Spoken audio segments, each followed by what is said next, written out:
This is Audible. You're listening to the audio production of A Vengeful God by David Archer and Blake Banner, published by Right House Audio, and read by Adam Grouper. Chapter 1. The phone jangled me out of darkness, and I groped for it across my bedside table.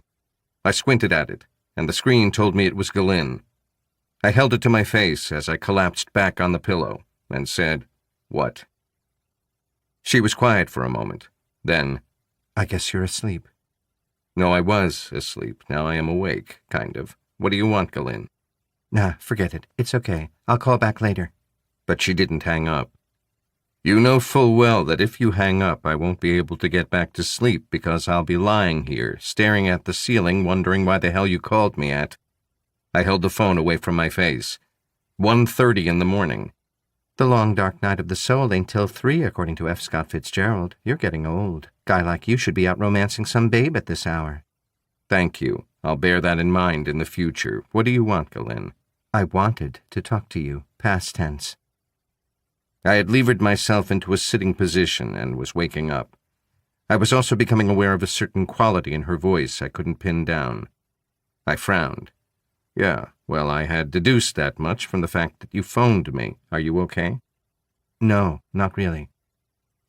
I rubbed my face and tried to sigh without making a noise. What's up? Is this a bad time? Are you alone? I eyed Manny Pacquiao curled up at the foot of my bed. No, I'm not alone. Oh. I have Manny Pacquiao at the foot of the bed. Of course I'm alone. Since I met you, I seem to have a sign nailed to my forehead that says, Shut up, Mason. Fine. What's up? Did I ever tell you about my mother? I was going to ask her if this was some kind of psychoanalyst joke, but something in her voice told me it wasn't. It was serious. So instead I said, No, actually you've never mentioned her. As I said it, I rearranged the pillows behind me and got comfortable. She was murdered. I went cold inside. She said, It happened 7 years ago. Jesus, Galen, I'm sorry. I had no idea. Yeah, I never talk about it. It wasn't political or anything like that. It was just some guy who used to see her when she went shopping or visiting friends in the neighborhood. He became obsessed with her. Said he hated her voice. She was quiet for a moment. She actually had a really mellow, gentle voice. But he hated it. He worked at the local supermarket. Apparently one day he started stalking her, following her, but staying out of sight. She never noticed. She gave a short, bitter laugh. Would she? He was one of the guys you saw in the neighborhood. On top of that, he was the kind of guy you just don't notice. Dumpy, glasses, half invisible. She sighed. So eventually he picked up courage and started to bump into her and engage her in small talk about the weather, just so he could hear her voice and hate it. Without thinking, I said, he was psychotic. I don't know. That's what they said. Paranoid schizophrenia. He used to hear voices and they told him what to do. Anyway, it was January, when the days are really short in England, even in the South. By 4 p.m. it's already dark. She'd popped out to the shop for some avocados because we all decided we wanted avocados and smoked salmon. I had told her I'd go with her. I went up to my room to put on my boots and she slipped out. She didn't want to put me to the trouble. By the time I'd brushed my hair, put my boots on, and got downstairs, she was at the supermarket. It was really, literally just down the road. In the time it took me to put my coat and hat on and leave the house, she had paid and left the shop. I saw her. I'll never forget it, Mason, as long as I live. I saw her silhouetted against the big, bright plate glass windows of the supermarket. I waved, and she waved back. As she was waving, I saw the figure come out of the loading bay at the back of the store. There was nothing strange or suspicious about him. He came out, and I recognized him. He called, "Oh, Mrs. Galen." She stopped. It must have been all of 30 seconds or less. Then it was weird. The two silhouettes seemed to fuse into one.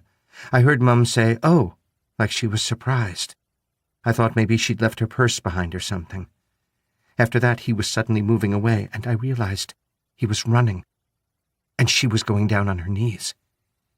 She died on that cold, icy pavement while I was holding her. I'd called 999. That's our 911. I could hear the sirens approaching. But by the time they got there, she was dead. Glenn, I am so sorry. What? I was going to ask her what had brought this to mind, but she'd started talking again. I think he hadn't seen me because he went back into the store, back to work. When the ambulance and the cops had arrived, I went in after him. I found him in the fruit and vegetable department. He smiled at me, and I could see the gloating in his eyes. He thought I didn't know yet. Christ. I barely whispered it. I castrated him. You? With my instep. I kicked him 3 times in rapid succession and ruptured his testicles. I didn't let him fall. I got behind him and put him in a chokehold, the naked choke, you know. I know. I was killing him, Mason. I was squeezing, and he was going. But the cops were there and pulled me off him.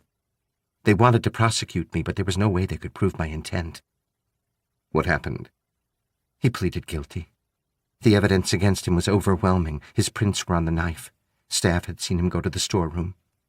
So he pled insanity, and he went to Broadmoor, a mental institution, instead of prison. He was 20 years old. He was able to hold down a job, keep a small apartment, run a motorbike. But the court decided he wasn't evil. He was just crazy. I had a sinking, burning feeling in my gut. Outside, through my window, I could see the moon, low on the horizon. It made black stencils of the treetops and the chimneys. I knew the answer, but I had to ask. What's happened, Glenn? He's 27 years old now, and he's been released. The shrinks think he's cured. Will I ever be cured, Mason? Will my dad ever be cured? What about my mother? Will she ever be cured? But Kingsley Gold has been pronounced cured, and he is back home with his mother and his father and his brothers and sisters. And the state will ensure that he is reintegrated as a healthy, productive member of society. The member who killed my mother. Kiddo, I have alarm bells going off in my head. It's not fair, Mason. That is not justice. You're right. He killed my mother. And he is out, free, with his family. Glenn, I need you to listen to me. Are you listening? It took her a long time to say, Yeah, I'm listening. You cannot do anything crazy. You're in the UK, in London. You are not in an anarchic war zone, and you have not got the backing of Odin or MI6, the IDF, or the Mossad. You could wind up spending the next 15 years in jail, and I need you on the outside. I know. It was an I know that was heavily pregnant with a but. At least promise me this. You won't do anything crazy without checking with me first. If revenge is an absolute imperative, we'll do it together. She gave a snort. You're a smart son of a bitch, Mason. Okay, I'm going to hang fire on any decision till we're on holiday. I'll be there day after tomorrow. You still meeting me at JFK? I was going to call you in the morning. Son of a bitch, don't do this to me. Relax. It's no big deal. But it's beyond my control anyway, Glenn. You know how it is. I was told tonight. It's why I'm in bed so early. I have to fly to Finland in a couple of hours. Brass have arranged an exchange of prisoners. I have a pickup in Helsinki at 10 p.m. their time. That's 3 p.m. here. Why you? You're supposed to be on holiday, for crying out loud. Can't somebody else do it? I smiled. There was a tone in her voice I had never heard before. I decided I liked it. Nero insists it has to be me. I have to go. I've known this agent since we were kids. Nero has some theory that I'll be able to tell if they've been turned. She sighed heavily. So you'll be a day late? I'm afraid so. But I'll be there, Glenn. Don't go off half-cocked on me. She was quiet for a moment. Then I kind of heard her shrug. I won't. Thanks for talking to me. It helped. I'll see you in a couple of days. Lookout Inn, Freeport, Maine. Be there. You keep a martini chilled for me. Love you, Mason. It gave me a start and a hot burn in my belly. I managed to hide it and said, "Back at you, kiddo." And the line went dead. I looked at my watch. It made no sense going back to sleep, and I wouldn't have been able to sleep anyway. I got up, showered, and prepared my bag for Helsinki. Exactly 3,699 miles, 193 yards, and 6 feet away. It was 6 a.m., and Galin rose from her armchair and went to stand at the window, gazing out at Campden Hill Square. The street was lined with trees, and the garden at the center of the square was fringed with an abundance of oaks, chestnuts, and sycamore. The street lamps, among the few remaining Georgian lamps in London, were still burning amber in the early pre-dawn light, casting a gentle, dappled glow through the leaves. She scanned the shadows for movement, however subtle. She knew she was a target, but in that moment, she didn't care. If he was out there, this time she would get him.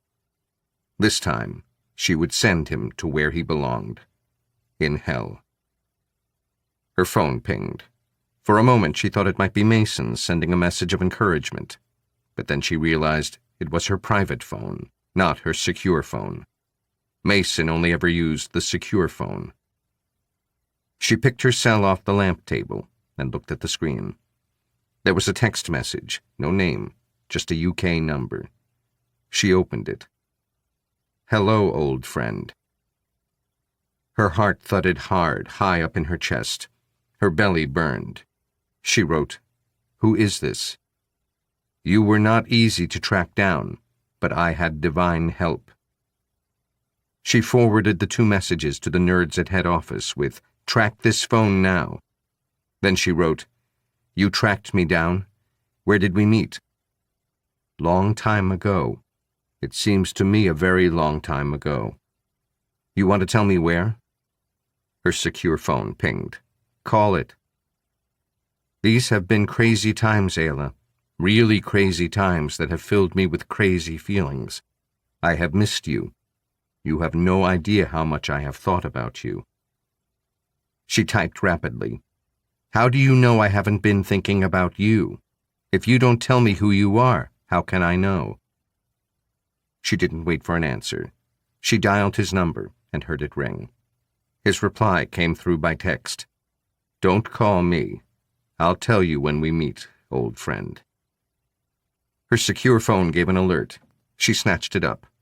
The message said, "Outside your house, corner of Campden Hill Square and Holland Park Avenue." She ran for the door. It was 60 or 70 yards at most to the corner. She left the door open and vaulted the gate, scrambling to stay on her feet, and sprinted the 70 yards to the corner. There was just silent, empty darkness beneath the sighing trees. She put her secure phone to her ear and said, "Confirm." "He's right there, Captain, at the corner. He's 6 feet away from you." She switched her phone to her left hand, pulled her Sig Sauer P226 from her waistband, and scanned the area. 6 feet behind her ahead and to her left was empty blacktop and an empty sidewalk. 6 feet to her right was a red brick garden wall, and lying on top of it was a cell phone. Son of a bitch. Send me someone to take a cell to the lab. On it. She pulled a handkerchief from her pocket and carefully picked up the phone. As she did so, in her mind, she saw her front door open. She ran back and stopped outside the gate. It was unlatched, slightly open. Had she done that when she vaulted it? Into the phone, she whispered, "Send backup to the back of the house." She pushed through the gate, wondering if she was at that very moment being watched. She slipped her secure phone in her back pocket and climbed to the front door with her weapon in her hand.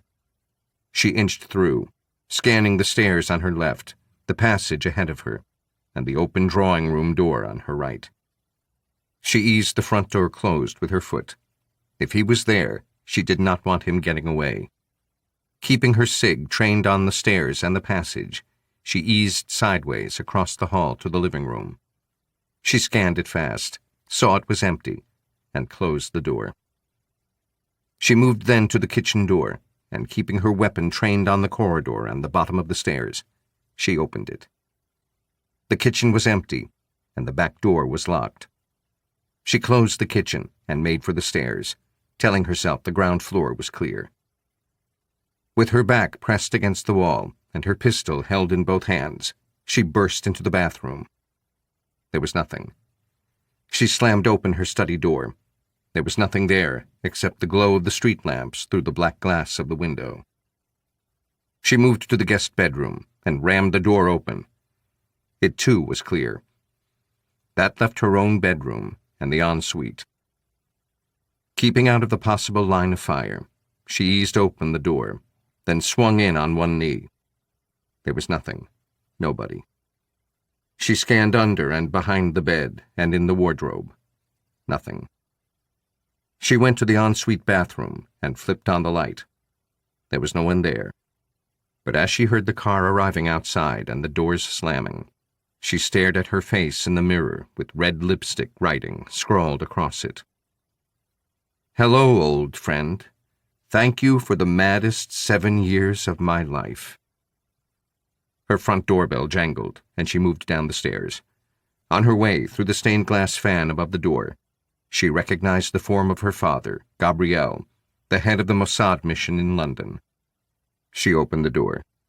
"He's gone," she said. "The house is clear, but he left a message on my mirror, in my bedroom." "David and Joe are checking the alley at the back of the house." She closed the door, and they moved through to the living room. She poured them each a measure of whiskey. As she handed over the tumbler, she said, "I thought he was supposed to have below-average IQ. What did they teach him in Broadmoor, ninjutsu?" "We must be very careful, Layla. Tensions are very high between us and this government of undergraduate cretins. If you kill this joker, it must look like an accident, or at the very least, it must be untraceable." "I'm going to be out of the country for a couple of weeks." "Oh, yes," he nodded absently. "With Alex. Such a shame he is an atheist. Do you think he'll convert?" "Papa, I have a stalker. Can we focus? Can you put someone on it while I'm in the States?" "Yes, Ayla, of course. I'll see to it. Maybe David and Joe have seen to it already."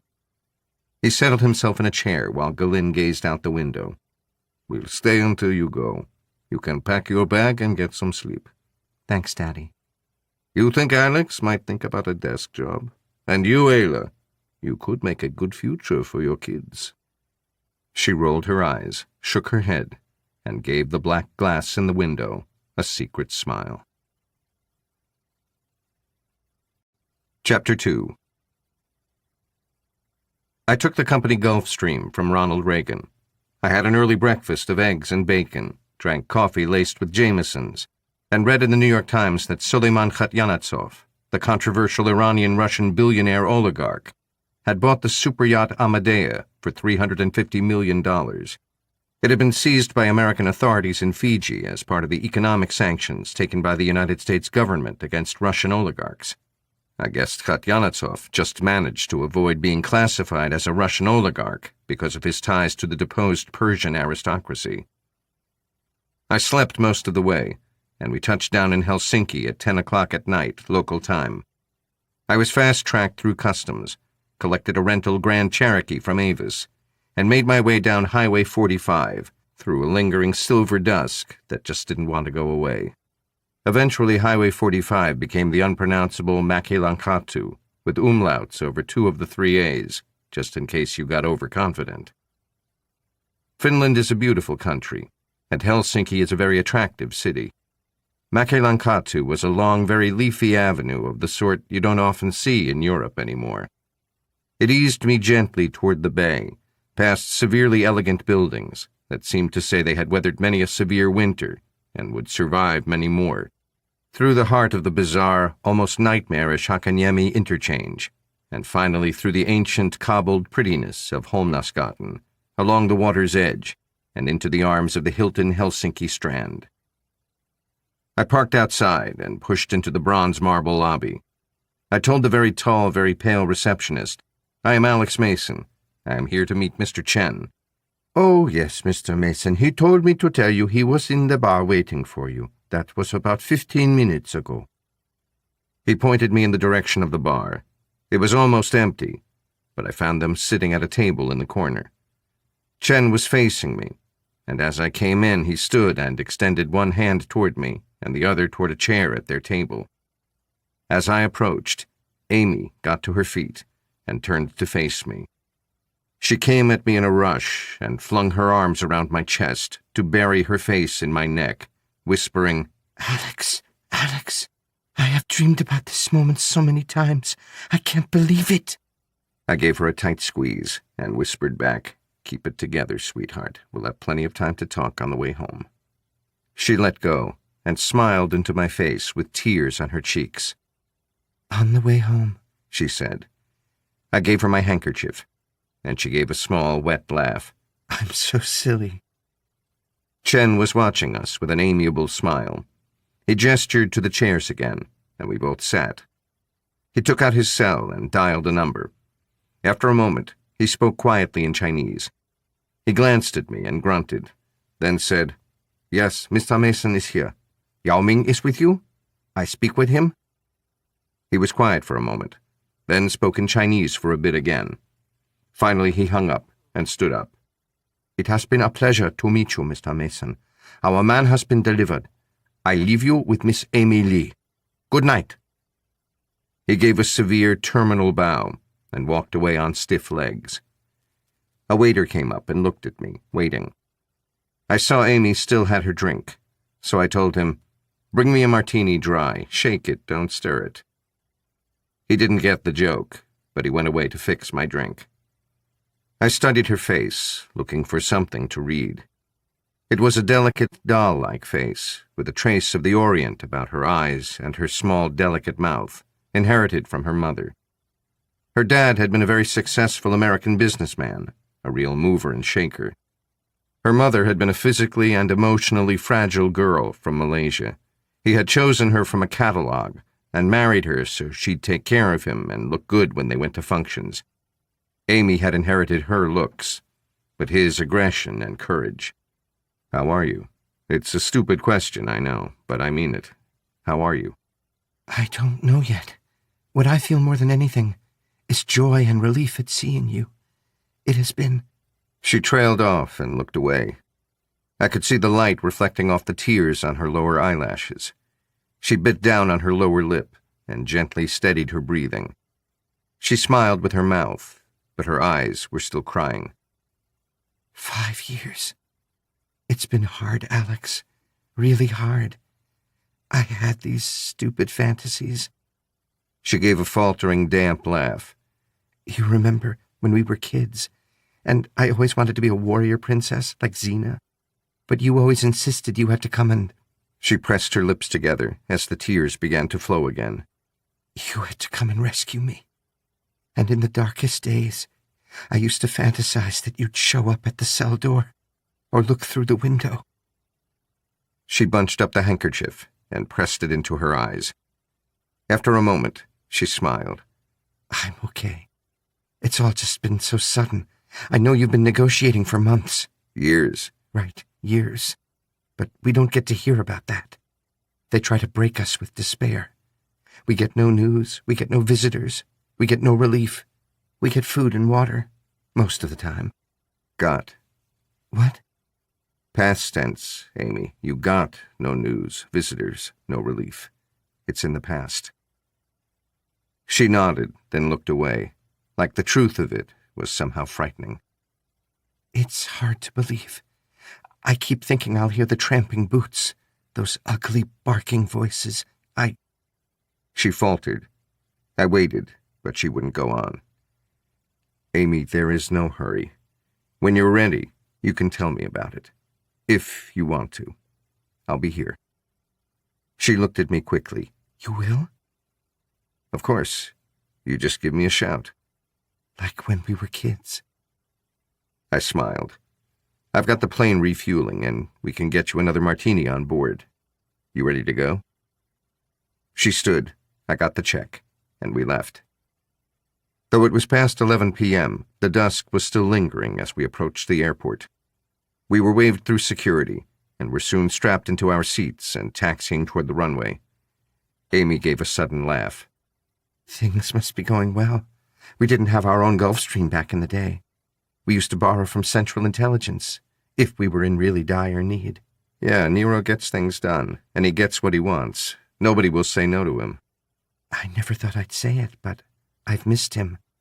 He's hard work, but worth it. He has a brain the size of a planet. She gave a few small nods. The half-smile on her face said she was thinking about something else. What about you, Alex? Aside from work, what have you done with your life? I gave my shoulders a small hitch. I adopted a cat. He is the meanest cat on earth. I call him Manny Pacquiao, like the boxer. You know what I'm talking about, Alex. Don't be coy. Did you marry? Have you got a live-in girlfriend? Are you seeing someone? The whine and roar of the engines and the sudden acceleration of the jet saved me from having to give an immediate answer. There was the surge of weightlessness, and then the illusion of the Gulf of Bothnia falling away beneath us. It was as we crossed over the Swedish coast, looking down on Sundsvall, that she said, You haven't answered me. I shook my head, asked the hostess for 2 martinis, very dry, and said to Amy, No, I am not married. No significant other. The job makes anything like that impossible. Some people manage it, Alex. They get a desk job. Yeah, no. I'm not ready for that yet. In a few years, maybe. I remember you were always such a good analyst.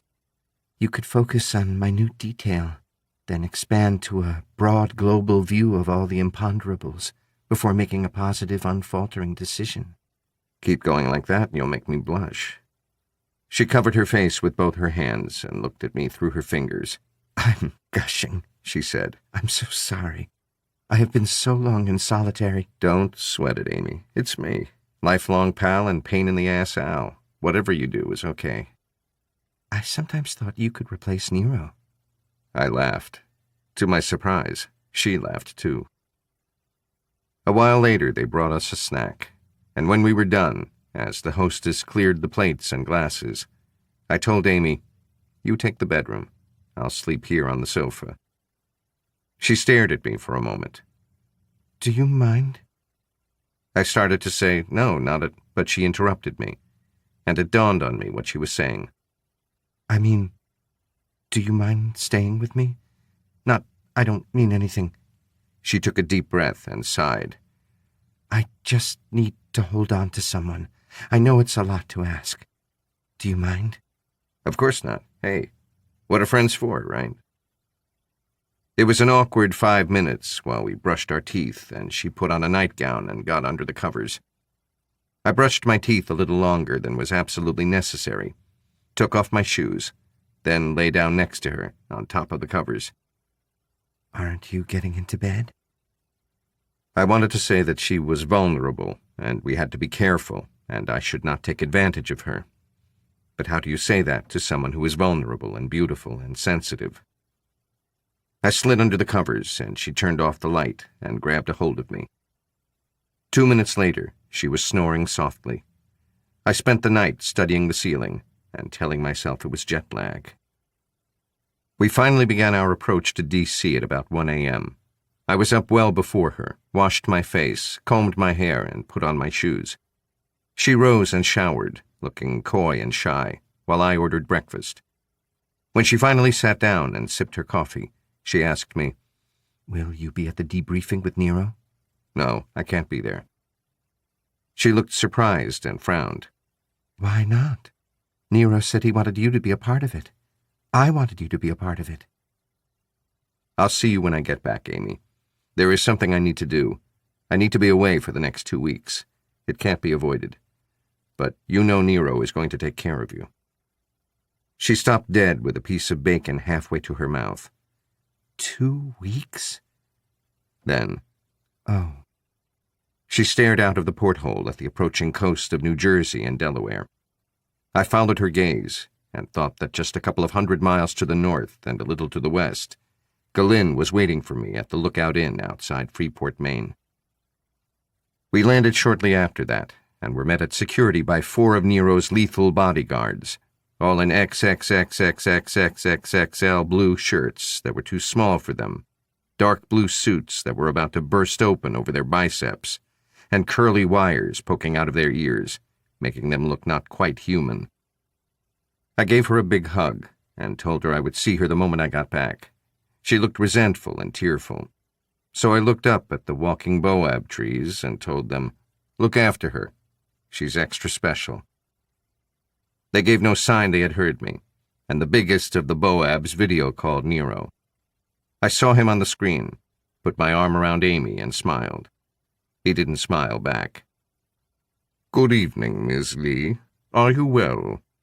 "Yes, sir. Thank you for sending Alex to get me." "These 4 intimidating gentlemen will take you to your hotel. In the morning, they will bring you to see me, and we shall chat." "Very good, sir. Can't Alex come with me?" I drew a breath, shaking my head, but Nero plowed on like an ADHD hippopotamus in a china shop on roller skates.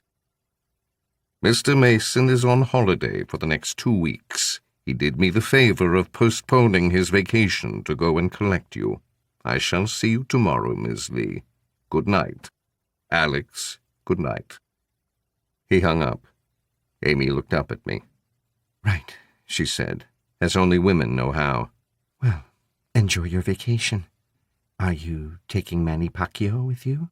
Or somebody else? Anyhow, whoever she is, have fun." She turned and walked away with the 4 walking Boab trees, leaving me to roll my eyes and groan before heading for the long-term parking lot to collect my TVR Cerbera. My bags were already in the trunk, and I was ready to go. From the car, I called Galyn.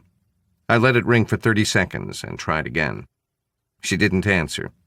I figured she was asleep. So I left her a voice message saying, "At Ronnie Reagan. On my way."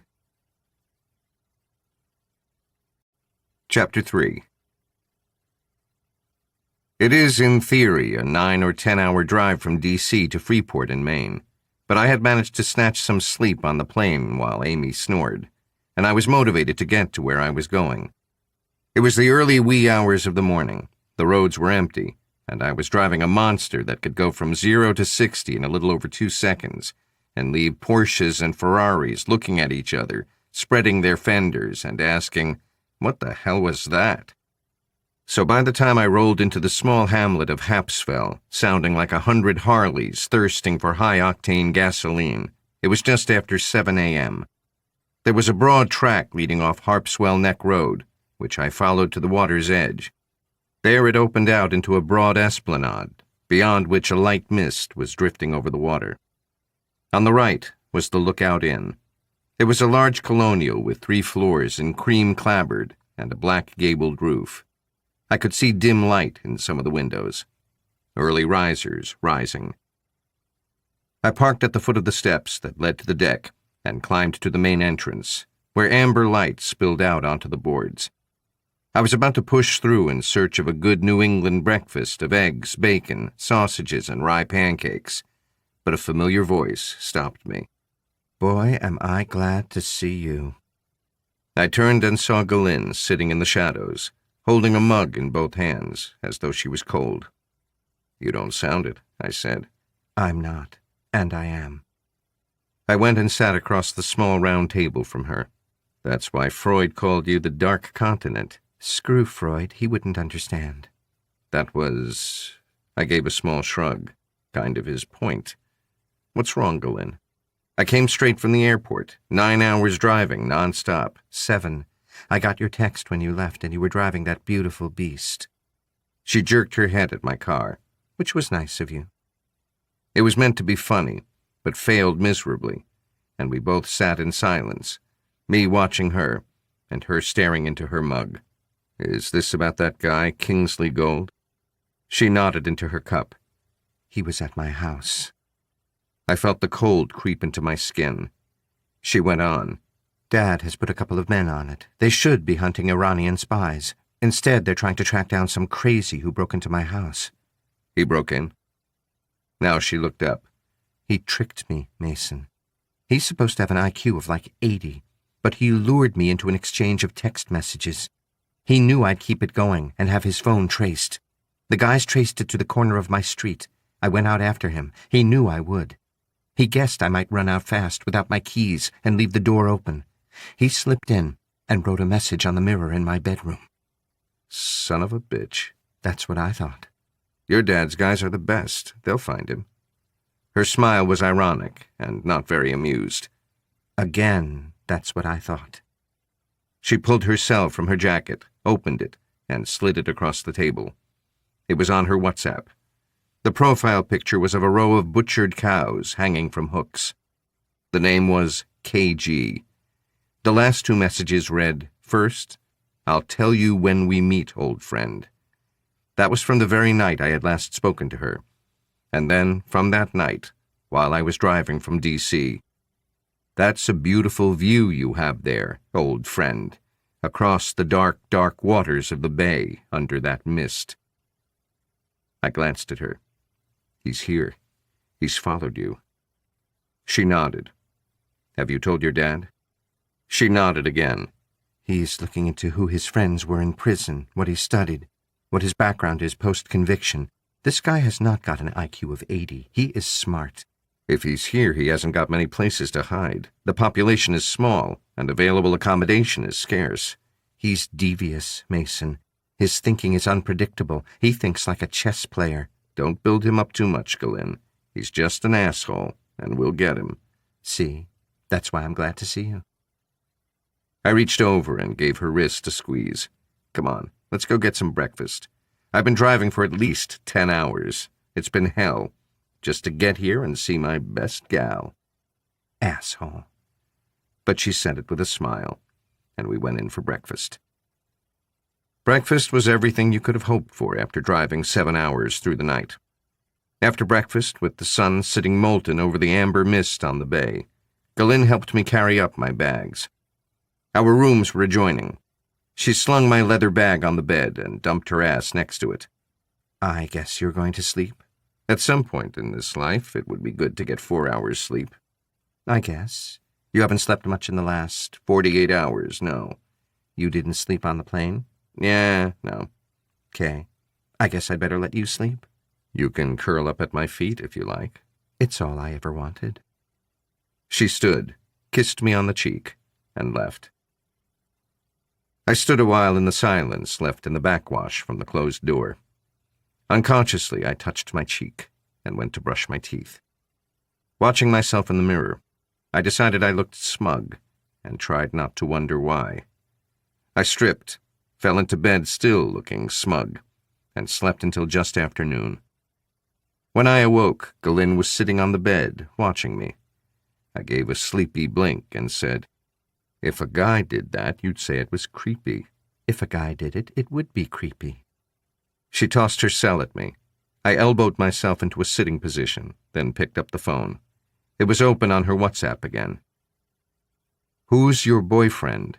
You know you can never be as intimate with anyone as you're going to be with me, sweetheart.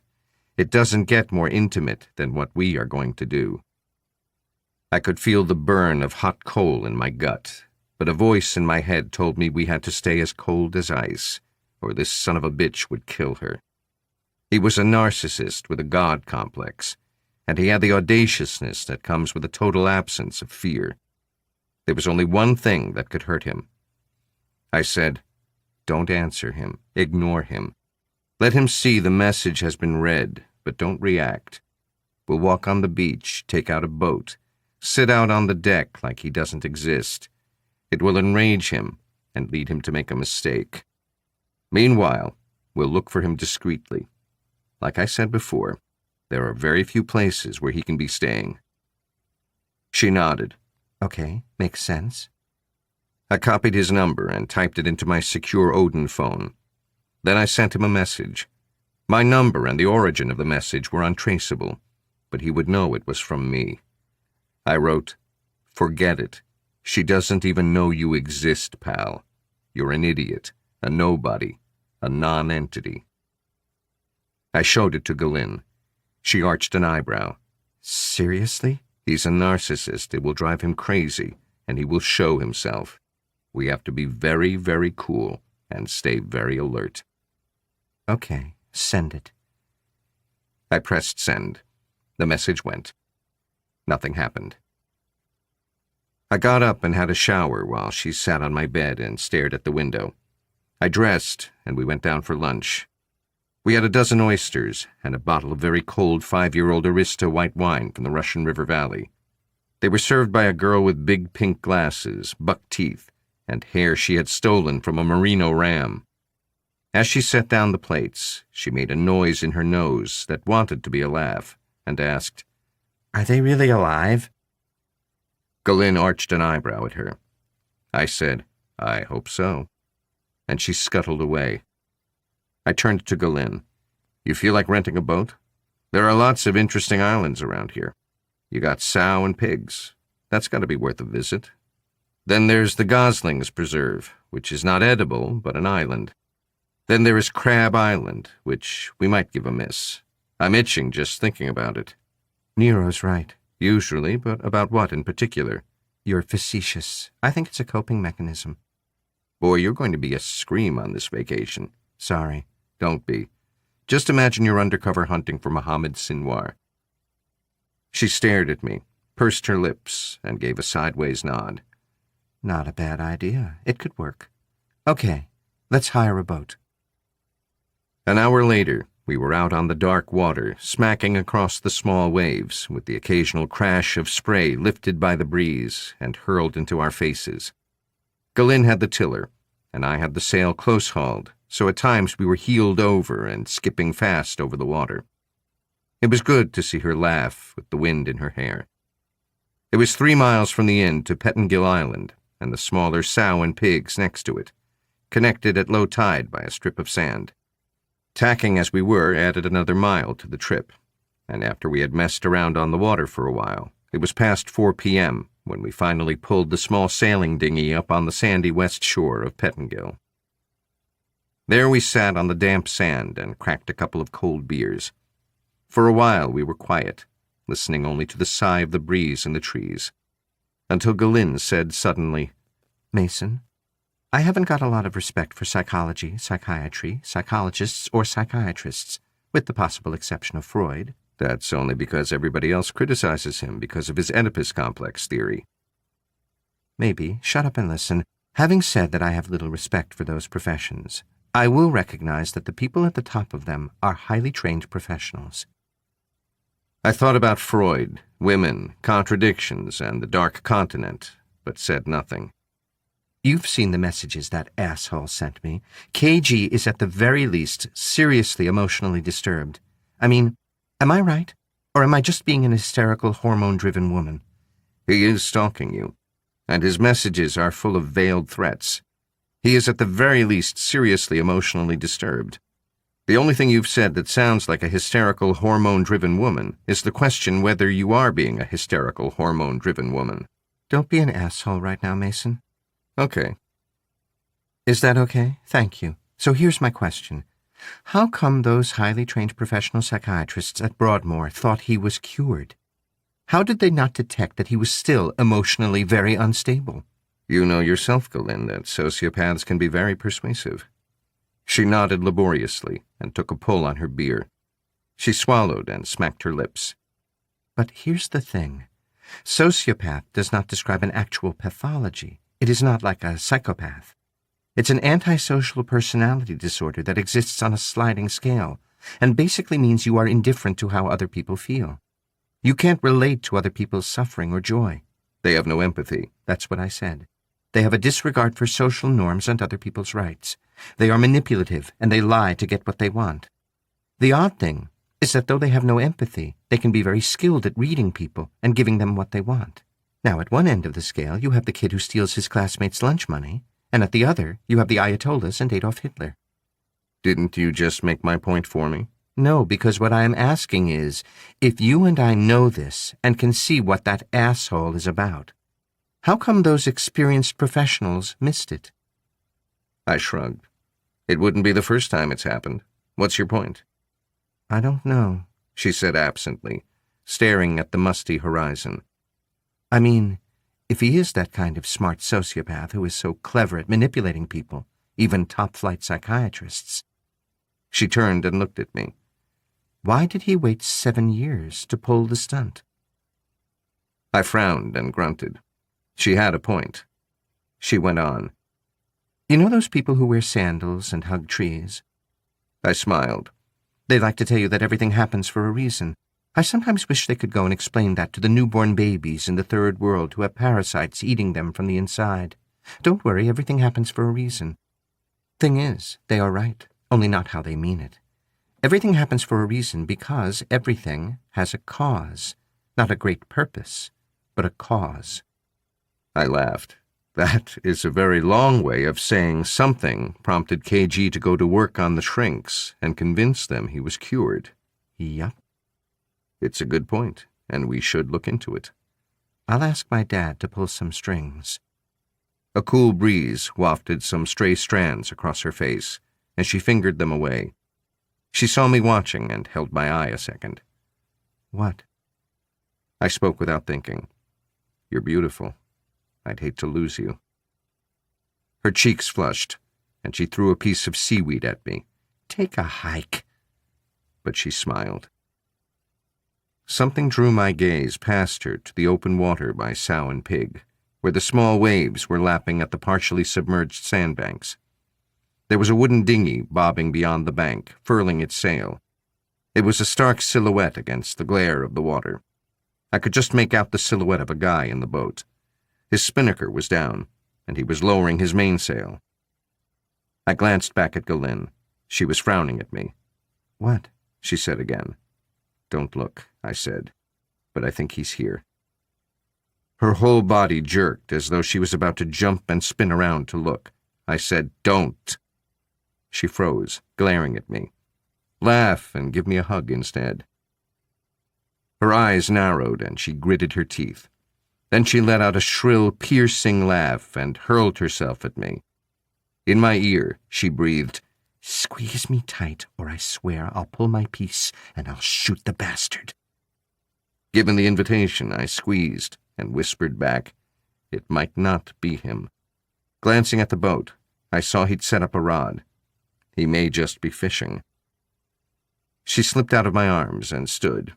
She was smiling, but her eyes were smoldering. My eyebrows rose high on my forehead as she stripped off her clothes and walked toward the water. That is going to be cold, I called after her. She didn't flinch. She plunged in, disappeared for almost a minute, and erupted 30 feet away, screaming to the skies, Oh my God, it's so cold! Then she laughed out loud. Come on, chicken, come on in. Bet you don't dare. She swam a bit and called back in a voice that was, for some reason, disturbing. Ooh, it's nice when you get used to it. Come on, big guy, come on in. What could I do? I stripped off and went in. We frolicked playfully, or perhaps we played frolickfully. Either way, I was grateful for the very cold water, and in any case, I was aware that the whole purpose of the playful frolic was so that she could get eyes on the boat. And as a bonus, if it was KG, let him see how much of a damn she gave.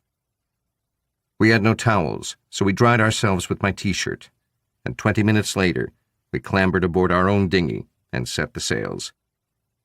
For a moment I hesitated, but Galin grabbed the tiller and said, We sail right past him. I want to see that son of a bitch's face. We skirted the sandbank with the prow smacking into the small waves rolling in off the ocean beyond the bay. All the while I kept glancing at the other boat bobbing gently in the midst of the sun's reflected glare.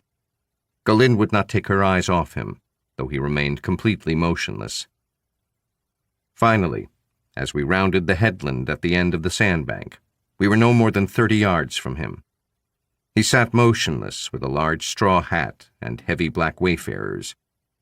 Around his shoulders he had a large towel, like a poncho, that obscured most of his body. Only his hands protruded, holding his fishing rod. On an impulse, I said to Galin, Stop. She didn't hesitate. She turned us into the wind, and I released the mainsheet. The boat eased to a halt. I grinned at the motionless figure and waved. How's it going? Are they biting? If I hadn't seen him moving around earlier, I might have thought he was a wax figure. He didn't move. He just sat, staring at us with his very black glasses. I waved again, got no response, and we got underway, back toward the inn.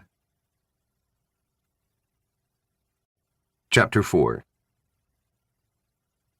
Some 500 miles to the west and a little to the south, Mei Ling sat in arrivals at the Ronald Reagan International Airport in Washington, D.C.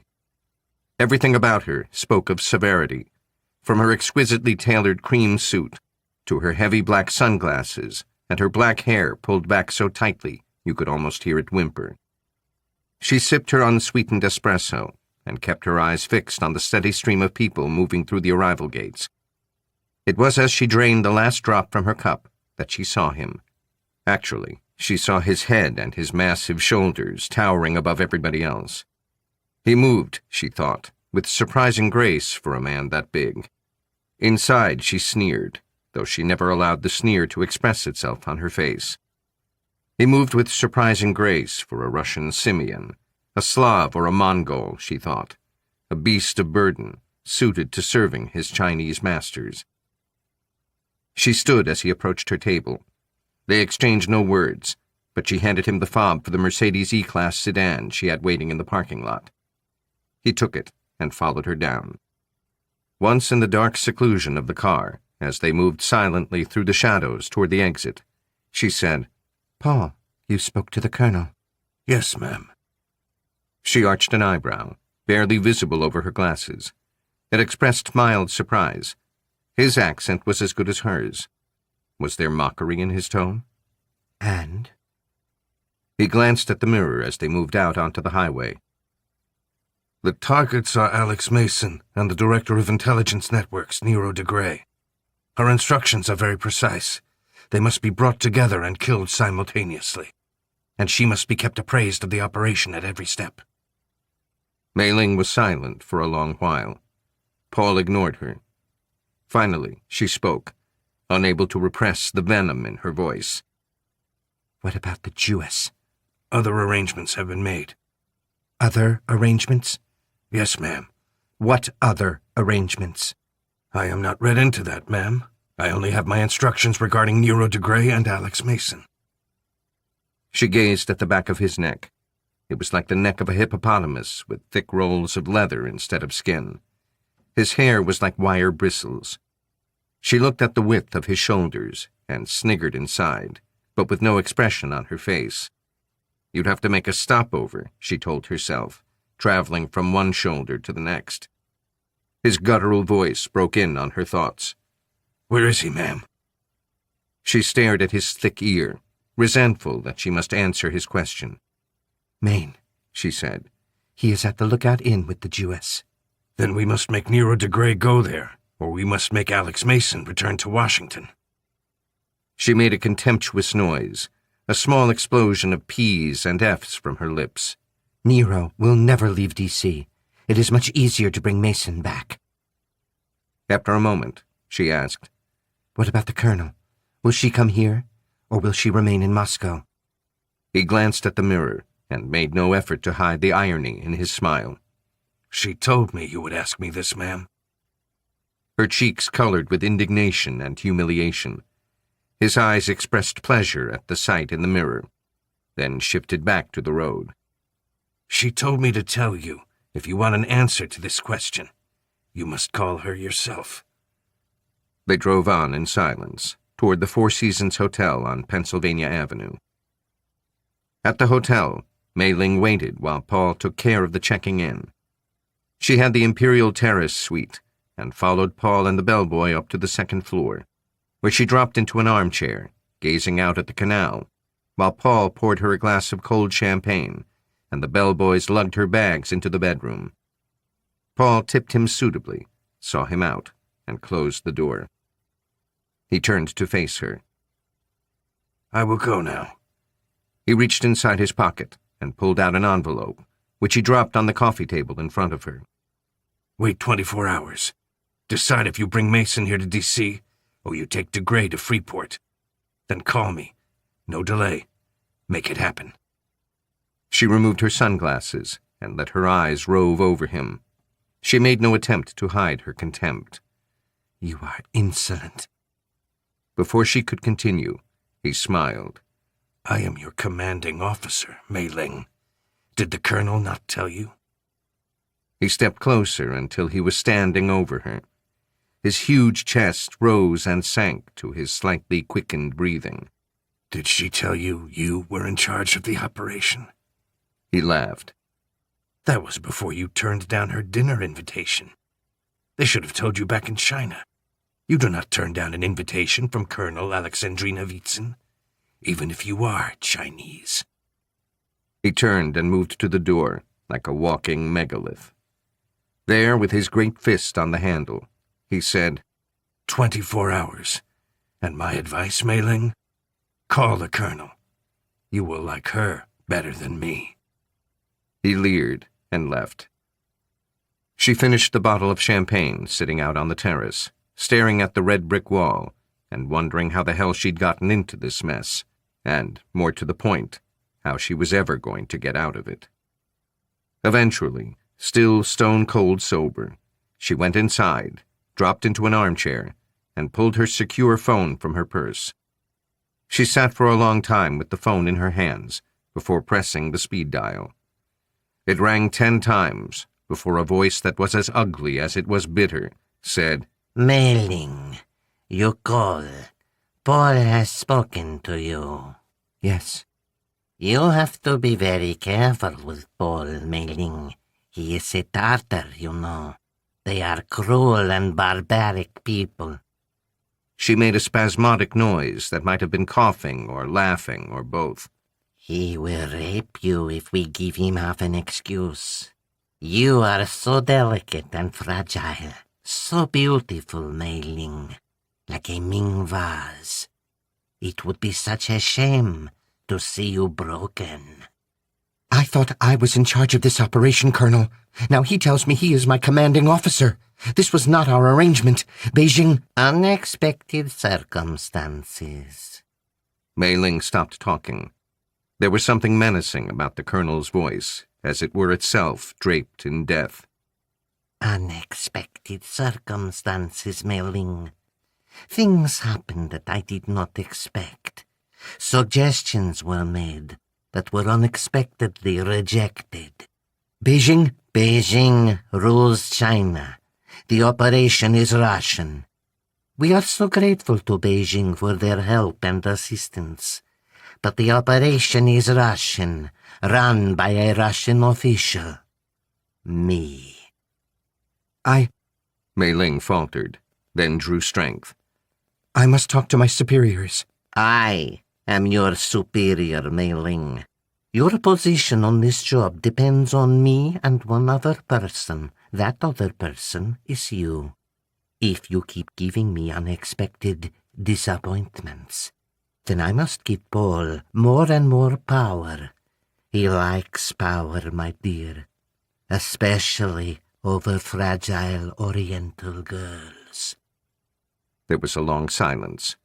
Finally, Vitsin's voice came back like stagnant black oil. Do you feel threatened by Paul, my dear?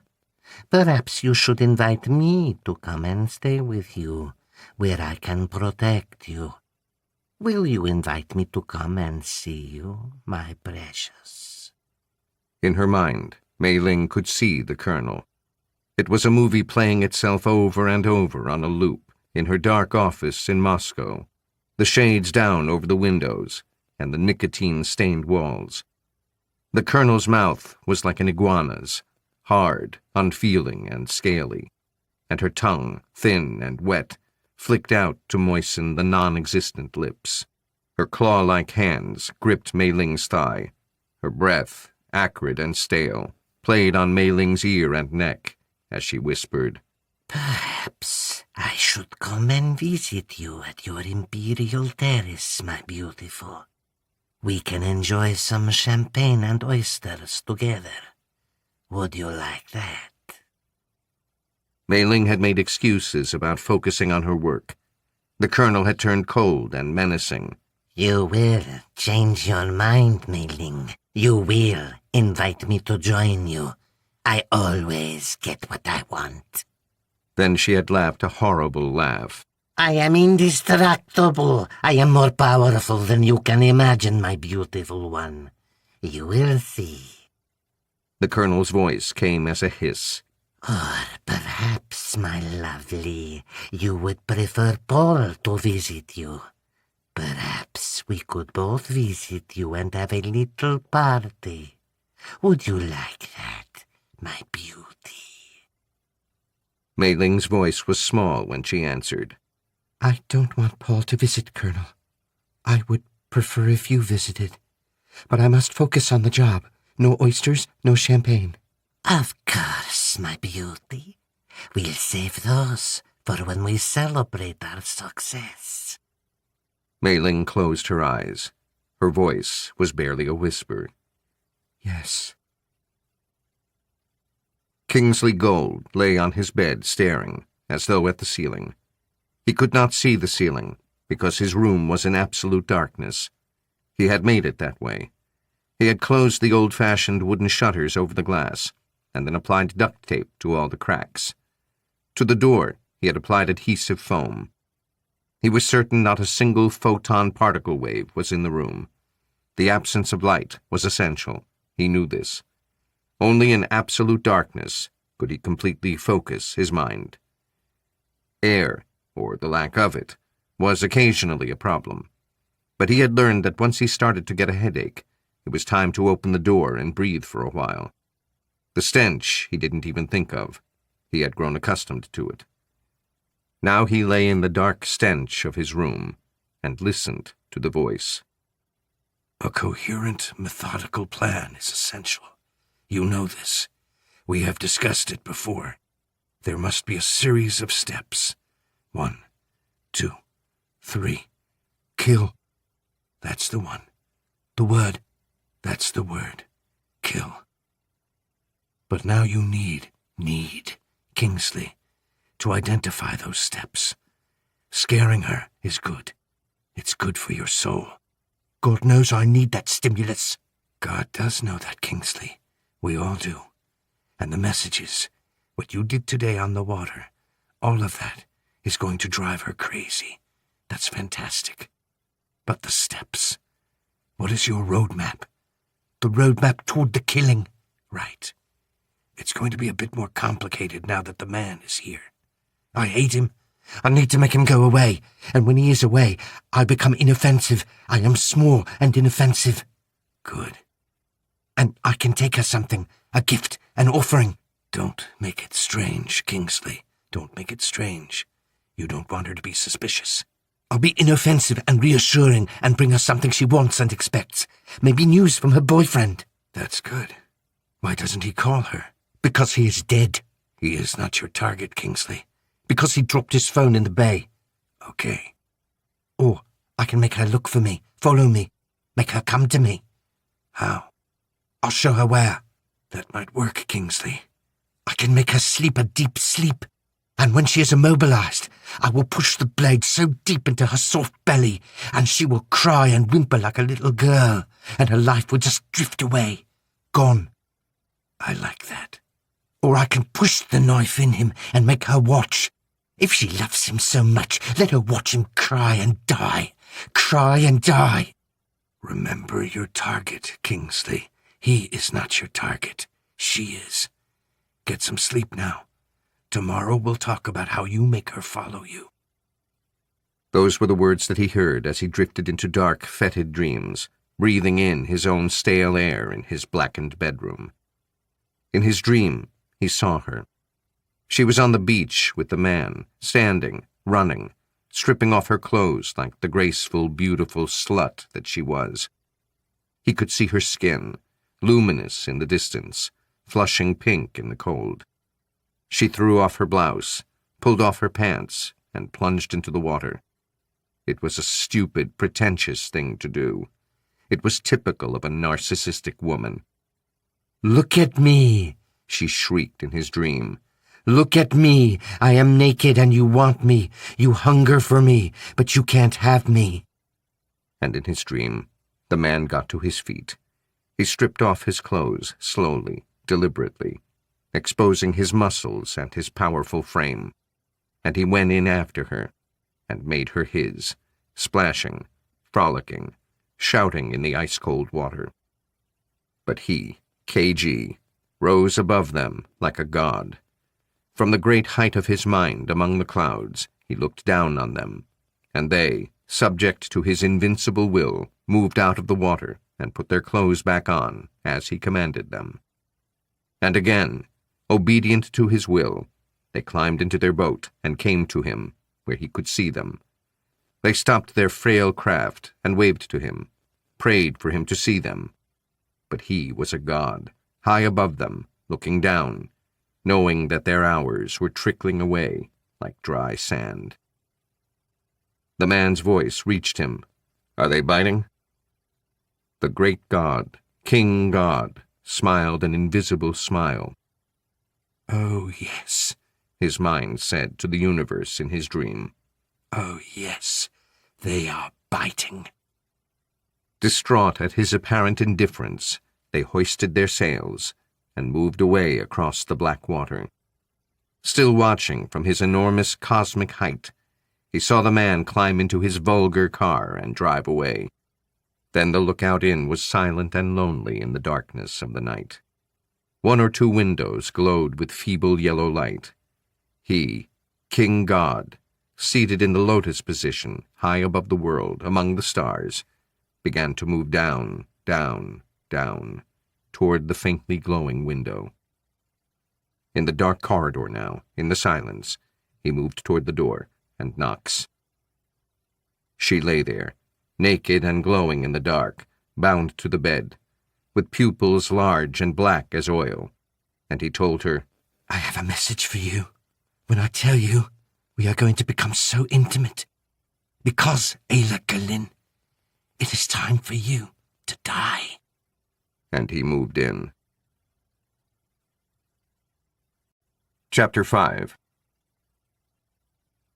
I joined Galin in her room. She had a towel like a turban on her head and another wrapped around her body. She was sitting at her laptop and glanced at me. "Did you shower?" "Not yet." She jerked her turbaned head toward her ensuite. It unraveled, and she grabbed at her wet hair. "You want a shower here? I can wait to call my dad." I shook my head and pulled up a chair to sit beside her. "Call your dad." "You smell briny." "That's the nicest thing anyone has said to me all day. Why are you avoiding calling your dad?" "No, it's a nice smell. Manly." "Your dad." She sighed and clicked. Her laptop began to purr. She said, "He doesn't need this. It just brings back memories." She studied my face a second. "Memories that hurt. This isn't work." "You're his daughter." "Exactly." The screen went black, then expanded to show Gabrielle smiling out of the screen. "Hi, baby." He must have seen me because his eyes widened and he grinned. "Oh, Alex, how's things?" I gave my head a so-so wag and said, "Not great, Gabrielle." Galin was looking at me like she wanted me to go on. I sighed and said, "It seems KG has followed Ayla out here. He seems to be here at the resort." His face became drawn. "Have you seen him?" Galin answered, "Maybe. I'm not sure, Papa. But he's left messages that showed he was seeing what I was seeing in real time. We took out a boat today, and another boat came and settled near us, like he was watching us. But, Daddy, I don't want you to worry about this." "That's ridiculous, Ayla." He shifted his gaze and must have been looking at me. "There is a madman trying to kill her, my only daughter, and she tells me don't worry." His gaze shifted back. "If you had children, if you ever settled down and gave me grandchildren, and they told you, as you are telling me—" Papa, stop. Okay, I get it. You're right. You're right. But look, we got this. I just need you to do something. I don't know if you can pull strings." He shrugged like maybe and said, "I can pull strings." KG is not behaving like a moron.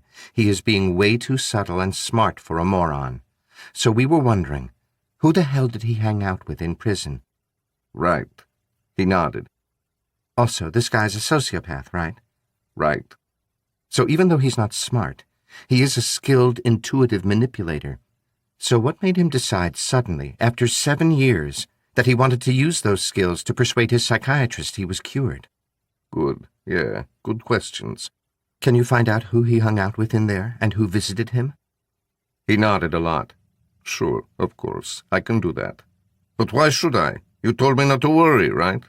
Daddy, Maybe Alex should ask me. You think I should worry, Alex? Or should I be a callous son of a bitch father and not care that my daughter is being stalked by a psychopath? Gabrielle, Mr. Gillin, I think you should worry. I think Ayla was just worried about you. Worry. And please get us that information as soon as you can. One thing you don't have to worry about. What's that? I am going to keep my eye on her and look after her. Make sure she's safe. Good man. Thank you, Alex. It puts my mind at ease. Shame. He sighed. Anyhow, it's good to know you're there. They exchanged a few more misunderstandings just to prove how much they loved and cared about each other, gently guilt-tripped each other a little, and finally he signed off. She sat staring at the blank screen for a moment without seeing it. I knew her mind's eyes were surveying the situation. Eventually she spoke without looking at me. I'm a predator. I frowned, and she turned to look at me, searching my face.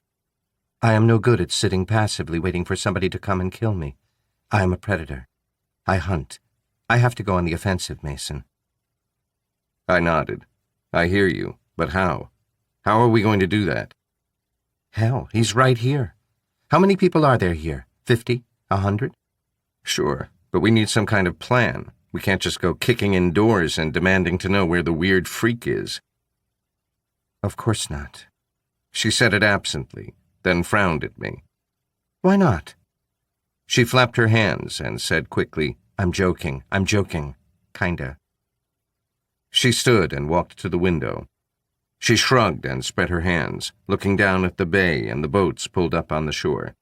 I can't just, oh hey, the law says I have to sit here and wait for you to come and stick a knife in me, so I'll just sit here and wait for the inevitable. I can't do that. Agreed.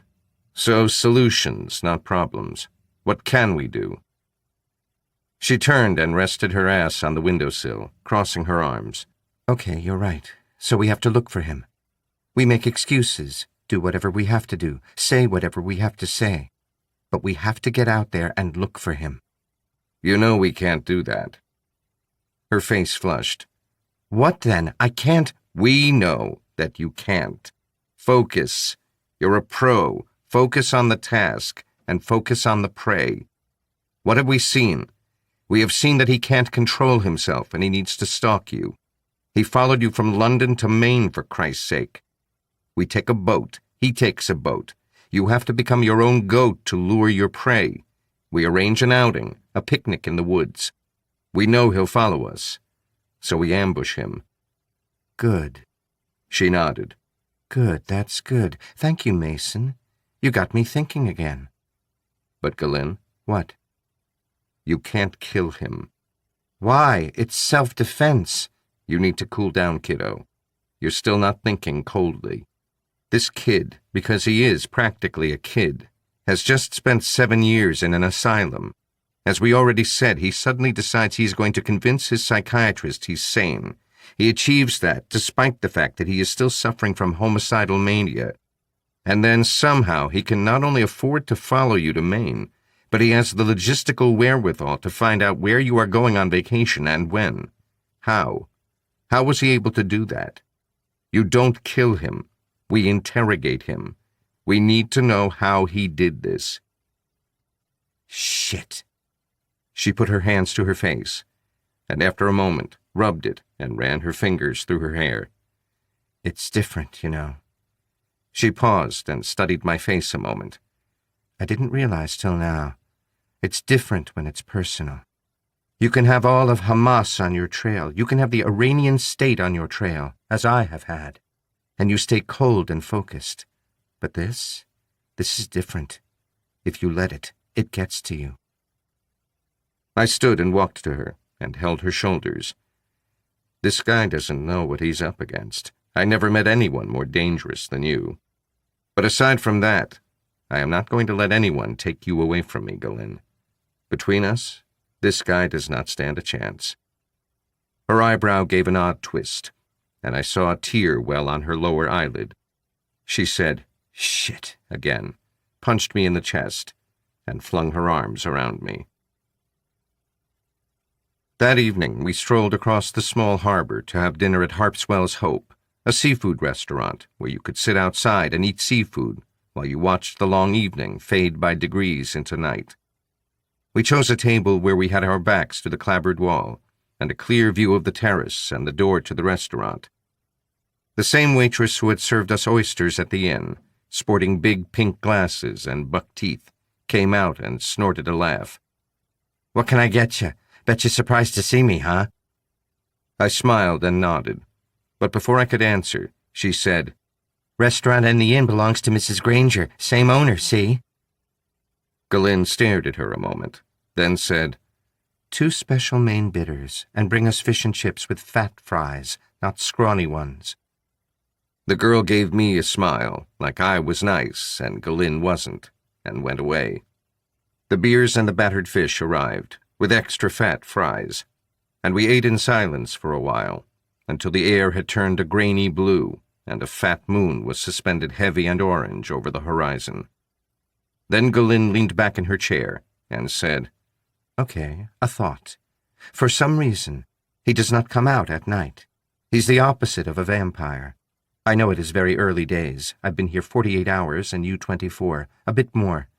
In that time, he got a boat and followed us to the island. But yesterday evening and tonight, not a trace of him." I grunted. It is early. "Is it? He is so motivated he comes from London to Maine. You said so yourself. He follows us out in a boat. But where is he now? This town is basically a half-mile-long road with maybe 30 houses, of which 4 or 5 are small businesses like hotels, bars, cafes, and supermarkets. So you tell me, what in this hamlet is keeping him away from this restaurant right now?" I gave a different kind of grunt, one that said she had a point. She went on. "He is staying here. He is within a mile radius. But something allows him to come out only by day, not by night." I screwed up my brow and shrugged. Any suggestions? She made a face of dissatisfaction and said, Yeah, maybe. It might just be crazy stuff. I don't know. His aluminum hat only works by day, or he thinks I'm a vampire and he has to tackle me in daylight." She spread her hands and shook her head. "I can't think of any other reason." I returned to my battered fish and fries. With my mouth full, I said, "Okay, so tomorrow we go for a picnic in the woods." I spotted the waitress returning to the kitchen from a table and hailed her. She came over with her hands full of dirty plates and grinned at me. "Can you recommend a place for a picnic? What we're looking for is a quiet woodland with views of the sea, where we can be nice and quiet and relax. Any ideas?" She closed her mouth, swallowed, and said, "I'll ask Mrs. Granger. She'll know better than me." "Thanks." I gave her a big smile. "You're a doll." We finished our feed and sat for 15 minutes drinking our beer, and eventually Mrs. Granger, blonde, blue-eyed, and efficient, came out of the kitchen and smiled at us. "Kide told me you wanted to go for a picnic." I returned the smile. "That's right. Can you suggest somewhere?" "Forested, quiet, a little romantic, with views of the ocean." I laughed. That about sums it up. She leaned on the table and got a little conspiratorial, glancing at Galen, who managed to smile and lean forward, like she was having fun rather than planning to exterminate someone. "There are 2 places I love. The first is 2 miles south of here, on the left-hand side of the road. It's a big woodland, and anywhere in there is going to be beautiful. Only thing is, there will be people strolling through from time to time. My absolute best suggestion is hire a boat and go to Whaleboat Island. It is totally deserted. It has a couple of sandy beaches, and it is green and lush and perfect for a picnic, and you won't get disturbed." I wagged a finger at her and grinned at Galen. "Now that sounds like just the ticket, right, honey?" "Sounds perfect. Thanks, Mrs. Granger. I can even prepare you the picnic if you like. Just say the word. Collect it at reception at, say, 11 a.m. I'll include a nice cold bottle of champagne on the house." We thanked her effusively, and she returned to the kitchen with a big smile on her face. I looked at Galen. Something tells me our waitress might be something of a broadcasting service and will get the word out. She nodded. I think so. We had coffee and a shot, and strolled back to the inn at about 11. As we climbed the stairs, she said, I'm sleeping with you tonight. I nodded. I know. I affect women that way. Sleeping, dork. But first I'm going to pack my pillows under the covers, like it's me. We can take turns sleeping, 4 hours each. I went into her room with her, and we checked that it was clear. Everything was in order. We set up the bed and went through the connecting door to my room. There we lay awake, staring at the moonlight on the walls. Eventually, she came up close, and I put my arm around her, and we waited. Or rather, I waited, because after 10 minutes, she was snoring softly. Chapter 6. We collected our picnic after a lazy breakfast on the deck and took a boat out on the water. We played around for half an hour, enjoying the salt breeze and the gentle sun. This time she took the sails, and I took the tiller. And as the sun reached its zenith, we turned and tacked south toward Whaleboat Island. There was more of a swell than the day before, and occasionally the prow would thud through a wave, and a shower of cold spray would drench us. Neither of us was going to shout, but we grinned at each other. The breeze was brisk, and it took us a little over 30 minutes to cover the 5 miles from the small harbor outside the inn to the small sandy cove on the island. There the swell was less, and the gentle surf carried us up onto the thin strip of white sand. Galin lowered the sails and sprang from the prow to pull the dinghy in with more gusto and strength than you'd think normal. I went after her, though the boat was already beached. I took the picnic basket and handed her the package of towels and sun cream, and we set off into the island. It was very green and densely wooded, though we followed a path across a broad expanse of grassland-fringed ferns and bushes I could not identify. We walked for maybe 5 minutes, until we came to a secluded area surrounded by spruce and fir woodlands on 3 sides. We found a spot with both sun and shade, where we could slip into the woods for cover if we needed to, and set up our picnic like we were just a couple on holiday, instead of a couple of spooks waiting to take down a nut. We opened up the basket, and she had gone to town. Cheese and ham sandwiches on homemade spongy white bread, brie, cheddar, crusty French baguettes, pickles, a cold roast chicken, strawberries and cream, a bottle of rosé, and a bottle of champagne, both very cold. We settled our weapons beside us, propped our backs against the trees, and settled to eating and drinking our way through the feast, as the sun inched west and the light shifted, barely perceptibly, from gold to copper. Eventually, Galin picked up her glass, leaned back against the tree trunk, and closed her eyes. You going to keep your eyes open a while? Mm-hmm. In fact, I got to my feet. I'm going to take a little walk around the glade and see if there is anything to see. She opened one eye to look at me. Stay close. If anything happens to you, I need to wake up, stretch, get to my feet, and reach you. That could take a couple of seconds. Don't worry, I'll be close by. I slipped my cig into my waistband behind my back and took a stroll along the perimeter, looking in among the trees and the shrubs. I was aware of an abundance of chirping and warbling birdsong. It made me smile. The sun was warm on my back and my face, and the smell of the North Atlantic was rich on the air. I came to the end of the clearing and looked back. Galin's head had lolled to the side, and her empty glass was tilted in her hand. I knew she was exhausted. I had seen her under intense pressure in the past, but I had never seen her so rattled as she'd been in the last few days. I watched her and thought about her mother, dying on the sidewalk, her dad raising her while running the Mossad office in London, and I thought of the emotional strain that must put them both under. They shrugged it off, they coped, they were tough, but the strain was still there. I saw her take a deep breath and sigh. She opened her eyes, smiled at me, and laid her glass on the turf beside her. I strolled another few steps and looked out at the dark waters of Casco Bay. Near the shore, a bunch of harbor seals were messing around, splashing and slithering around each other near the rocks. I looked back at Galinn, and he was standing over her, looking down at her as she slept. He had on a straw fedora and black Wayfarer sunglasses. My belly burned, but I felt my skin go cold. In his hand, he had a large kitchen knife. He knew I was there. He showed no surprise when he looked up and saw me. He smiled. He didn't speak, but I knew what he was thinking. It was written in his smile. Love will not out. It will not conquer all. Galinn's mother had died in her arms, and their love could do nothing to stop it. All he had to do now was drop to one knee and cut her throat, and there was nothing I could do to stop him. I don't know where the decision came from.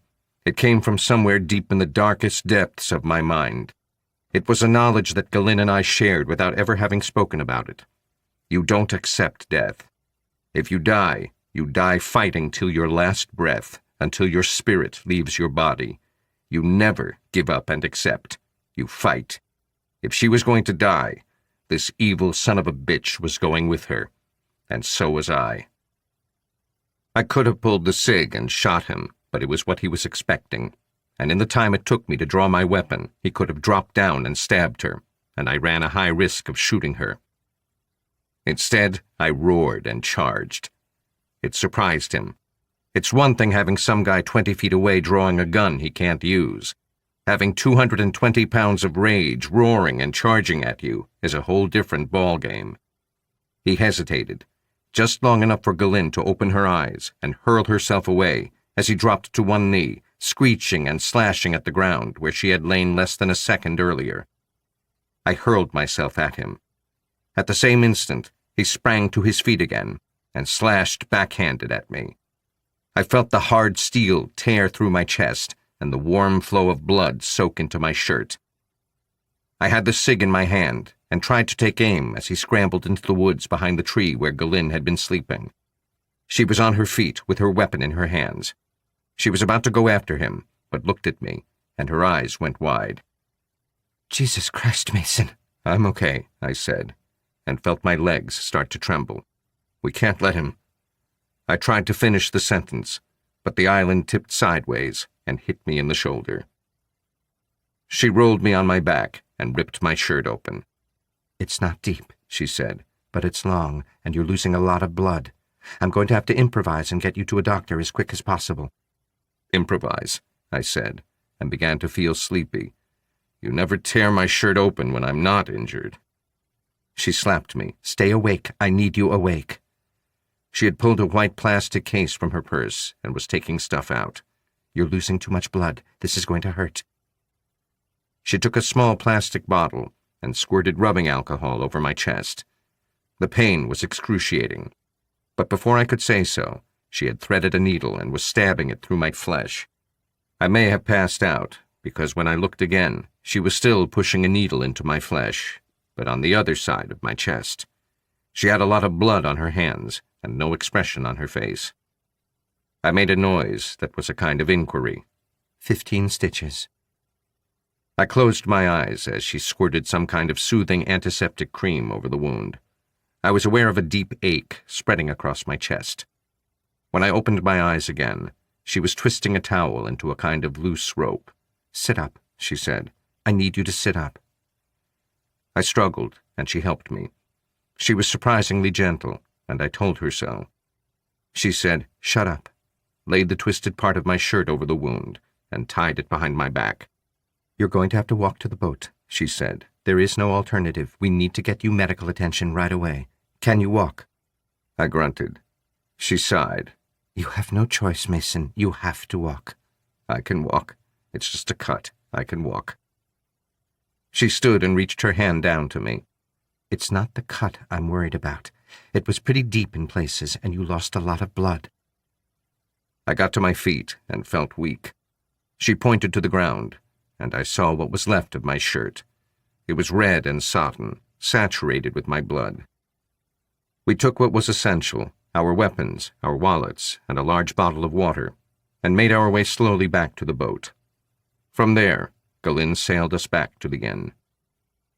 We made up some stupid story about my climbing a tree and falling out and gouging out my chest on a branch as Galinn hurried me up the stairs.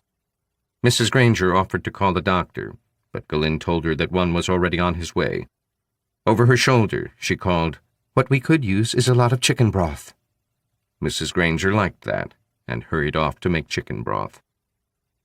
Up the stairs, as Galinn eased me onto my bed, she shook her head. "The local doc should see you now, but the moment he sees that cut, he is going to know it was a knife and not a branch, and that is going to cause us a lot of trouble with the cops. It will almost certainly scare off KG. We don't need any of that. I just need to recoup my blood and heal up a bit. I'll be fine in 24 hours. Yeah, Superman, you need antibiotics. If that cut gets infected, you could get gangrene, and then they'll have to amputate your body. You'll be like Pierce Brosnan in Mars Attacks." She pulled out her phone and told her father what had happened, and he said he'd have a friendly doctor sent from New York. She hung up and sat looking at me for a moment. "He said, how are you going to protect his daughter now? Some mensch." He didn't say that. But he thought it. I know my father. I wagged a finger at her, then used it to point at my chest. This was going to be around your throat. "I know." She came and sat beside me on the bed and disturbed me deeply by stroking my cheek. "Maybe we should call this off, Mason. Go back to town, arrange a meeting with my dad and Nero." She looked down at her boots. She still had her left hand on my cheek. "I don't want anything to happen to you, Mason." She shifted her head and gave me the most direct stare I had ever seen in my life. "I couldn't handle that." "Hey, nothing's going to happen to me. This is a scratch. I've had worse." "We stay in this room till sunset. You sleep. You drink lots of water and chicken broth. At sundown, I'll get a couple of flasks of broth from Mrs. Granger. We get in your Cerbera, and we blast a trail back to D.C. I shook my head. As a plan, it has weaknesses, Galinn. In the first place, it leaves a homicidal stalker at large hunting you. It leaves unanswered the questions. How did he know you were coming here to the Lookout Inn? And how did he manage to get here and find somewhere to live at the same time as you?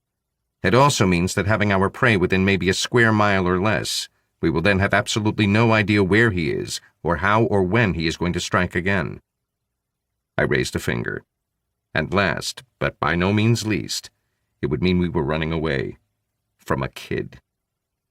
She seemed to sag and sigh. All valid points. We are hurt, but we still have the upper hand and the advantage. We stand our ground, and we see this through. And then... She looked at me and raised an eyebrow. What? And then what? Then we go on vacation, and we have a damned vacation. She smiled. You got that right, pal. I slept the rest of the afternoon and evening. Galinn had food sent up, and at 10 o'clock the doctor arrived from New York. He was very thorough in his inspection, and nodded at Galinn a couple of times as though approving of the stitching. He dressed the wound, bandaged it, gave me a shot of antibiotics and a box of strong painkillers, and uttered his first words since arriving. Sleep. Then he added, lots of water, chicken broth, beer is good, iron. Then he left. I slept deeply, and all night Galinn was in the chair beside my bed.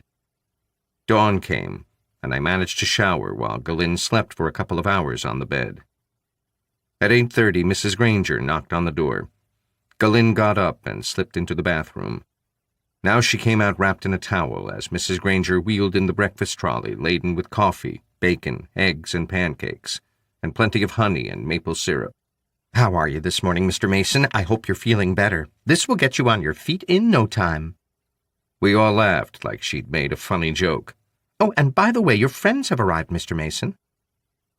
I mixed a frown with a smile and said, friends? Galinn grinned. He doesn't have any friends, just me. Her laugh was a little shrill this time. Amy Lee and Christopher Lee. Amy Lee here? My question was directed at the universe, but Mrs. Granger looked apologetic, like I had directed it at her. That's what she said. I told them you'd had an accident. They said perhaps they might come and visit at lunchtime. She left hurriedly, and I sat staring at Galin, who stood staring at me a moment like she wanted to wet the towel and hit me with it. "I didn't tell her where I was going," I said. She turned, closed the door, and went to the shower. I added to myself, "And she's not married." Chapter 7. I pulled on my clothes, took a couple of painkillers, and made my way downstairs. The ache in my chest and in my back was debilitating. I tried, not very successfully, to ignore it. I found Amy Lee out on the deck, sitting at a small round table. She tilted her head to one side as I approached. "What happened to you?" "I fell out of a tree." "Like your ancestors." "That's funny. What are you doing here, Amy? How did you know I was here?" "Nero told me. Aren't you happy to see me? I thought you'd be happy." "I am." "You don't look it." "I'm in pain." "And you're here with someone." "It's complicated." I nodded a few times. "It's very complicated." "I see. I am also here with someone." "Your husband. You got married in the last 48 hours. How come you were debriefed so quick? I thought it would take weeks." "Nero said I needed to heal. He said you'd look after me. I knew you'd be with some beautiful babe, so I brought Christopher to make you jealous. He's very handsome and muscular." "Amy, I am not sure this was a great idea." She pouted. A lot of women think pouting makes them more attractive. Really, it just makes a man wish he could communicate with her normally. I winced. She went on. "But, Ally-Wally—" "I knew you were going to say that." "Haven't you missed me all this time? I have missed you so much. I was just dying to see you again." Her face brightened. "Maybe Christopher and your friend could get together and let us catch up." "Yeah, no." "Are you serious about her?" I thought about it, gazing out at the sun glaring off the bay. You could say things have gotten pretty serious, yeah. Her face hardened. "Oh," she said. "That is very disappointing. I thought, Alex, after everything I have been through—" A figure appeared at the door and leaned out. She made an effort to smile. "Christopher, this is my dear friend Alex I have told you so much about. He was my knight in shining armor who came to rescue me from Finland." He was big and handsome in a brutal kind of way, but he had a pleasant smile and an agreeable, educated voice. He came forward with his hand stretched out. "How do you do? Amy has told me a lot about you. I almost got jealous." We all laughed, and over his shoulder I saw Galin standing where Christopher had been standing seconds earlier. Her smile was neither agreeable nor pleasant. I was saying, "Oh, absolutely no need for that. Amy and I grew up together. We're more like brother and sister." I grinned at Galin and said, "Aren't we, darling?" She narrowed her eyes. "You left me alone." I laughed too much, and it hurt my chest. I winced and said, "I had the door covered, darling. Come and meet Amy and Christopher." It was on the tip of her lips to ask me what the hell I was talking about, but she bit it back and smiled and shook hands. While she did that, I asked Christopher, "So are you just passing through?" But it was Amy who answered. "Oh, no, Alex. We came here to see you. Nero—" She turned to Galin. "That's his boss. Told me where you were.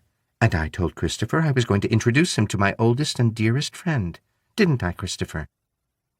He smiled comfortably. "She did that?" Galin smiled at me with the kind of fondness that causes extinction events. "That is so sweet. Only problem is—" She gave a small laugh. "Gee whiz, after his accident, he has to have a lot of rest." She tilted her head on one side and gave me the extinction event again. "He really shouldn't have come down at all."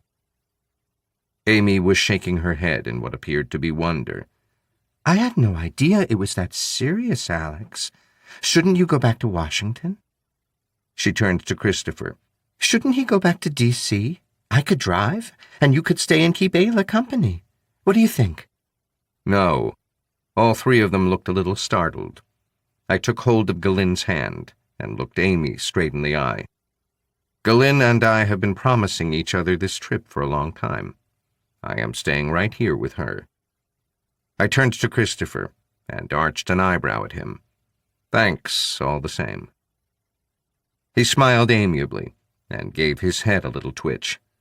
That's a man talking right there. Come on, Amy. Let's give these people some peace and intimacy. He gave me a wink and added, Maybe we can catch up for lunch or dinner sometime. "That would be nice," I lied. Amy gave me the kind of look that strips paint, and they wandered off, saying they were going to go sailing. When they were out of earshot, Galin scowled at me. "You left me alone." I gave her my best bored cat look. 1, I am currently of no use to anybody, and you know it. You would have to rescue me. 2, you are the most dangerous person I know. You could kill a rhino just by curling your lip at it. Flattery will get you nowhere. 3, I was sitting at the door, and there is no other way up to my room. She grunted. And 4, I have no idea how Amy found out I was here, why she has come, or who Christopher is. She is not married. This is the agent you collected from Finland? Yes. She was in China? I nodded. Mm-hmm. You had a thing with her when you were teenagers. I frowned at her. How do you know that? Somebody wrote it on your face. Has she always been this crazy? No. But she's been 5 years in a Chinese prison. We were close as kids. We grew apart as we grew older. After your fling at the drive-in? It wasn't a fling, and it wasn't a drive-in. We went out for a month or so, then drifted. Mason. I looked up at her. What? You can let go of my hand now. But my chest still hurts. It'll hurt more if you don't let go. I sighed and let go, and watched Amy and Christopher clambering onto a little sailing dinghy. They were laughing, and it echoed across the still water. What the hell game is she playing? Galin didn't answer, but I knew she was wondering the same thing. After a while, she sat, and we watched the dinghy lurch inexpertly over the water. Galin was frowning. Nero didn't tell her where you were going. No way. It's a stupid lie. All you have to do is call him. I nodded, still watching them. Which means she doesn't care. Right. But there is a much bigger question. I met her gaze and sighed.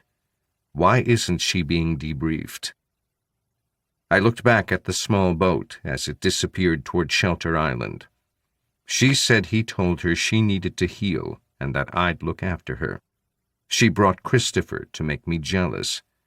Is that the kind of bullshit she used to come out with before? I'd have to say yes. She was always playful, flirty, coquettish. It's one of the things I grew tired of.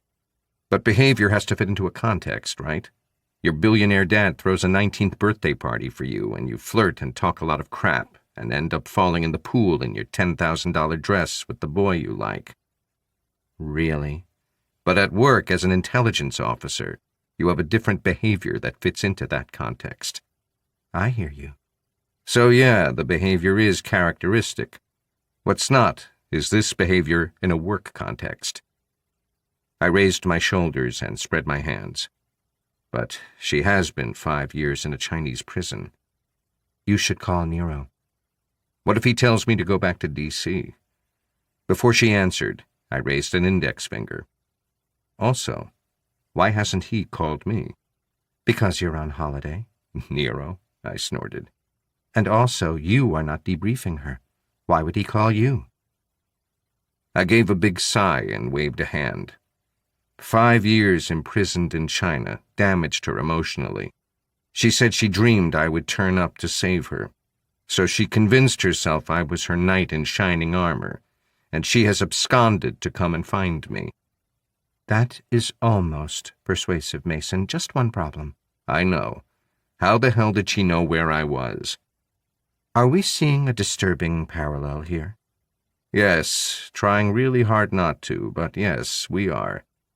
We have no plan, and this has come out of left field. I called the office. After voice recognition, Lovelock's dark chocolate voice oozed into my ear. Hey, sugar. Hey, sweetheart. Is your dad there? I need to talk to him. You'll have to talk to me, honey. Daddy ain't here. I frowned at Galen. He's not there. That is... I searched for a word. Anomalous. Anomalous, yep. Daddy ain't here, sugar. And that is anomalous. How can I communicate with him? You tell me what you want to tell him, and when he calls me, I will tell him what you said. Did something happen? Is there something I need to know? Everything happens for a reason, baby. I sure hope there is nobody eating at your next table. You are sounding less and less like a guy calling his sister-in-law. Okay, I hear you. Tell him our romantic vacation was spoiled by several visitors. The Finnish brief was among them. Tell him to call me. This is a mess. You got it. She hung up, and I stared at Galen. This is a mess. She looked past me and said, Bring me a couple of special Maine bitters, will you? And some chicken broth for this guy.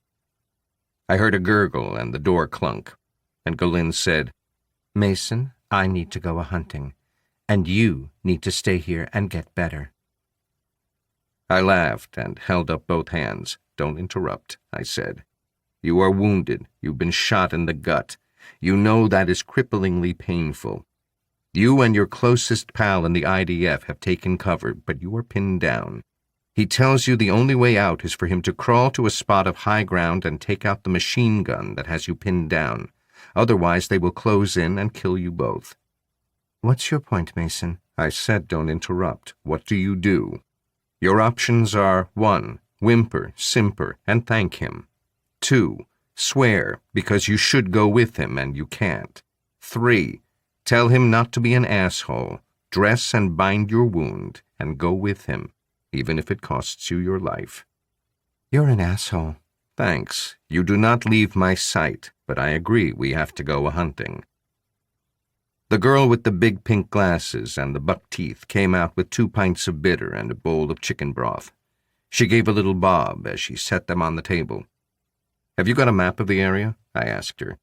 Sure. She grinned and tilted her head on one side. I'll get one for you. I thanked her, and she hurried away. What we've been doing, darling, I told Galen's frosted eyes, is a lot of sailing and island hopping. That is very stressful on an injured man's pectorals. I think it's time we did a little driving inland.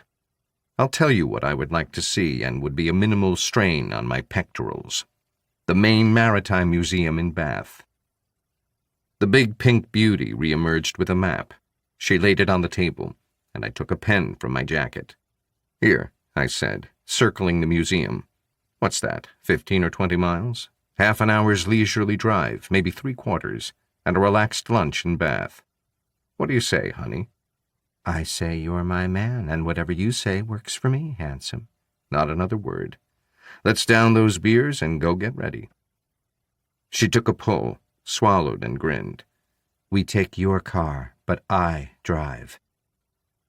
Half an hour later, we were growling and rumbling our way toward Route 123. There we turned north, and Galen accelerated with a big, stupid grin on her face. So, what's on your mind, lover boy? It's too much of a coincidence that we both have a stalker, and that both of those stalkers knew where to find us, even though we were both at pains to conceal where we were going. Totally agreed. So on a totally practical level, somebody is using some kind of technique to track us. So we need to start a process of elimination. The cars. And while we are eliminating, let's set some traps. The word at the hotel is we are going to the Maritime Museum in Bath, so we don't go there. We leave the car somewhere semi-secluded, and we hang out nearby and watch. Good. Your body may be screwed, but at least your brain is still working. We made Brunswick in about 10 minutes. At Bowdoin College, I told her to slow down. Take Bath Road here on the right instead of the highway. She slowed and turned like the car was stuck to the road with magnets, and next thing we were thundering toward Bath with the long hood of the Cerberus surging to lift off the blacktop ahead of us. In my peripheral vision, I saw a 40-mile-per-hour speed limit sign warp and flash past in an applied demonstration of Einstein's general theory of relativity. I put my hand on her shoulder. Okay, Galen, take it easy. Slow down. Pretty soon we're going to come to a bridge that crosses the New Meadows River from Harding to West Bath. Good. This may be a good place to stop and leave the car, so slow down. She slowed, and as we approached the bridge, she pointed through the abundant green foliage to a small shopping complex with a large parking lot and a restaurant. Let's have a coffee, she said, and pulled in. Chapter 8. It didn't take long. We parked the car in the shade of some trees where it was not immediately visible from the road. We went inside the restaurant, ordered some coffee, and settled to watch. After 20 minutes, 2 cups of coffee and 4 donuts, a van rolled slowly into the parking lot. It was old and dirty. Once it had been a dark blue, now it was just dirty. Galen watched it come to a halt at the entrance to the lot, and said, What's that? A Haggerty. Must be 30 or 40 years old. No windows in the back, and the front windows and the front side windows must be at the legal limit for VLT. What's he doing just sitting there? Might not be him, Galen. He doesn't seem to be worried about drawing attention to himself. But even as I spoke, the van's big engine rumbled, and he cruised around to park 50 yards behind the TVR with his back to the TVR's trunk. Galen whispered to herself, That's him. You don't know that yet. But suddenly she was snarling, He thinks he's dangerous. And she was on her feet, making for the door. I stood to go after her, but knew I'd never make it in time. So I pulled my wallet, raised my Office of the Director of Intelligence Network's ID card, and bellowed like a sergeant major. National Security! Have you got CCTV in here? Is there CCTV here? Now! Now! When people hear the words national security, the obedience program kicks in, and if you bellow at them, they will do whatever you tell them to do. The staff scrambled, pointing and shouting, In the office! In the office! The manager led the way. I snarled at him, still holding out my wallet so he could see the Pentagon shield. Kill it now! Show me the last 3 hours! Come on! Now! Now! Now! In my peripheral vision, I could see Galen striding across the parking lot, with her right hand reaching for her pancake behind her back. One thing neither of us needed was that on film. The manager killed the cameras, extracted the flash where it was recording, and handed it to me. I took it and showed him my ID up close.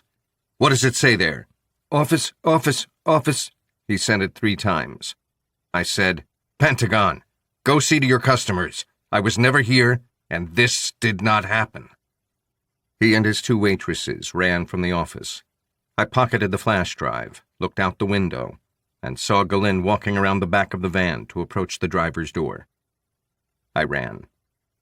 I hurtled across the restaurant and sprinted across the parking lot toward the dark van, with needles of pain stabbing through my chest. The tinted windows made it impossible to see inside, but I could hear the hammering of knuckles on metal. Next thing, the big engine roared, and black smoke billowed from the rear tires as the wheels spun and the vehicle surged backward. For a moment, I glimpsed Galen running on the far side. She had her weapon in her hand.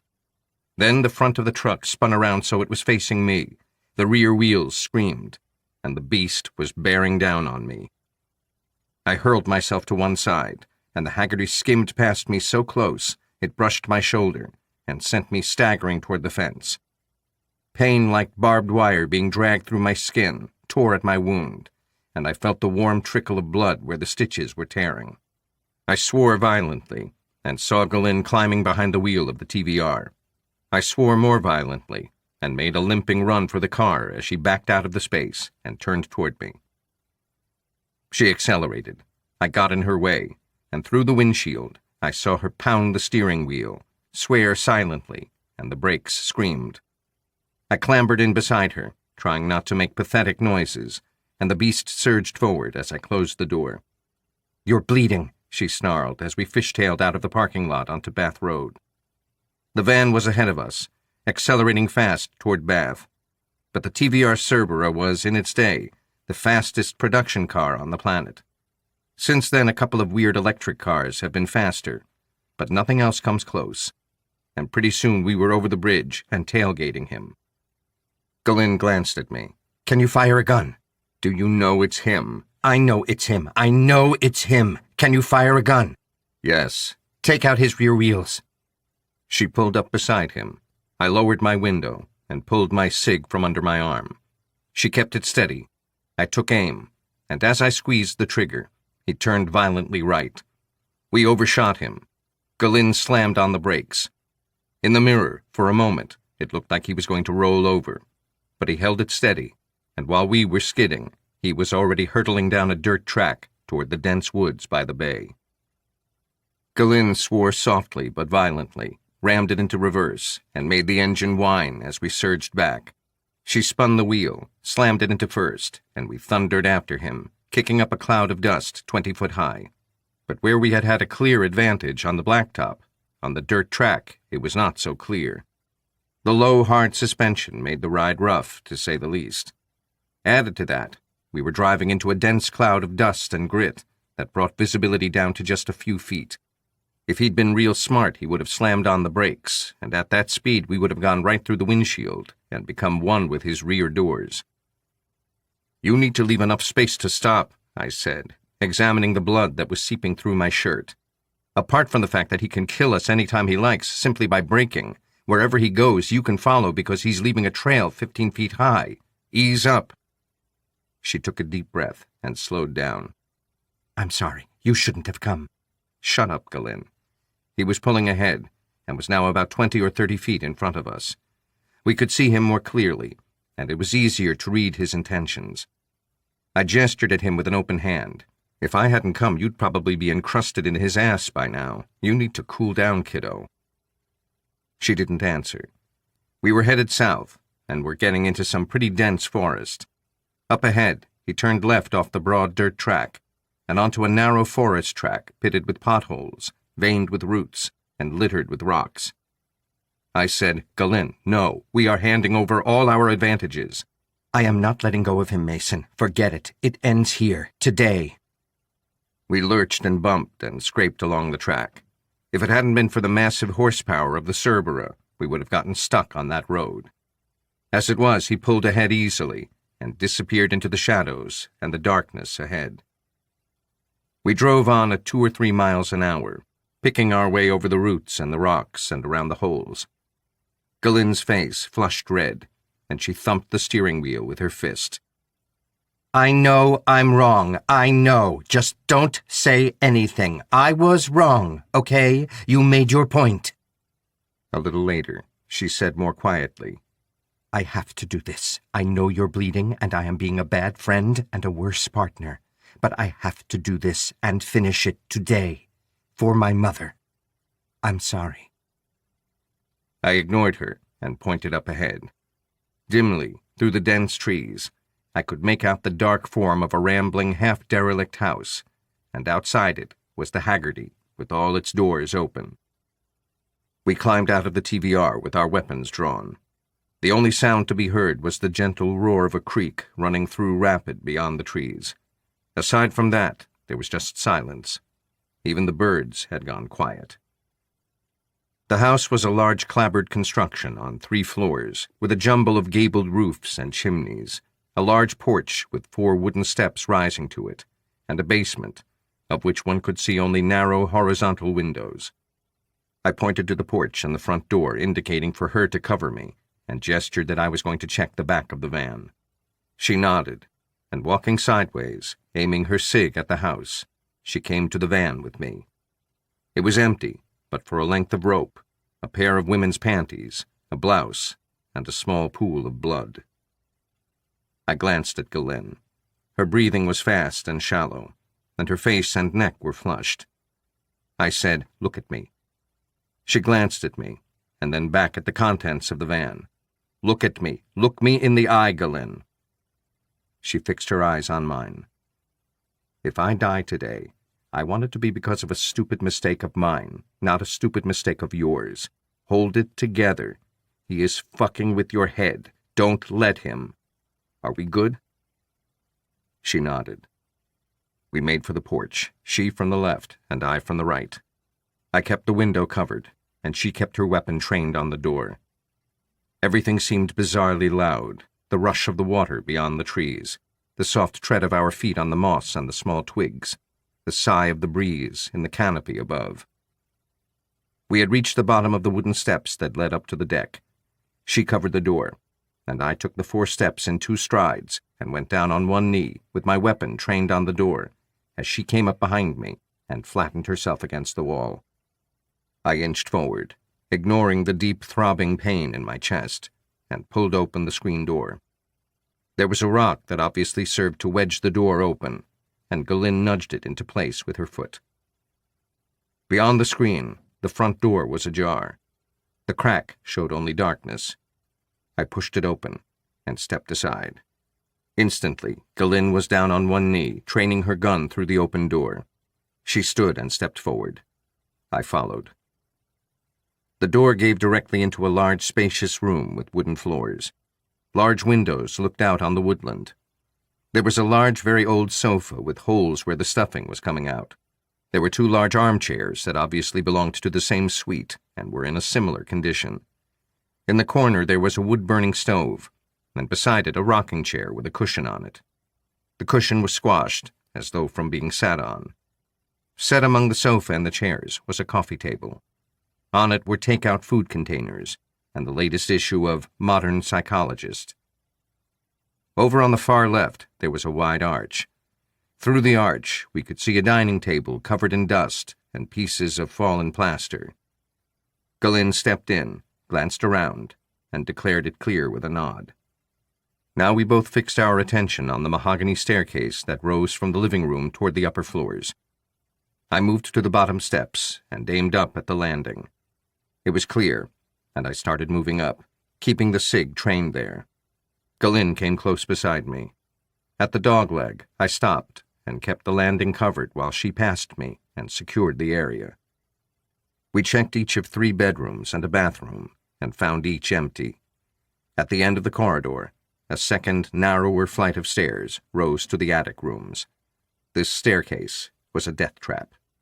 There was no latitude, and we would be walking straight into a hail of fire. Galen made to move, but I stopped her and whispered, "I'm already injured. I crawl. You come up behind me. If he appears at the door, we both shoot." She nodded. Okay, get on your belly, big guy. Crawling upstairs, especially while holding a gun out in front of you, is not something that is easy to do. Having 15 torn stitches in your chest doesn't help. But somehow I made it to the top and found myself at a long, narrow landing with a door on my right and another door on my left. Galen stepped around me, and I clumsily got to my feet. Galen was frozen. She raised a finger at me, and I saw her eyes swivel.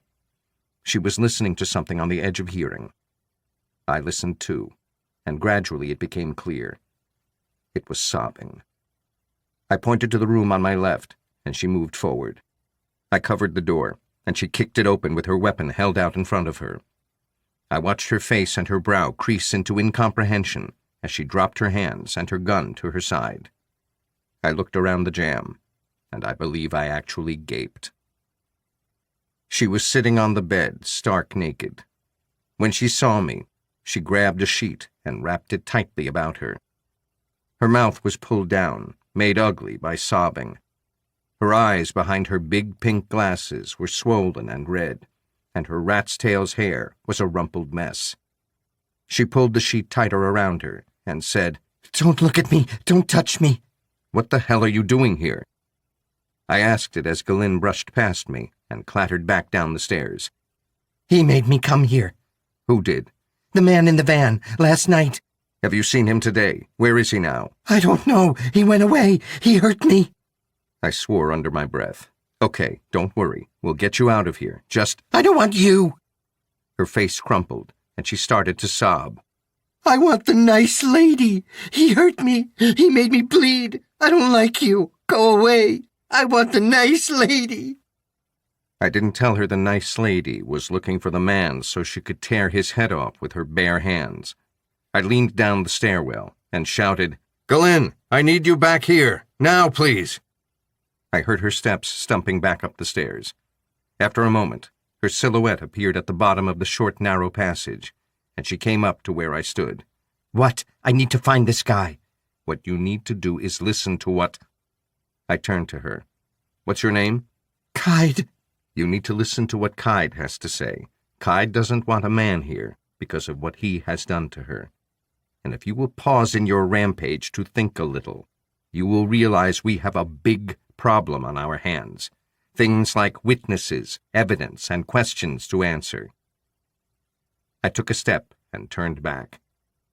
I'm going downstairs. You bring Kide down, and then we have to get her to a hospital, and we need to report this to the sheriff. I pointed at her. Start cooling down, Galin. This is getting out of hand. She wasn't looking at me. She was staring at Kide with absolutely no expression on her face. I gave the sigh of a man who is sick of talking to the wall and went down the stairs, wondering if even Nero could get us out of this mess. I thought about calling him, but I knew I'd just get Lovelock again. As I reached the first landing, I heard Galin and Kide behind me. Kide was sobbing. Galin was like a black cloud of silent rage. In the living room, the nice lady brushed past me, propelling Kide, wrapped in a sheet, toward the door. You take the TVR, she said over her shoulder without looking at me. I'll take Kide in the truck. Kide wanted to be with the nice lady, so there was no point arguing. I followed out, saw Galin climb in the truck and Kide get in the passenger side, still crying, and I made my way to the TVR. I could understand Galin's anger. The son of a bitch was there, somewhere, either hiding in the trees or in the house itself, maybe in the basement. I thought about going back and checking it out, but the situation was enough of a mess as it was. I was weak and in pain, and this guy was subtle. He was subtle and very dangerous. I got behind the wheel and watched the Haggerty roll past. Then I slowly and laboriously turned the low-slung growler around and made my slow, painful, lurching way back toward the blacktop. By the time I got there, Galin was long gone. I took it easy, going back to the inn. Chapter 9. When I got back, there was no Haggerty parked outside. When I went inside and asked, they told me they hadn't seen her since we'd left that morning. Mrs. Grant pointed to the bloodstains on my shirt. Yeah, I got overactive. Silly of me. You'll have to see the doctor. I will. You're right. Shall I call him? She made the question sound weirdly like an accusation. Understandably, they did not want blood on display at the Lookout Inn. I'll call him in a moment, I said, forcing a careless grin, and went out on the porch. I sat, pulled my phone from my pocket, and called Galin. I got a message saying she was either switched off or out of range. I thought about calling Gabriel, but all he could do was either contact local law enforcement or send some guys from the Mossad. I needed to call Nero, but that was not an option. I closed my eyes. The pain in my chest was getting in the way of my thoughts. Her voice cut through those confused thoughts like a cruel, blunt blade. What in the name of all that is holy have you been doing? I opened my eyes, though I didn't want to. Amy Lee was staring in horror at my chest. I looked down. My shirt was a mess. You look like the floor of a charnel house. It's a long story. Where is your friend? She had to do something. Her face said, some friend, but she was smart enough to keep her mouth shut. Instead, she said, We need to get you to a doctor. I glanced around. There was no one around. Amy, can you take care of it? Did you do those courses? She frowned. Sure. Why? What's the problem? Where's your friend? He went to lie down. Let's go up to my room. She gave a short laugh. That's an offer I haven't had in a few years. Come up to my cell, sure. But come to my room? Not for a long time. I'll commiserate with you when I'm feeling a bit stronger. In my room, I closed and locked the door, then stripped off my shirt. She led me into the bathroom, sat me on the toilet, and very carefully washed around the wound with warm, soapy water. Eventually, she looked up into my face. This was not caused by any branch I have ever seen. This was caused by a very sharp blade. I know. I was there. I saw it happen. Don't always be a smartass, Alex. I am your friend and your colleague. We're practically family. What the hell is going on? I jerked my chin toward Galen's field emergency kit. Can you fix it? She nodded. Yeah, I can fix it. As she reached for the kit, I said, "Before I tell you what's going on, you tell me." What are you talking about? I delivered you to Odin, to Nero, and 24 hours later, instead of intensive debriefing, you're down here with the Hulk, telling me Nero told you where I was. And now I try to contact Nero and I'm told he's gone AWOL. You need to explain that to me. She stared into my face for a long time. Then she switched her gaze to my wound and started cleaning it. I have no idea why Nero has gone AWOL, Alex. How could I possibly know? As to my being here instead of debriefing, what I told you before was not so far from the truth. I told Nero and the doctor who attended to me that I was traumatized, that I had developed a mild obsession with you. She glanced at my face and gave something that never became a smile. I said I simply could not and would not go into debriefing if I didn't see you first. I'm sorry, but that's all there is to it. With anybody else, it would be absurd. But with Amy Lee, it was almost plausible. I sighed. Amy, I can't tell you what's going on here because it's not about me. It is a private issue with somebody else, and I simply can't talk about it. That girl, Galen. I just told you I can't talk about it, but you need to get your ass back to D.C. and you need to go into debriefing. This is unprofessional. I cannot understand how Nero allowed this to happen. I'll go back for debriefing, mister, but you need to go back and have this seen to. Leave it like this and you are going to have a bad infection where you really don't want a bad infection. You have torn your stitches and you allowed dirt to get in the wound. You need to get back to D.C., Alex. I can't. I have to wait for Galen. She studied my face for a long moment. You are pretty sweet on this girl, huh? Come on, don't start that. We're really good friends, that's it. Well, Alex, if she's that much of a good friend, she will understand that you need to get to a hospital. Don't insist, Amy. And while we're on the subject, who is this pal of yours? Christopher? Oh, I've known him for years. I had a hunch you were sweet on this girl, so I brought him along for protection. Well, here is what we are going to do, Amy. You are going to take Mr. Lee, and you are both going to return to D.C. You are going to have your debriefing sessions, and in a couple of days I will see Galen off at the airport, and you and I shall catch up and have a good long talk. She finished patching me up, and then patted my cheek with her palm. That all sounds perfect. Only I am not going back to D.C. unless you come with me. You will only delay things, Amy. I am not going to tell you what this is about. I can't. But you need to understand that you need to go back to D.C., and you need to leave me and Galen to get on with what we are doing.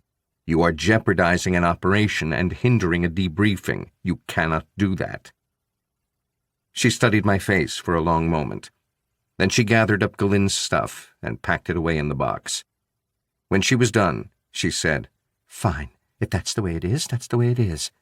But you have to promise me that we are going to get together very soon. You were a vital part of my survival, Alex. You don't seem to appreciate that. I really wanted you at my debriefing. It will be traumatic, and I need your support. I understand. You have my promise. I walked her down to her room, and then went in search of Mrs. Granger. I found her at the reception desk. She gave me a smile that was part wince. Ah, she said, we are looking much better. Well done. I wanted to ask you, I said after a polite laugh, about that girl you have, the waitress Kyde. I placed my fingers at my temples as though holding a pair of spectacles and bit my lower lip. Served us last night. Kyde Gosling. She hasn't turned up today. Kyde Gosling? I felt a hot burn in my belly. Is this the first year she's worked for you here? Mrs. Granger frowned at me like I was beginning to get on her nerves, first bleeding, and now asking impertinent questions. Yes, why, Mr. Mason? Is there a problem? I left her staring after me and went out to my car. I called Gabrielle. Alex, listen to me. Galen has been abducted by Kingsley Gold. Kingsley Gold is now Kyde Gosling. It's a perfect anagram. He has had a sex change operation, and he now is in almost every respect a woman. Oh, God.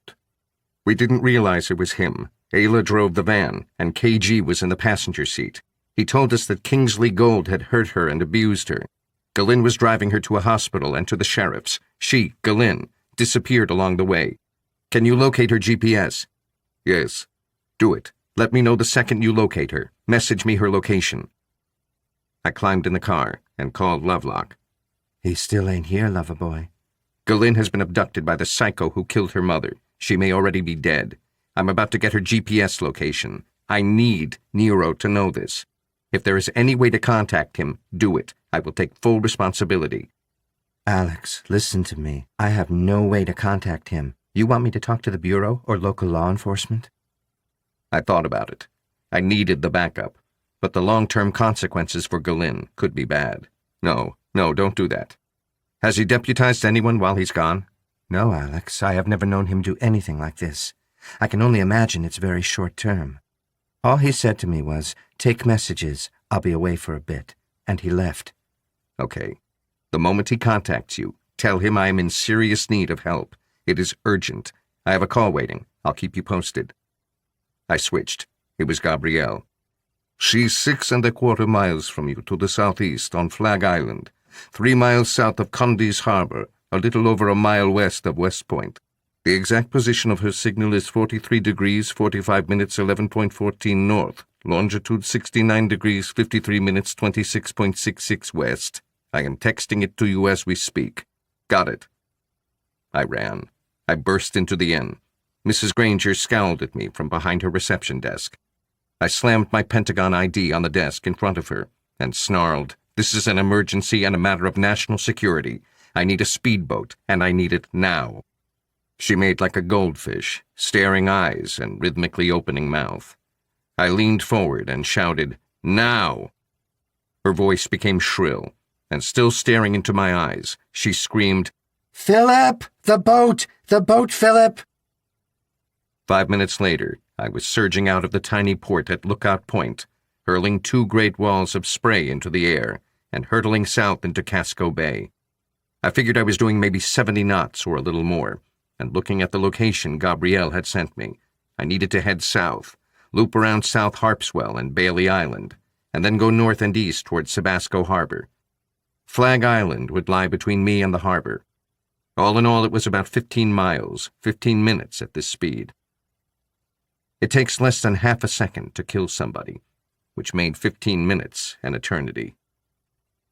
I rounded the headland at Bailey Island, and pretty soon just 5 miles away across the dark, cold water, the rocky face of Flag Island came into view. It rose out of the sea, maybe 70 to 100 feet or more at the southern end, covered in dense forest. But at the northern end, it sloped down to a secluded sandy bay. That was where I pointed the prow of the boat and gave it all it had. I slowed, eased into the bay through a narrow channel between sandbanks, and drove the boat up onto the shore. There I killed the engines and jumped onto the beach. There was no visible track or path. There was just the broad sandy beach rising steadily toward rocks, and then the densely packed trees and shrubs.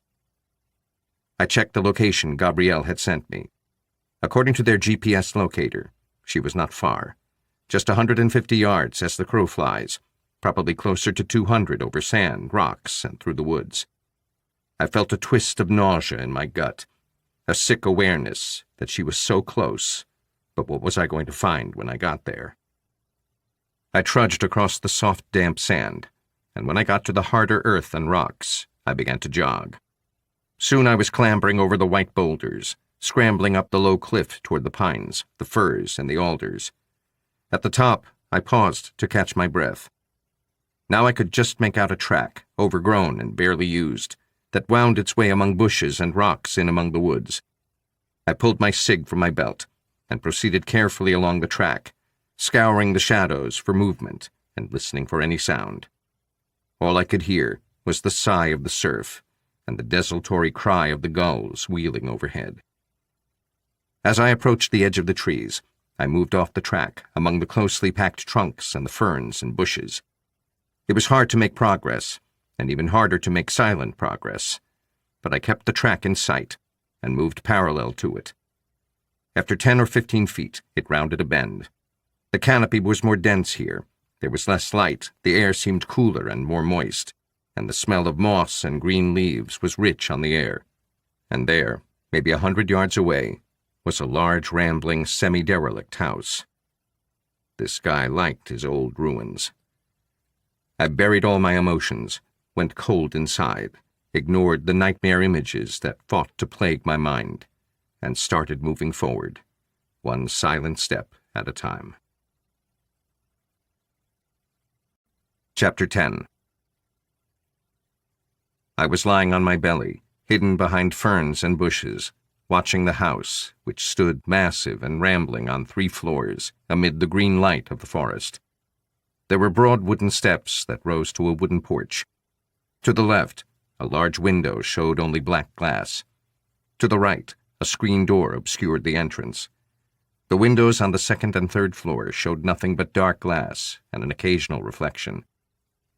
Did he know I was coming? He had proven so far to be subtle and smart. The chances were he did know I would come. Either way, I had to work on that assumption, and that meant he would either be watching the main door, or he would have it booby-trapped.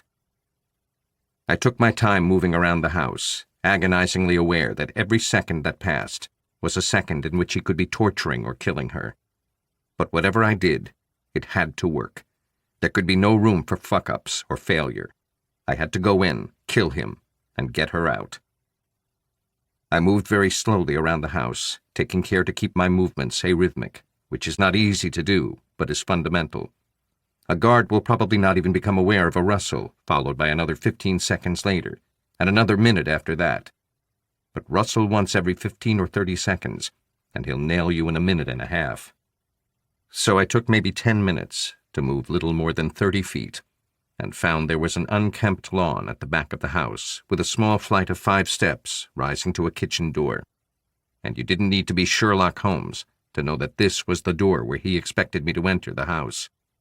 I had no immediate ambitions to have my noble forehead creased by a meat cleaver, so I continued on around the house, until half an hour later I was back at the footpath. I had run my analysis and knew what I was going to do. It went like this. The obvious point of entry was the front door, so clearly an intelligent, well-trained operative would not use that point of entry. He would use the back door or a side window. I would therefore use the front door, but not in the expected way. I can't say my plan was brilliant, but it was at least a plan, which was 100% more than I'd had when I arrived. The side of the house where visibility was least was on my left. That meant anyone approaching the house from that side was least likely to be seen. So I positioned myself there. After another 5 minutes of arrhythmic crawling, and after another minute of absolute silence and listening, I sprinted to the corner of the house beside the porch. There I took one deep breath, hauled myself over the railing, took 2 long strides, and put 6 rounds through the lock. Then I put another 2 through the large window, and another 3 through the lock in the door. I hurled myself through the shattered window, rolled across the broken glass on the wooden floor, and without pausing to think about all the various kinds of pain I was in, I sprang for the door of what had turned out to be a small parlor, wrenched open the door, and stepped into the hall, pointing the cig everywhere, except at anybody.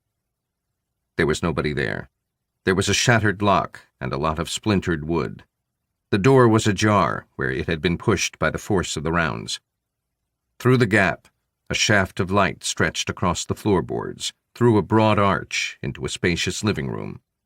I could see a mahogany dining table, a Persian rug, and the edge of a sofa.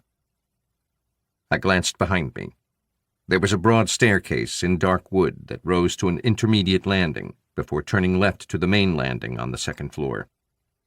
I walked cautiously to the arch and looked into the large living room, which doubled as a dining room. There were patches of creeping mold on the walls and ceiling, and a thick layer of dust lay over every surface. The place had not been used in years. Slowly, I became aware of a smell. There was the musty smell of damp and disuse. But within those smells, there were concealed other aromas. Something more subtle. Jasmine? Orange blossom? I turned and moved toward the stairs. Wooden stairs, especially old wooden stairs, creak. There are all sorts of theories out there about where to tread and how to identify which steps creak and which don't. It's all lies. They all creak. The first 4 or 5 steps, I tried to be quiet. It was pointless. He knew I was coming anyway.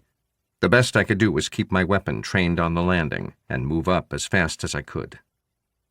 I got there in 5 strides. There were 2 doors on my left, then a dogleg, and on the right another flight of stairs. The delicate smell of citrus was growing stronger. I moved to the dogleg. It was a long corridor, and he was standing at the end, looking back at me. He was motionless and half concealed in shadows. He had a bedroom door open on his right, which was casting light against the wall behind him, but left his face in shadow. His hair seemed to be a ragged mess. I noticed he had a clump of hair in his left hand and a large pair of scissors in his right.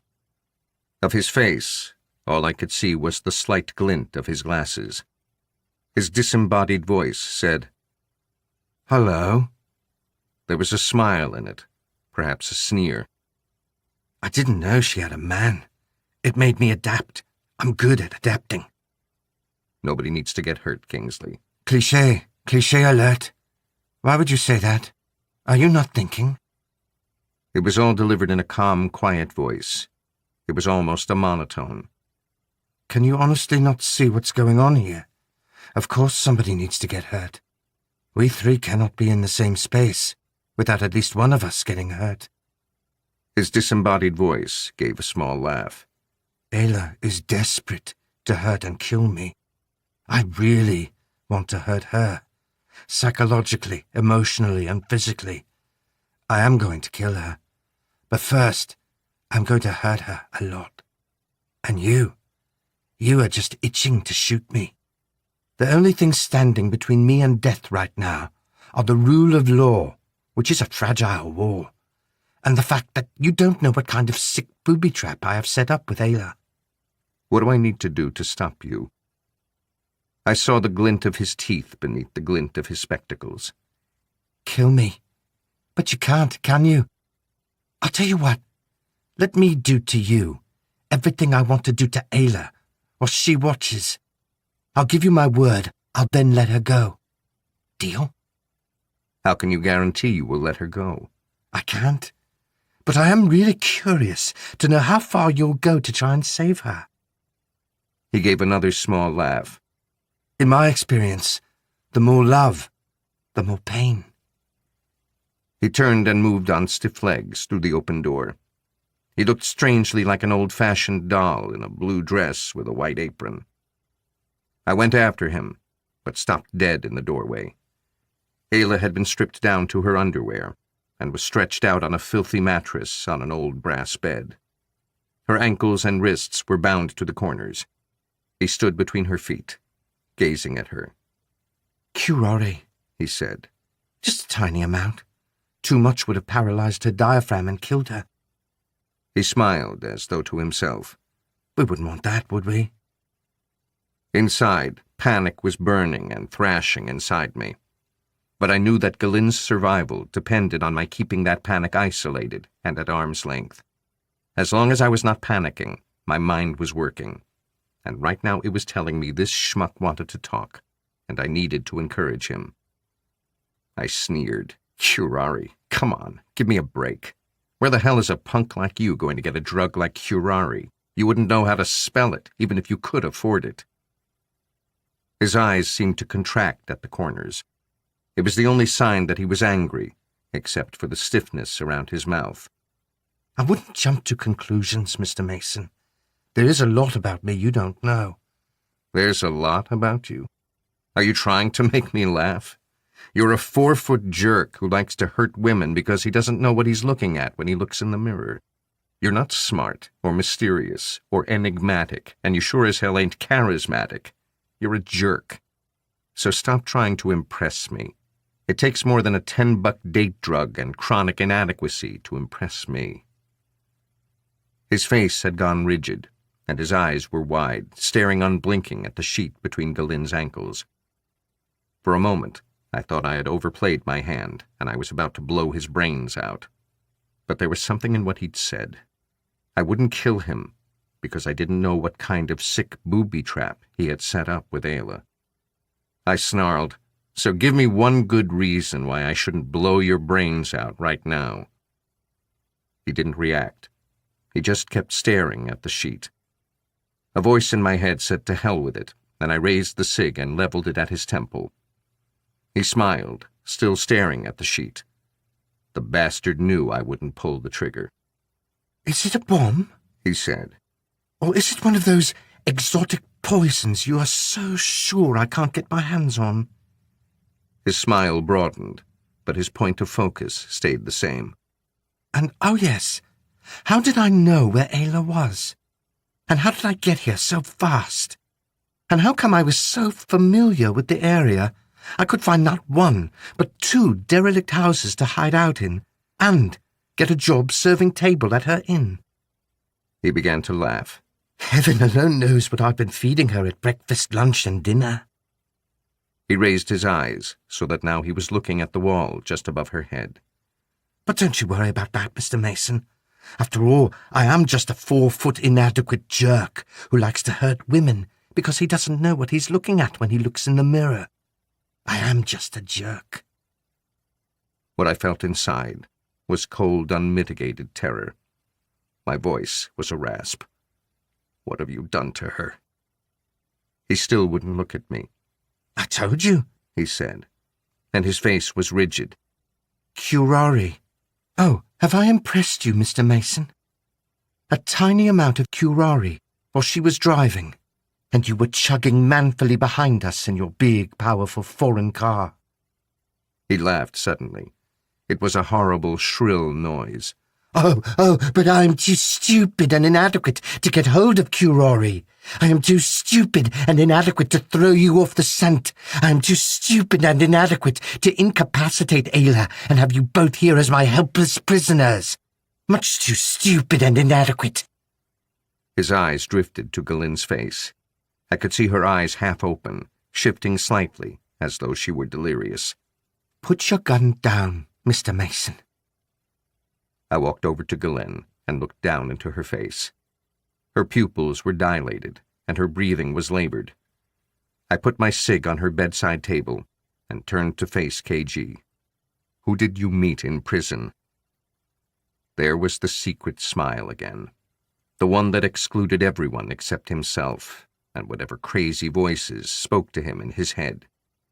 "You think you can pump me for information?" What difference does it make?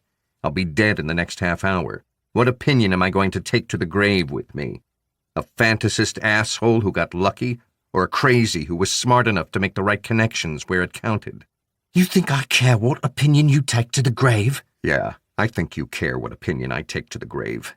Because we both know the bottom line is that I am a man, and you are a twisted piece of shit who doesn't know what he is. And KG, I didn't need to become a woman to get things done. The hatred in his face was almost a frenzy, but he still wouldn't look at me.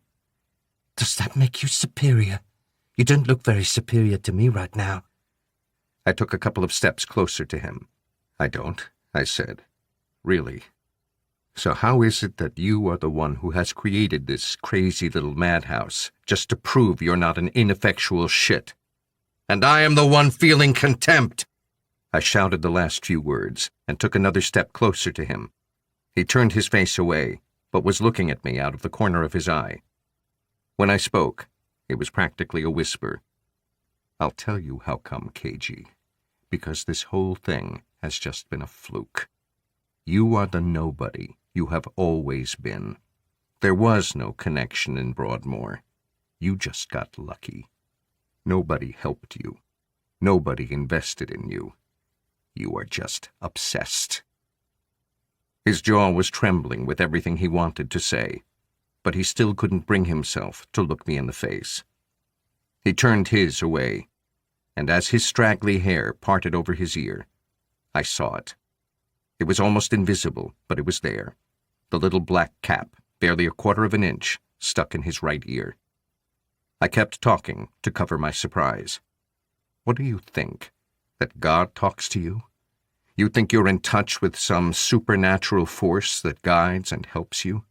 I got news for you, little man. You are just plain out of your mind. Is that what you think? I was aware that at that moment, he was at his most dangerous. I sneered at him. It's what I can see.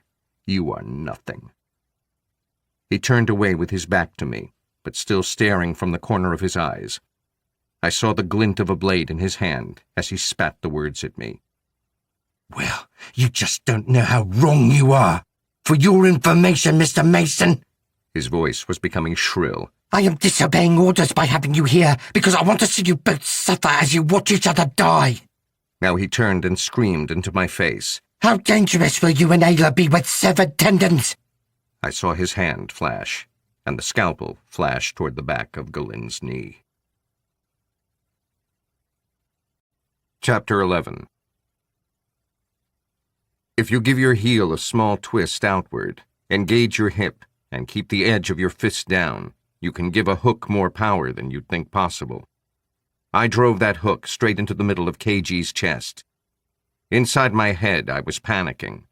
A voice was telling me I had done something really stupid that could cost Galen her life. I didn't know what he'd done to her, or what he'd given her, but I also knew whatever he had done, he would see me humiliated and dead, and kill her before he ever revealed it. In my gut, I knew he was drawing me into a position of helplessness. If I was wrong, then Galen and I would die together. If I was right, I'd made the right move. Either way, I made the only move I had. The blow lifted him off his feet and hurled him across the room. The scalpel fell on the bed beside Galen's knee. I went after him, feeling the warm trickle of blood on my chest again. I stood over him. He was rasping like an asthmatic in full crisis. I took a fistful of his collar and dragged him to his feet. He was covering his face with his arms and screaming in high-pitched hysterics. I dragged him stumbling across the room to the window, wrenched it open, and hurled him out, keeping a grip on one ankle with both hands. The pain in my chest was excruciating. His eyes were wild, and he was screaming inarticulate noises. "Shut up, KG. You die or you live in the next minute. You made 2 mistakes. First, you cut deep into my chest, and now I haven't got the strength to hold you very long. Second, you left me nothing to lose. So you and Galen die together today, or you both live. What did you give her?" He was barely intelligible. Just Curori! Just Curori! Please! I'm scared! Please! How much? 20! Please! 20 million! Please! His hysteria had reached a point where he had become incoherent. Plus my arms were aching, and my chest was in extreme pain. I gave a heave to pull him in, but there was a kind of combined smack and splat. His head seemed to explode, and suddenly his whole body twitched violently, and I lost my grip on his ankle. I watched his form sink through the air with his dress and apron billowing, and then there was a sickening thud as he hit the ground, and his head broke like an egg, and disgorged blood and gore over the ground. I staggered backward into the room, swearing to myself, and made for the bedside table where I had left my cig. I crouched down beside Galen, stroked her face, and looked into her eyes. They seemed to focus on me, and she frowned. Curari paralyzes the skeletal and voluntary muscles, so I told myself that was a good sign. I put my ear to her lips and nose and listened to her breathe. Curari kills by making it impossible to breathe. Her breathing was faint but steady, and she whispered, "Asshole," both of which I took as good signs. It takes 30 to 60 milligrams of curare to kill an adult, so I guess 20 was what he'd given her. All I needed now was 6 to 9 hours for her to recover, and we'd be fine. I stood so I was covering her, held the cig in both hands, aiming dead center of the door, and waited. I heard the door pushed open, and now I heard feet tramping up the stairs. I can't say it was a huge surprise when Amy Lee appeared, holding a semi-automatic in her hand. She gave me a steady, level gaze and said, "Please don't shoot me. You're bleeding again." "Why did you kill him?" "Put your gun away, Alex. It's me, Amy. I came to help you. Help me. I put my cig in my waistband. I was dangling him out of the window by his ankle. I was not in need of help. I was trying to get information from him, Amy. Why did you kill him? She sighed. Her face said she was pissed. I'm sorry, it was a reflex. I guess for a moment it looked as though he might drag you out of the window. I don't know. I fired without thinking. I arched an eyebrow at her. You're a pretty damn hotshot when you shoot without thinking. She smiled. Thanks. You could sound a little more grateful. You just killed a vital source of intelligence, and I am supposed to be grateful? And also, what the hell are you doing here armed with a semi-automatic pistol, Amy? She drew breath 3 times and made 3 false starts. Finally, she snapped. I saw you from the window. What? You seemed flustered and agitated. I had seen the wound, hadn't I? So I knew you were in some kind of trouble. And then you left with... She gestured at Galin. With Ayla and came back alone. You were rushing around like a headless chicken, and suddenly you took off in the boat. So I thought I had better get after you before you got into any more trouble. Good thing I did, really. It was my turn to make a couple of false starts. A good thing? A good thing? You just killed a man completely unnecessarily when he was about to give me essential information. I gestured at the window. Who is going to clean up that mess now? She shrugged. I don't know. Can't you get Nero to arrange it? We are not the mafia, Amy. We can't just go around murdering people and then call Harvey Keitel to come and clean up the mess. She made that face women make when they want you to doubt your own sanity. Harvey Keitel? I groaned. She went on. Alex, will you stop being such a drama queen? I'll get Christopher to deal with it. Are you out of your mind? She laid her hand on my arm. Don't panic. I've known him for years, and he is more than capable. Now, we need to get this poor girl somewhere safe where she can recover, and we need to get you some proper medical attention. I stared at her real hard. And how do you plan to pull off those 2 little miracles? Or is Christopher also more than capable of doing that, too? Her cheeks flushed. You really are the most ungrateful pig. I thought we were on the same side. You have not been debriefed yet. I was emphatic to the point of almost shouting. Then I started shouting. Your behavior is irrational and unpredictable. What the hell are you doing here? Why are you stalking me? Why have you got a gun, and why the hell did you kill KG?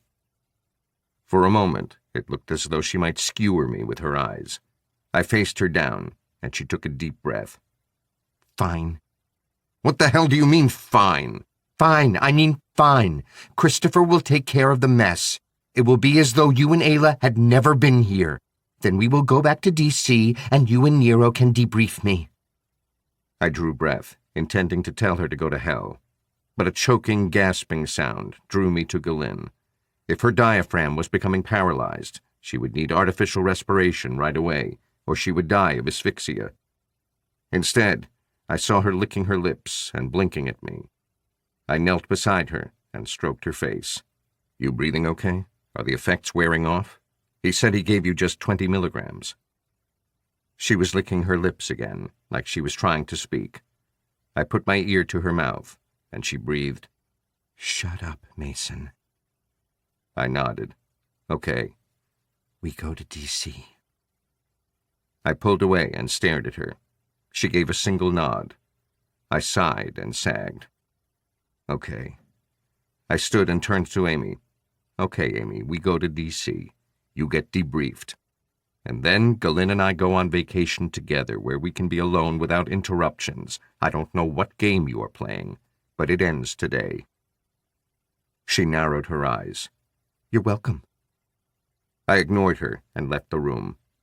Behind me, I could hear her talking to Christopher on her cell. I clattered down the stairs, crossed the living room at a run, and vaulted the railing on the porch. KG's body was there, horribly twisted and broken. His skull was shattered from the combination of the pistol round and the impact on the ground.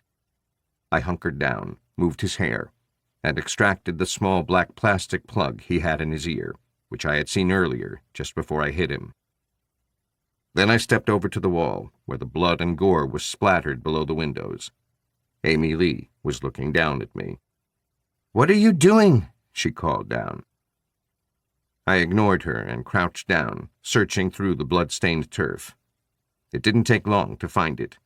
It had smashed through his head, hit the wall, and dropped to the ground. It was a slug.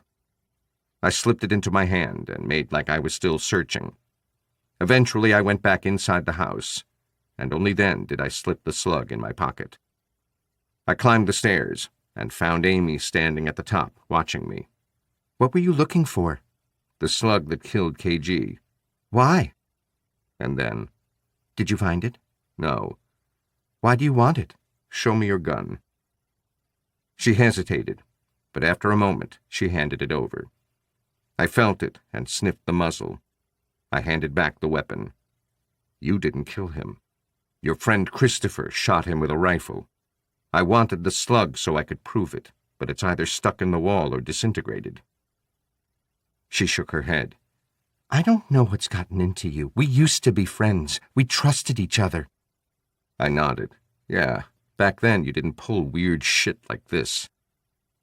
I heard the front door open and thud closed, then heavy boots climbing the stairs. Christopher's smiling face preceded him up to the landing. Hi, guys.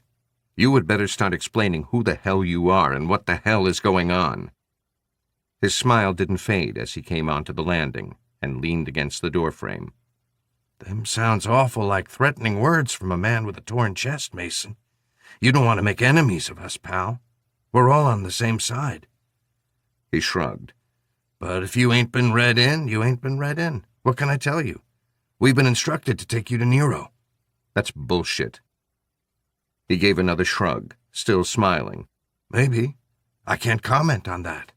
It's just what we've been told to do. So we do it. He smiled at Amy. Right, babe? I was sick of looking at Christopher's bland, complacent face, so I turned back to Amy. Why can't Nero just call and have me return? Why all this bullshit? Like I said, It was Christopher again. we can't answer those questions. We were just told to take you back to Nero. Voluntarily, if we could persuade you. He trailed off, leaving the heavy implications sitting there, staring at us. I stared at him a moment, then looked back at Amy Lee. "You can both go to hell. I'm taking Galen back to the inn. When she's recovered, we'll make our way back to D.C., and I'll see what Nero wants. I don't need you clowns to take us anywhere." They exchanged a look. Christopher shrugged. It was obviously his thing that day. Suits me, He said, then jerked his chin toward Galen.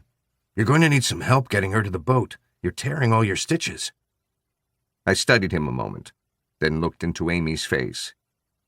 "I don't know what's happened to you, and I don't know what you guys are doing, but let me make this very clear to you both. If either of you lays a finger on her, I will tear you to pieces with my bare hands." Christopher sighed and looked down at his boots. Mason, we have gotten off to a bad start, and I can understand that. It's all played out a bit weird, but I told you we are on the same side. He pointed at the window. I didn't shoot you just now, though I could have. I shot the guy who was trying to kill Captain Galen. Just look at the facts. Sure, that all makes a lot of sense, and I'll believe it when Nero tells me to. Now, if you'll excuse me, I am going to leave you guys to clean up your mess and get Galen back to D.C. and a doctor. I turned to Galen. She was watching me. I hunkered down beside her. "Can you make it to the boat?" Her voice was barely a whisper. "I can try." I put her arm over my shoulders and lifted her painfully into a sitting position. I felt needles of pain in my chest as the stitches tore, and again the warm flow of blood. I bit down hard on my teeth to stop myself from making any noise. But suddenly Christopher was moving across the floor, speaking as he went. You are going to get gangrene in that wound, Mason. What you're doing is stupid, and you're putting your friend's life at risk. He scooped Galen up in his arms, and I felt an irrational stab of anger. He spoke over his shoulder as he made for the door. Shoot me if you want to, but I'm not here to cause you problems, Mason. I'm here to help you. Are you coming? I'm taking her to your boat. The man was as strong as an ox. I followed him the short distance through the forest to the small sandy bay where I had left the boat. It seemed to be an effortless task for him. We made our way down the rocks to the sand, and I saw that their own launch was pulled up beside ours. When we reached them, he carefully carried her aboard, laid her on the couch beside the table, and placed cushions under her head. "You have plenty of water?" he asked. I nodded. "Keep her hydrated to help flush her system, and take your time getting back to the inn.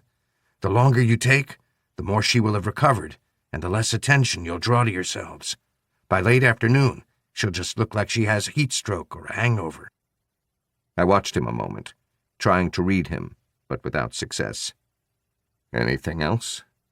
I asked it in a voice I had intended to sound neutral, but it came out hostile. He sighed and jumped from the boat into the soft sand. "Yeah," he said. "Call Nero, and for Christ's sake, get yourself read in, because right now, you are a pain in the ass." Chapter 12. I heaved the boat out onto the water and sat with my eyes closed, letting it drift for a while, as I gradually managed to ignore the ache that was taking a hold of my body, pierced here and there by what felt like long shards of glass. Behind me, I was aware of Galin breathing softly and rhythmically. That made me feel better, and I opened my eyes, fired up the boat, and made a slow, gentle route back up the bay. There was some logic in what Christopher had said, and I had enough sense left to know that if I didn't see to my wound pretty soon, it was going to become infected, and that could become a major problem. At least, I told myself, KG was dead, though that itself raised questions that my brain was in no condition to deal with right then. Why? That was the one question that kept rearing up in my head. Why was he dead? It made no sense, because there was no reason for him to be dead. I was vaguely aware in the back of my mind that Nero deplored, that was one of his words, deplored, the question, why? It was what he called a thoroughly useless interrogative particle. It is far too open. Why? Why? Because God willed it. Because he was alive and all that lives must die. Because he created that karma for himself? Why has a million possible answers. So I tried to think through the numb throbbing in my chest. How would he phrase it? How would he focus the question? What benefit did Amy know? Amy did not kill him. Amy had pretended to kill him. What benefit did Christopher gain from killing KG? And what benefit did Amy, or both of them, gain by pretending it was she who killed him? I knew the question was better. I knew it was more focused, and Nero would claim that the answer was right there in the question. But I could not see it, not right then. I took my phone and called the office again. When AI had verified my voice, Lovelock told me, "I haven't heard from him, Alex." "We're in trouble, Lovelock. We are at sea."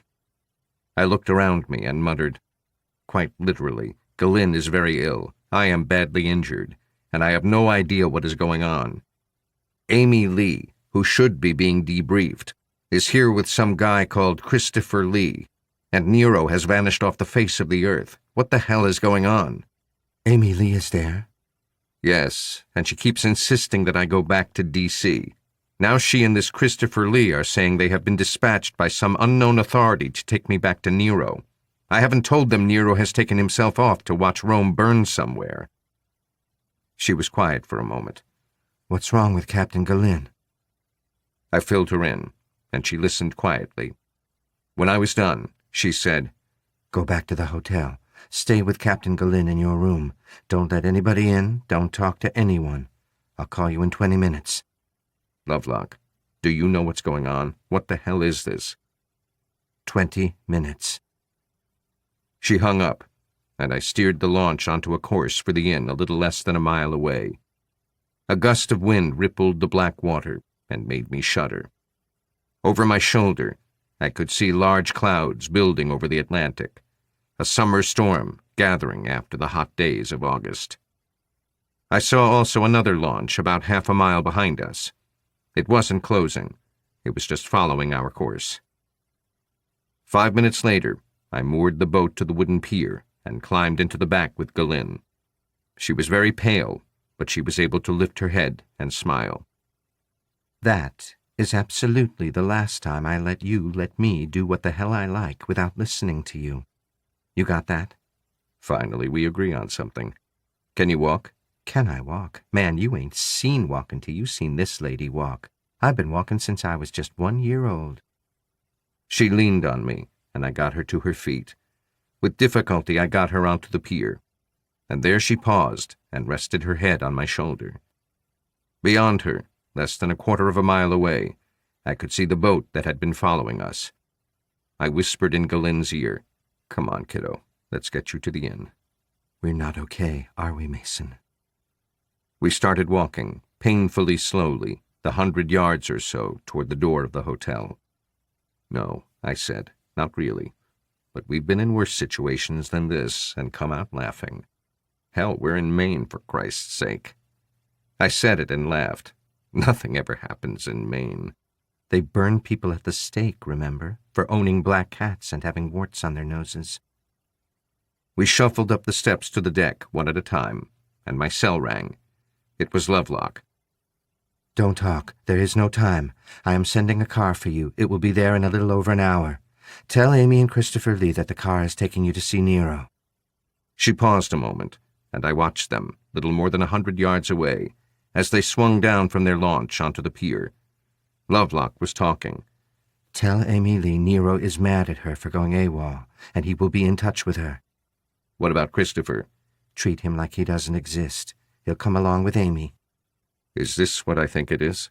Yes. The car will be there in an hour. You'll ask the driver how things are. He'll tell you not as bad as they seem. You ask him if he has time for a drink. He'll tell you not while Rome is burning. Cute. Now get yourself and the captain safe. She hung up, and I watched Amy and Christopher approaching up the path from the quay. They both looked very fit and strong, and I was acutely aware that we were both wrecks. They waved. I returned half a wave, and we went inside. Mrs. Granger was at reception, looking drawn and anxious. "We're leaving, Mrs. Granger." Oh, good. "It's fine. We'll give you a great review on TripAdvisor, and I'll recommend you to all my national security friends." "No!" She clasped her hands in front of her. "We'll be going up to our rooms now. You can prepare the bill. A car will come for us in about an hour. If you could call up and let us know when it arrives." Yes. I glanced out the door and saw Christopher and Amy approaching the decking. "There is just one other thing," I said. "I need to talk to these people. Maybe you could accompany my friend up to my room and get her into bed. Then we could probably both use lots of chicken broth. And don't hold back on the bill. Uncle Sam is paying." She came around, took hold of Galin, and led her up the stairs as the door opened and Amy and Christopher came in.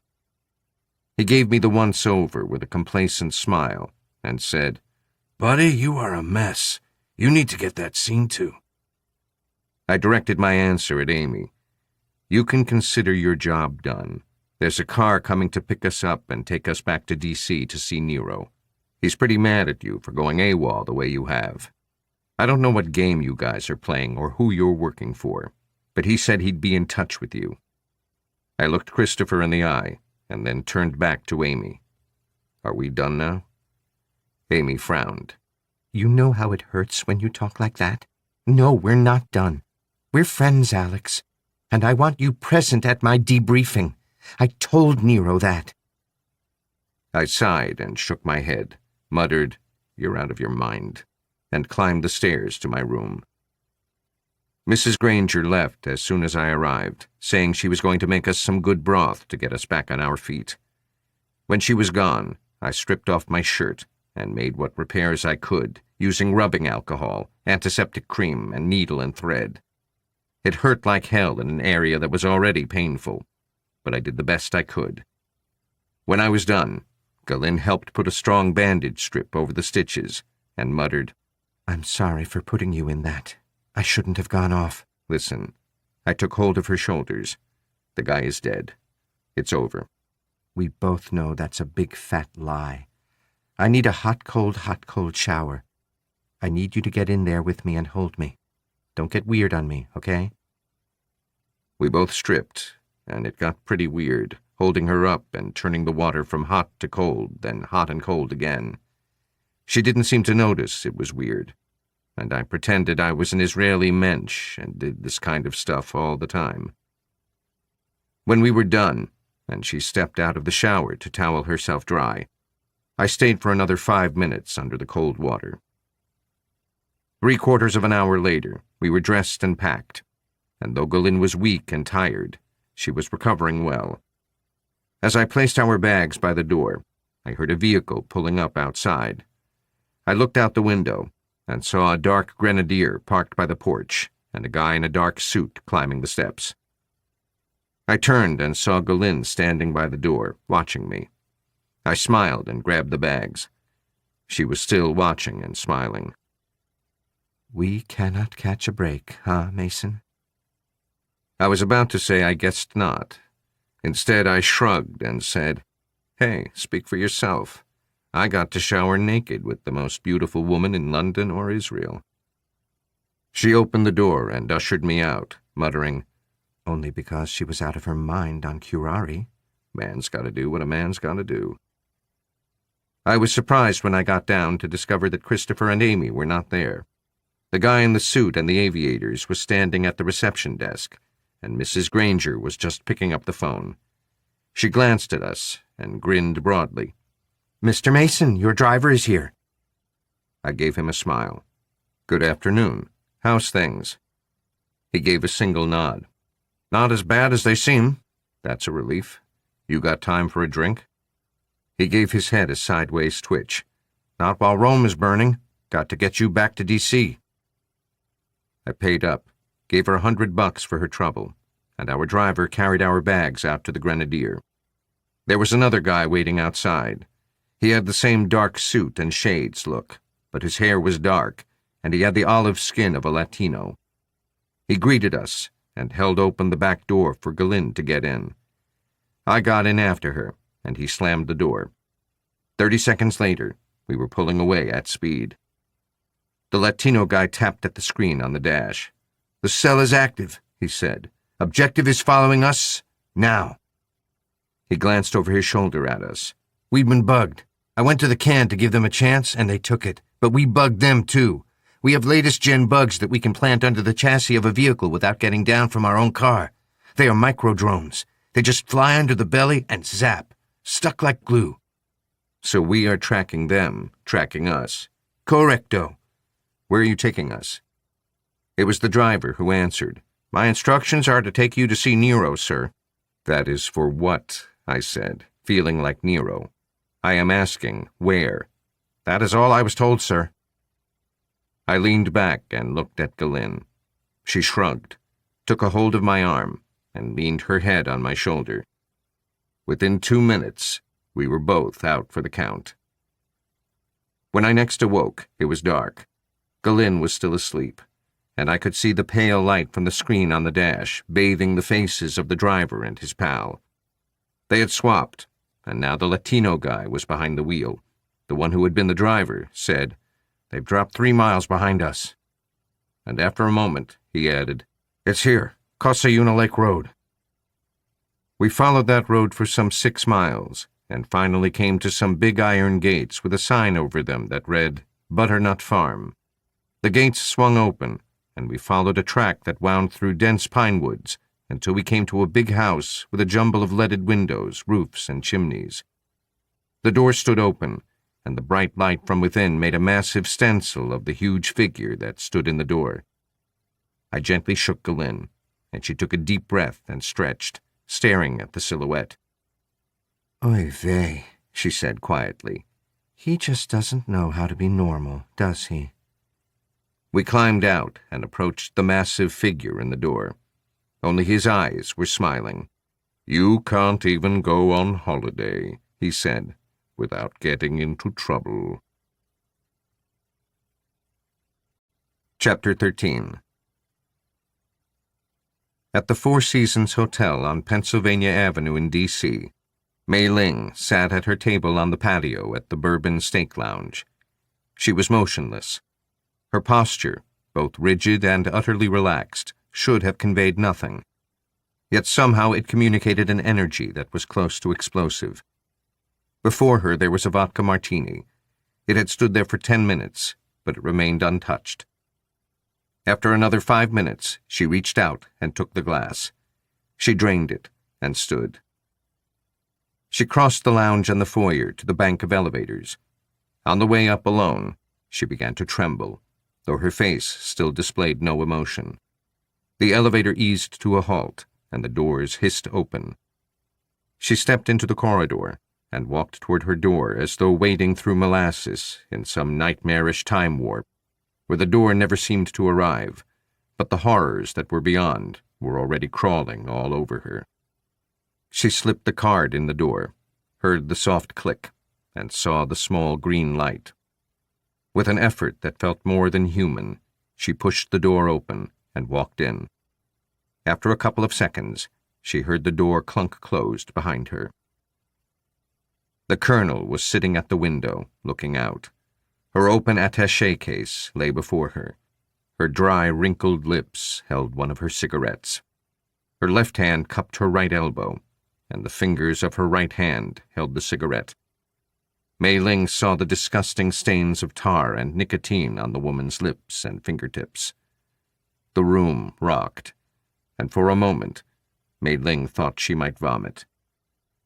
She moved forward. Good afternoon, Colonel. It was a long count to 10 before the colonel took a drag on her cigarette, tapped ash into a glass ashtray, and turned her yellow eyes on Mei Ling. Is it? She said. Is it a good afternoon? Mei Ling didn't answer. The colonel said, I am asking you a question. You refuse to answer.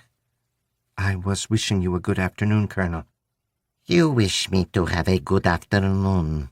If you wish me to have a good afternoon, Mei Ling, then you must bring me good news. If you bring me bad news, what I'm going to have is a bad afternoon.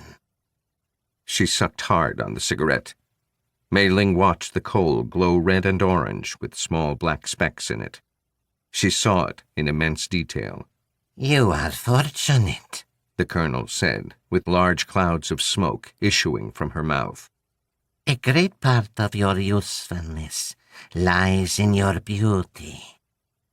She crushed the cigarette in the ashtray and leered at Mei Ling. You are really very exquisite. So, to permanently scar you would be to reduce your usefulness. That is not something I want to do right now. But continue with your incompetence, and that will change. Yes, Colonel, I understand. Why was the other agent killed? It was not my decision, Colonel. You are in charge of the operation. The decision was taken out of my hands. You must have very weak, slippery hands. It is just a metaphor, Colonel. She seemed to stumble over the words. She said at last. Christopher, he said that the authority he received from Moscow overrode the authority I received from Beijing. And he decided to eliminate the agent? Yes. He said it was expedient and the agent was going off task. And you allowed him to do it? I could not physically stop him. He was there, I was not. I invoked your name as my authority, Colonel. But he said when he explained it to you, you would approve. He said it would allow... She hesitated again, licked her lips, and swallowed. It would allow Christopher and Amy to gain Alex Mason's trust. The colonel stood and walked toward Mei Ling. Mei Ling began to tremble. The colonel spoke, and it was little more than a rasp in her throat. And what about the Jewess? I told him the agent was intended to kill her. The Jewess! She spat the word. Yes, Colonel. But he said she was already poisoned and would die of suffocation. And is she dead? No, Colonel. She recovered. The dose that the agent gave her was less. It was just 20 milligrams, less than needed to kill her. He should have given her 60. I know this, Mei Ling. Mr. Lee, Christopher, he would not listen to me. He said when he explained it to you, you would understand. The colonel walked behind Mei Ling, and Mei Ling heard and felt the zipper of her dress being drawn all the way down to the end of her spine. There was a grotesque smile in the colonel's voice when she said, Violet lace. I love violet lace on a slim oriental body. Then the smile was replaced by an angry frown. I am very unhappy with you, Mei Ling. I thought you were a decisive woman who took charge of a situation. I was afraid I might have been disobeying your orders, Colonel. I would never do that. Never. No, Colonel, never. I am very, very unhappy with Mr. Lee. She walked around to stand in front of Mei Ling, letting her eyes roam over her body and face. What can we do to make the Colonel happy, Mei Ling? What can we do? Whatever you instruct, Colonel. The colonel laughed quietly. Drop your dress on the floor, and that pretty underwear with it. Leave your shoes on, Mei Ling. Lean with your hands on the edge of the table. Mei Ling did as she was told, and began to weep in silence. In her peripheral vision, she saw the colonel take her riding crop from her attaché case on the table. She heard her steps, slow behind her, and then the vicious lash bit into her flesh, and with every lash, the colonel spoke rasping, savage words. And what shall we do about Mr. Christopher Lee? She paused, and Mei Ling heard her draw on her cigarette and laugh quietly. She knew the next lash was coming, but it hurt no less for that, nor was the humiliation less. I will tell you what I want to do. And now her voice rose to a hysterical shriek, and the pain of each lash made Mei Ling collapse across the table, biting her lip until she could taste her own blood. I want you to kill Mr. Lee with your own bare hands. Breathing heavily and smiling, the colonel staggered over to an armchair and collapsed into it. Come, she said, half laughing. Put your clothes on. Let's have a drink. You probably need one. We can become friends now, eh? Where she lay prostrate on the table, Mei Ling could see in her mind's eye exactly how she was going to kill Mr. Lee, with her own bare hands, slick with his warm blood. She stood, pulled on her clothes under the colonel's smiling gaze, and finally smiled through her tears at the older woman. Thank you, Colonel, she said, for that very valuable lesson. Direct your hatred, replied the colonel. Focus your mind and direct your hatred. Earlier that same day, Christopher Lee had watched Amy Lee slam the door and walk away from his car. As she disappeared from view into the hotel, he had pulled away and said, Siri, call the colonel. The phone had rung once, and the colonel's voice had snapped, Report. I think the mission is compromised. How? She is not committed.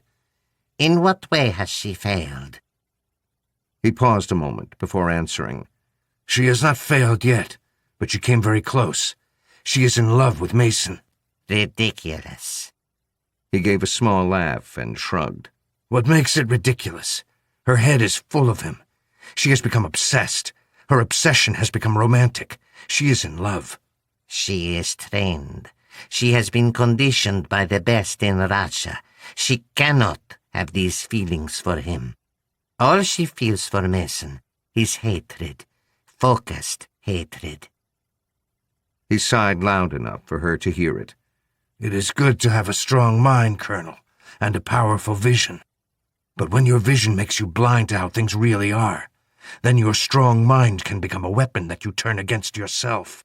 A death sentence. She is in love with Mason. This is a fact. When the time comes, she will not kill him. You are a fool. I hope you are not blind. You are insolent. Fix it. He hung up and left her staring at her phone. She laid it on the table and sat staring out of the window. When she heard the door open, she did not look to see who it was. She knew who it was. Chapter 14. He had a medic there who stripped my dressing, thoroughly cleaned the gash, stapled it, redressed it, bandaged it, and gave me a shot of antibiotics, while Galin watched with interest, and Nero made me feel bad about having my wounds dressed in a polite social gathering by lowering his eyelids and dilating his nostrils as he watched the doc at work. It was my understanding, Alex, and I thought we understood each other on this particular, that you would collect Amy Lee from Helsinki and make an assessment as to her condition, that is to say, whether she had been turned and whether we could rely on her. I sighed, winced at a small stab of pain, and looked at Galin for support. She frowned at me, like she was as curious about my answer as she was about the work the doctor was doing. I was, it seemed, a specimen one could dilate one's nostrils at. Yes, I said, and nodded, and the impression I got in the hours I was with her was that she was everything Amy had always been, but hyped up after 5 years in a Chinese prison and now finally released. I certainly did not pick up that she was likely to go AWOL and come looking for me with her pal Christopher. I screwed up my face and shook my head. And anyway, I handed her over into your custody, sir. However she managed to get away from those gorillas and your genius, sir, beats me. What did you do? Explain the virtues of Krug over Boulanger and put them to sleep? That will be quite enough of that, Alex. I shall let it pass because of your condition. But you say you detected nothing unusual in Amy Lee's behavior, except that she was, as you put it, hyped up? If I had noticed anything suspicious or worrying, I would have alerted you immediately. Naturally, though, I know men of your age can become beguiled by old flames. I am not beguilable. So what are you telling us, sir, that Amy has been turned? Amy was a pain in the ass, but she was as patriotic and loyal as they come. I shook my head again and sighed as the doctor handed me a tube of tablets. 3 a day for the next 7 days. No alcohol, understood? And absolutely no strenuous exercise. Your muscles, your flesh, needs time to bind. You're lucky you haven't got gangrene. Thanks, Doc. I glanced at Galin. Hear that? That's your fault. Sorry, sometimes I forget you are not an Israeli man. You were going to say something about Amy. The doc left. The door closed, and I made a wincing face at Nero. I mean, she kept insisting I should go back to D.C. She said you had sent her to get me. Why would she do that? I don't know, but I sense a mind much deeper and more subtle than Amy Lee's behind this. He grunted at the floor between his shoes. Then he looked at the cold fireplace and grunted at that. Then he scanned the ceiling with his eyes and grunted at that, too. Mrs. Bird has made a splendid traditional English steak and kidney pie. Vichy carrots, broccoli, Brussels sprouts, mashed potato and gravy. We shall be called for dinner in half an hour. You'd better have a Bushmills, or that wound will never heal. He turned to Galin. Will you do the honors, Captain? In case the doctor finds out. Mine is Irish whiskey, vermouth, an olive, and a slice of lemon. With those troublesome issues resolved, he turned back to me and said, Call her. Tell her you are with me, you are convalescing, and I wish to see her. He nodded a few times and studied Galin a moment where she stood at the drinks tray, fixing the drinks. He grunted softly, which was disturbing. Tell her where we are. Let us study her response. You think there is someone behind her? At least one person, Alex. The Chinese are skilled with smoke and mirrors. It is a way of thinking that is embedded in their history and their culture. But I sense something else. At least one very subtle mind is at work here. He turned to Galen. Captain, shall we take our cocktails to the dining room and allow Alex to call his, old flame? They left. I called Amy, and she answered on the first ring. Alex? No, it's Mother Teresa. Alex just went to the can a moment. How can you joke at a time like this? It's a knack I have. Why the change in mood? Last time I saw you, you were happy as Larry because you'd just blown someone's brains out. Or your friend Count Dracula had. You've changed, Alex. You didn't used to be so brutal. Yeah, see?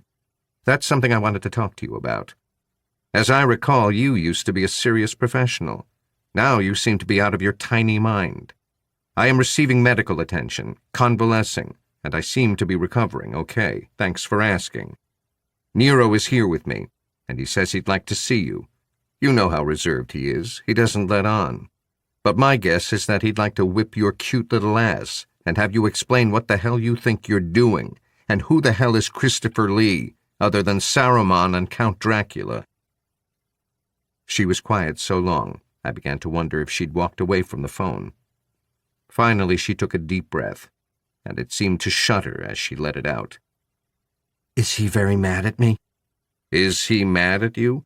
Well, what would you think, Amy, if you were running an operation like Odin, and you negotiated the release of a prisoner from China, and instead of coming in for debriefing, they went off playing international assassin with some totally unknown character? You want to know why there isn't a bolo out for you? I'm sorry. Don't give me that bullshit, Amy. What you did was damned stupid and irresponsible. It cost a lot of time, effort, and money to get you released, and there are some very angry people pointing a lot of ugly fingers and yelling that it was a mistake. You are damned lucky there isn't a hit team out right now looking for you and your pal, and you can thank me for that. But unless you come in right now, I can't promise that tomorrow they won't be looking for you to take you on a Deep Six holiday. I have been very foolish. I feel like I'm going to pieces, Alex. You have to come in, and you have to provide a damn good explanation for who that guy is. Has he been debriefing you? No. Come in and get this cleared up, Amy. I can't protect you indefinitely if you don't play ball. Where are you? Butternut Farm. It's on Cosayuna Lake near Salem. Your friend should be right at home here. Can you send me the location? I'll set out now. I should be there by morning. Something in her voice made me ask, Where are you now? I'll see you for breakfast, Alex. She hung up. I rose carefully and made my way into the dining room. I found them seated at the table, laughing about something. They stopped laughing when I came in and looked at me. I sat and sipped my whiskey.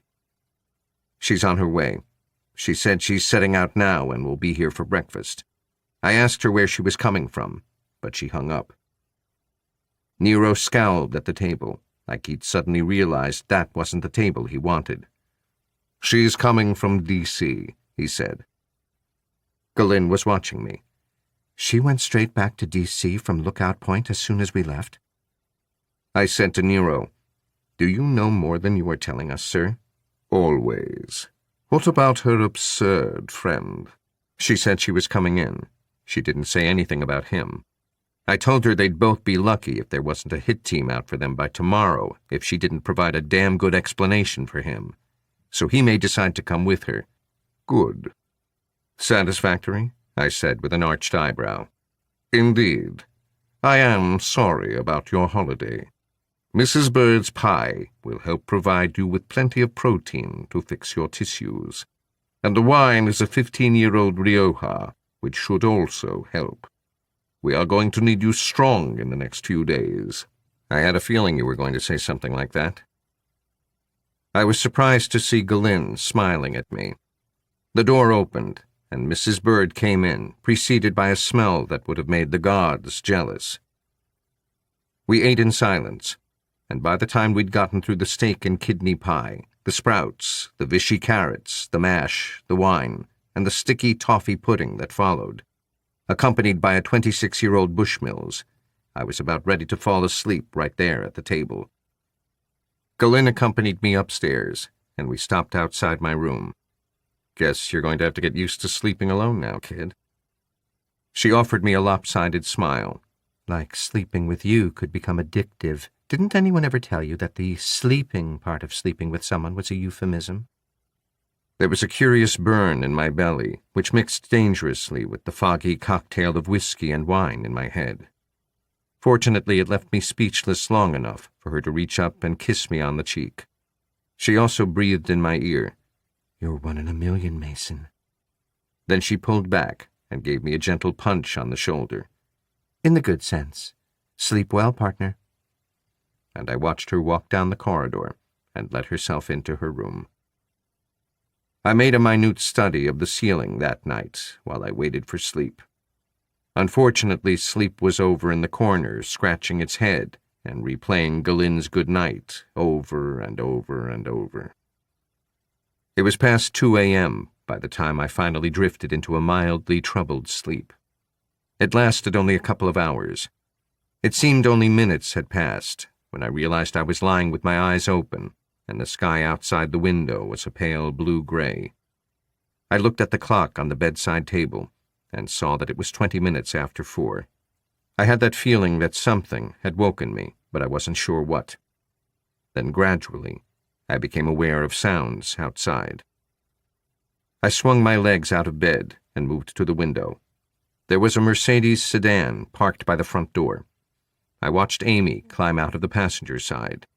She closed the door, took a leather bag from the trunk, and stood watching as the car made a U-turn and headed back up the drive toward the gate.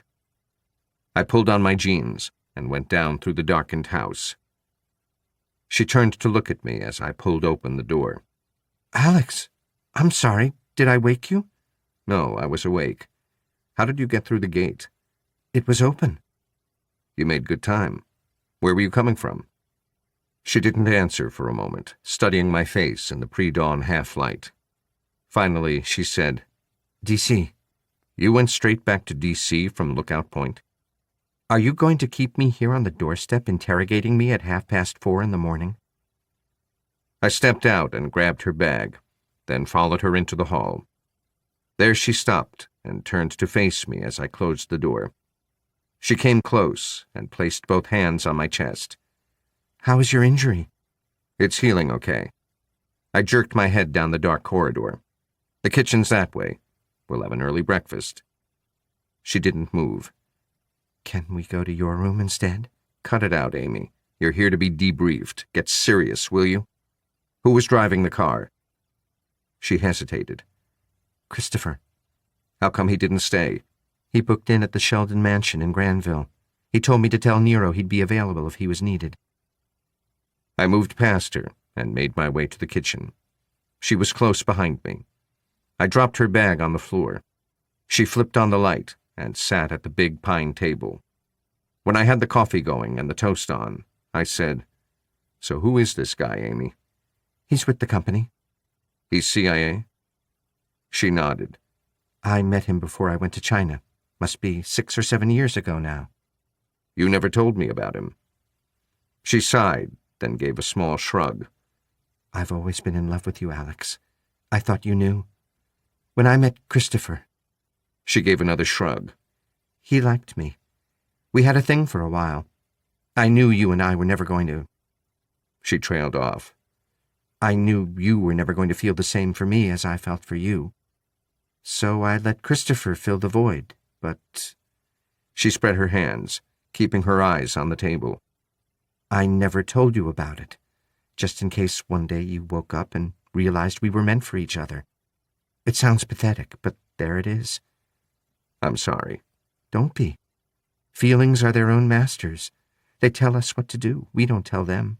Besides, just because someone has feelings for us, it doesn't mean we have to have feelings for them, right?" "So you contacted him when you got back?" The coffee started gurgling, and I got up to take it off the heat. She didn't answer until I had poured 2 cups and sat down again. Then she said, "No." She fixed me with her eyes and said, He stayed in touch with me throughout those 5 years. The CIA was trying to negotiate, my release from the very start because of Christopher's persistence. As part of the negotiation, he persuaded the Chinese authorities to allow us to communicate with each other. We sat in silence for a while. She was turning her cup around in circles, like she was trying to find the right place to start drinking from. Eventually, she said, I always dreamed it would be you who stayed in touch, who conducted the negotiations, who pestered the Pentagon and the Chinese authorities for my release. But it wasn't you. It was Christopher. I frowned. So why didn't they send Christopher to get you in Finland? The director of intelligence thought he would be compromised and lack objectivity, which is probably true. He thought it would be better if Odin took over and sent you, because you knew me well, but you were not emotionally attached. I was toying with a couple of questions I wanted to ask her. Before I could make up my mind, she asked me, So, Ayla Galin, what's the deal between you two? There is no deal, Amy. We're just friends and colleagues. You're lying, Alex. I could always tell when you were lying. Cut it out, will you? I'm not lying. But the odd thing was that I felt like I was. I got to my feet. Come on. Let's find you a room where you can sleep for a few hours. Chapter 15. I was woken at 10 that morning by Galin, who changed my dressing and put on a fresh bandage. Nero wants us down in the conservatory in an hour. Does he know Amy is here? Yup. I heard you get up and let her in. She's been up since 9. That was when Nero retired to his office. We had coffee and did some girl bonding, and I came up here to wake you up. I got up and went to wash my face. She sat on what she would call the loo and watched me lather my face and start shaving. What is girl bonding? It's where you agree to absolutely adore some things and find other things ridiculous. You get very excited and squeal every time you agree on something and share deep secrets you would never share with anybody else. I frowned at her. Really? Sure. Things like how you felt when your first puppy was run over, or your parents told you they were getting a divorce. Your puppy was run over? I never had a puppy. I prefer cats. It's the whole independence thing. And your parents were never divorced? Right. None of it has to be true, Mason. You just share all that stuff and bond. You get a big dopamine release. It's great. Anyway, so Nero wants us in the conservatory at 10:30, and he says he needs you down there awake and with a clear head. So get dressed, and I'll make you some breakfast. I gave her an uncertain smile. She helped me get dressed, and then cooked me eggs, bacon, sausages, and mushrooms, followed by lots of toast and marmalade, all of it accompanied by a gallon of very black coffee. At 11, belching gently, I followed her to the conservatory. Amy was already there, sitting in a large wicker Emmanuel chair next to a Mexican palm. She didn't greet us, but watched with no expression on her face as we took our seats in 2 smaller cane chairs beside some tropical ferns. Nero was not there yet. A large oak desk had been brought into the conservatory, and a large brown leather chair had been positioned behind it with its back to the glass wall, a sprawling lawn, and beyond that, a dense forest. We waited 5 minutes, and the door opened behind us. Nero entered, crossed the room without greeting us, and seated himself behind the desk in the large leather chair. He smiled at Galin, then offered me a slightly less enthusiastic smile. Don't worry, Alex. Not only is the glass bulletproof, but the back of the chair contains an inch-thick steel plate. You are more at risk than I am. He turned his gaze on Amy. Miss Lee, to say that I am disappointed would be not only an understatement, it would be inaccurate. I am furious with you, and let me be clear. You are a hair's breadth from spending the rest of your life in prison without trial. He used his left hand to gesture at me without looking at me. With all his apparent charm and humanity, Mr. Mason is a hardened, ruthless killer. But make no mistake, he is Mother Teresa compared with me. You do not become the director of intelligence networks, Miss Lee, without being very ruthless indeed. Mr. Mason may hold a gun on you and think to himself, "Ah, my poor childhood friend has suffered at the hands of the Chinese. I must give her a break." I cannot afford to take such an approach, nor do I wish to. My approach is that you have been dangerously flippant and reckless.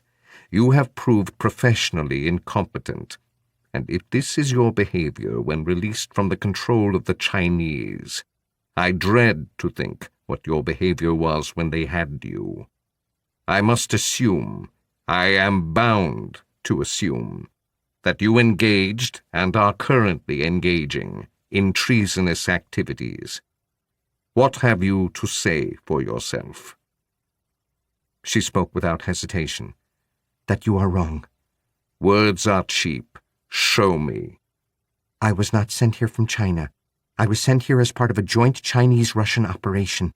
For the last 4 years, I have been in a Russian camp in Siberia, being trained for one mission. Nero's voice came out as a growl. What mission? To assassinate you and Alex. There was a parallel mission of which I was aware, but I was not read into it. Galen spoke suddenly. To assassinate me. Amy studied her a moment. Yes. They had identified a prisoner in a British mental institution who had an obsession with Captain Galen. Nero interrupted her. We and the Mossad both looked into this, and we found no contact between Mr. Gold and either Chinese or Russian intelligence. She regarded him with absolutely no expression for a couple of seconds. Did you look for Iranian psychiatrists on the staff? Nero sank back in his chair. Galen swore under her breath. Amy went on. That was how the whole thing started. Kingsley Gold was interned in a mental hospital, and in his interviews with his psychiatrists began talking about a woman he was obsessed with who made frequent trips to Israel and was in the IDF. The Iranian psychiatrist involved, Dr. Mehdi Karimi, reported back to his mosque, and the idea was hatched that he could be released, certified safe to be in the community, and he could be assisted in hunting down the captain and killing her. Deniability would be absolutely plausible. There was an edge of desperation to Galen's voice when she asked, But why? There must be hundreds of higher-value targets than me. It's so elaborate. I know why. I said it staring at Amy. I turned then to Galen. If we take you as the only target, you're right. Why invest so much effort in targeting you? But it's not just you. Gold was set on you, but it was coordinated with Amy and Christopher targeting Nero and me. There is only one person who would be that obsessed with the three of us, and who is subtle and devious enough to develop a plan like this. Galen's jaw actually dropped. Nero scowled. Galen said, But Mason, she's dead. We were there. We saw... She trailed off. Did we? It was pandemonium. The office at the International Court of Justice was in chaos. Colonel Wietzen came at me with a paper knife, remember? I shot her. Was it in the belly? In the chest? I am not sure, because less than a second later I saw you on the floor and Rahman was standing over you with a gun. I went for him, and there was a lot of noise and pain. Next thing I remember, you were splashing water on my face.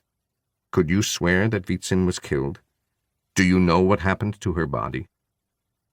She was quiet for a long while, then said, No, I can't be 100% sure. I turned to Nero. Do you know, sir? She was removed by Russian officials and sent back to be cremated in Russia. If you are asking me, do I know for sure that she was dead? No, I can't say for certain. I can. It was Amy, and we all turned to look at her. Colonel Alexandrina Wietzen was not killed. She was badly injured, but she was not killed. She recovered, God knows how. Sustained by her hatred, I suppose. And she has been working since to organize a joint operation between Iran, China, and Russia to, as she puts it, decapitate Western intelligence. Galen said. So you were returned theoretically by the Chinese so that nobody would suspect you were carrying out an operation masterminded by a Russian colonel. Exactly. The focus would be on my being freed from China, not my being run by Russia. Nero inhaled noisily through his nose. What prompted, then, your attack of absurd behavior? Why did you not simply inform me of what had happened? There is no single answer to that. For a start, my instructions were to get you and Alex together in the debriefing so that you could be killed together. Alex effectively ruined that by going on vacation. So I had to be seen to be trying to get you, Alex, to return to D.C. to participate in my debriefing. Which you did, I said. Of course, but I also knew that Kingsley Gold was being assisted to find Captain Galen and kill her. How did you know that? It was Nero. She hesitated. I have a handler. She works with a Russian, a cruel, evil man who spoke to Kingsley Gold through an earpiece. She glanced at me. Nero swiveled his head. Which you recovered from the scene of his execution. It is still being analyzed. So I knew I had to follow and take out Kingsley before he killed the captain. Galen narrowed her eyes at her and asked, So who is Christopher Lee? As I told Alex earlier this morning, he is CIA. We were close years ago, and I had no one else to turn to. I convinced my handler that it would be good cover. I could make it seem I was going to pieces emotionally, seeking refuge in an old friend and trying to make Alex jealous. He is at the Sheldon Mansion in Granville. He told me to tell you he's available if he is needed. How much have you told him about Odin? Nothing. She paused. He knows I worked for an intelligence department connected to the Pentagon. Nothing else. I said, Why did you kill Gold? I told you, she said, frowning slightly. I was worried he was going to kill Captain Galen. How did you plan to explain that to your handler? I had already told her you had made me unwelcome, and that I was intruding on what seemed to be an intimate weekend with the captain. I told her that my attempts to break in on that were not well received. She paused and half smiled at Galen. I'll tell you, he is well into you. You could wrap this guy around your little finger. Miss Lee, can we keep this focused, please? Yeah, anyhow, I told my handler that Alex and the captain both seemed to be getting a little suspicious. Gold was becoming hard to handle. He was more interested in making the captain suffer by killing Alex than in actually executing his mission. So I suggested that killing Gold would be a way of gaining Alex's trust, and at the same time Captain Galen could be maneuvered into joining you and Alex in a debriefing session. Which is, Galen said, exactly what you have done. Amy shook her head. It is what has happened, but it is not what I have done. My attempt to gain Alex's trust was a disaster. You both walked out on me, and it was Alex who called me and asked me to come here. I had no idea where you were. She looked down at her hands in her lap and added more quietly, It was a situation that could have cost me my life. I let that pass and asked, Who is your handler? You called her she. Is it Witzen herself? She gave her head a small shake, still watching her hands. No, my handler deals with Witzen. She is Chinese. Her name is Mei Ling. She is a sadomasochist and a very cruel woman. I glanced at Nero. He raised his shoulders 1/8 of an inch and turned to Amy. And you would like us to believe that you have remained loyal to us and are willing to work as a double, or rather triple, agent. She looked him straight in the eye without flinching. I am not loyal to you, Nero, or to Odin. I am a patriot, and I am faithful to my country. And no, I am neither a double nor a triple nor any kind of agent. I am an officer of the Office of the Director of Intelligence Networks, who was caught and tortured by the enemy for 5 years. I have done what I needed to do to escape and to protect the life of an ally. Would I like you to believe it? Yes, of course I would. Will I get on my knees and beg you? No. Americans kneel before no one. My actions speak for themselves. You can believe what you like. We were all silent for a moment. Then Nero asked, "What do you know about Mei Ling?" Not much. She was seconded to Colonel Wheatson. From the few conversations I have had with Mei Ling in which Wheatson was mentioned, she seems to hate her. But there is some kind of weird codependent sadomasochistic stuff going on there. Galen said, Let me just get something clear in my mind, Amy.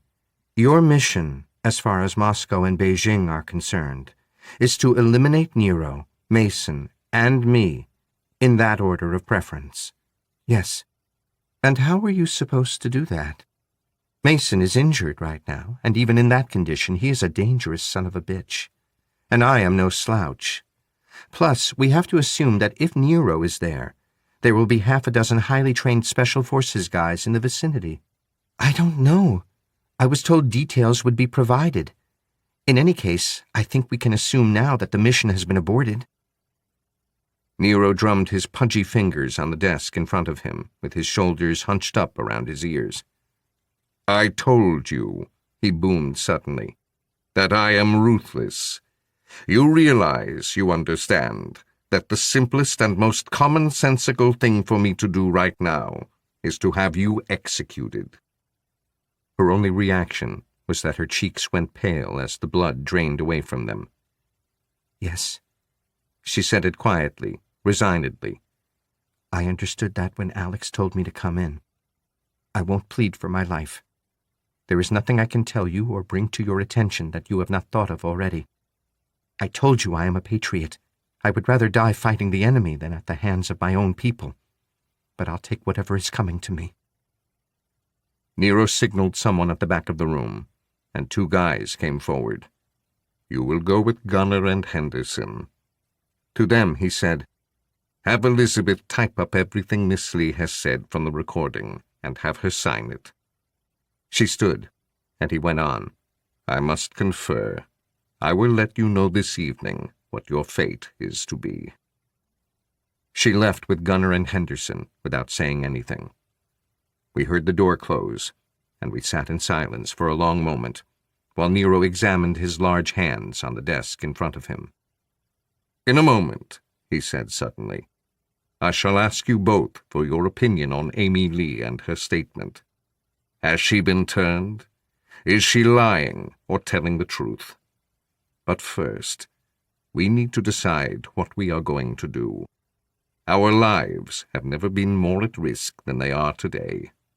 We face, Alex, Captain, a very formidable foe indeed." Chapter 16. I found her on a bench in the herb garden section of the orchard. There were heavy black clouds gathering in the east, but it was still warm, and the smell of rosemary, lavender, and thyme was rich on the sultry air. There was a low red brick wall opposite her bench across a flagged path. Beyond it there were 6 plum trees. I settled my ass on the wall and looked at her for a moment. She didn't look at me. She was busy studying her thumbs. I noticed she had a small cotton wool bud in her ear. "Nero is leaving. He's going back to D.C. Now she looked at me and frowned. After a moment, she went back to her thumbs. There is stuff I still need to tell him. "Really?" I didn't try to keep the irony from my voice. "Stuff that slipped your mind this morning in the conservatory?" She raised her eyes to meet mine. Then she raised her chin in a gesture that was almost defiant. I am not a traitor, Alex. We used to be friends. You used to trust me. Maybe that's because I used to know what to expect from you. I gave a small laugh. You have to admit, Amy, your behavior since Helsinki has been pretty crazy. I can't deny it must look that way, taken out of context. Taken out of context? She gave a small shrug. Any behavior when taken out of context might look crazy. She gestured at me with an open palm, like she was showing me Yorick's skull. You think you and Captain Galen look normal to Mrs. Granger? So what context should I put your behavior in, Amy? She looked away. For a moment, the early fall sun touched her face. The breeze moved her hair over her face. Sporadic desultory birdsong gave the scene a quiet beauty. Context, I thought. It gives a thing meaning and beauty. I've been sitting here thinking about that. It's as though I had died and been reborn. Twice. And the things I had been told to do, my orders, my instructions, my... She stopped dead. I said, "Your what?" She closed her eyes. My program. I raised an eyebrow. "Your program?" She sighed. That, right there, is why I didn't talk about it earlier. I knew you would react like that. And if you react sarcastically, imagine how the captain and Nero would react. I spread my hands. "Okay, I apologize. Put your behavior and your program into a context for me where it makes sense." She drew breath a couple of times, but faltered, then said, Has your lab told you anything about the earpiece yet? "No, they're working on it, but they said it's odd. It's not like a normal earphone." That's because it's not an earphone. I waited. Do you read much fiction, Alex? Not much. Reality is weird enough for me. That's kind of my point.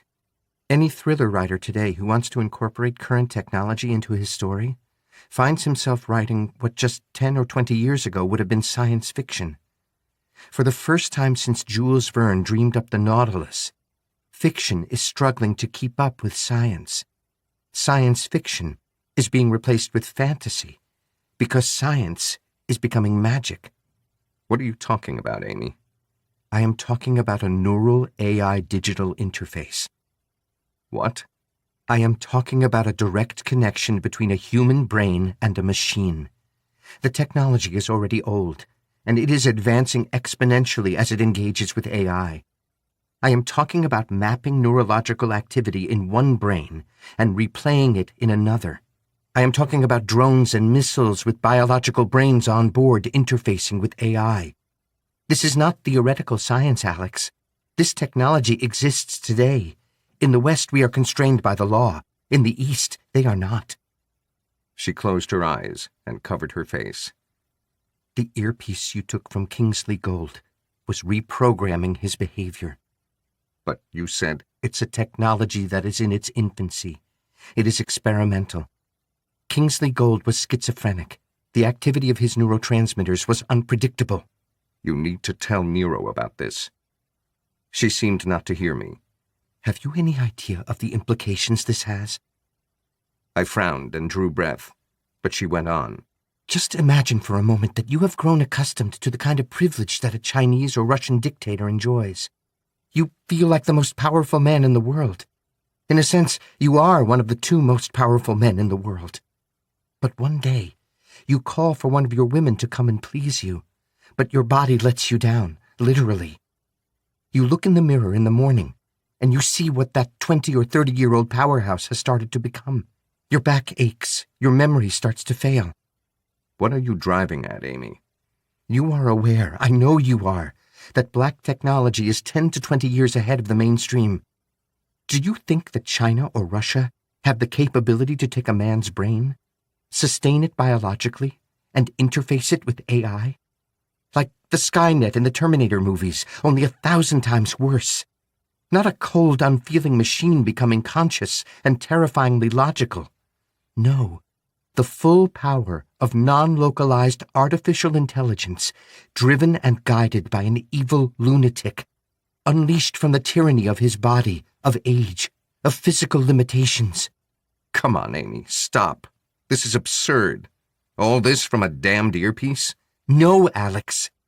The earpiece is one tiny piece of experimental hardware. Russian and Chinese technology is flat-out cooperating with each other to develop the ultimate weapon, a god of destruction. Just think about it. In 2022, Aldana Zuniga, a quadriplegic, had a chip inserted in his brain that transmitted his thought impulses to a computer that controlled a Formula One racing car. If mainstream technology was doing that 4 years ago, what the hell do you think Skunkworks and their Chinese and Russian counterparts are doing? How big is the step from an F1 car to a program that takes in the Federal Reserve, the IRS, and the Pentagon, or their Russian and Chinese counterparts? This is bullshit. Yeah, Why don't you let Nero decide? Because Nero and all the staff are leaving. We're all leaving. We're done here. We're all going back to D.C. She stared at me. What are you talking about? My debriefing. I shook my head. Nero's had it. He says you're full of crap. He's ordered his bodyguards to take the chopper, and he's coming with us in the car. Once in D.C., you get your marching orders. He's done. She got to her feet. No, she said. We need to have another meeting. But this time, Christopher needs to be there. I have a lot more to tell Nero. I have been such a damned fool. I found Nero in the entrance hall. Amy had fallen behind me, talking on the phone. Nero was surrounded by leather cases. He was giving instructions to 4 men in camouflage, who were quietly and efficiently doing what they were told. I said, "Sir, you might want to postpone your departure." He stared at me like he was trying to hide the fact that he thought I was either stupid or crazy or both. "I don't," he said simply.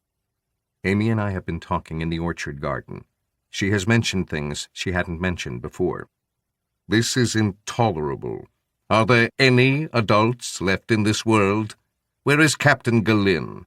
At least she seems to know what she is doing and why she is doing it, and can manage to do it without getting injured. Captain Galin! Go and get Captain Galin. Now, hurry!" This last was directed at the men in camouflage, who hurried away in 3 directions to find Galin.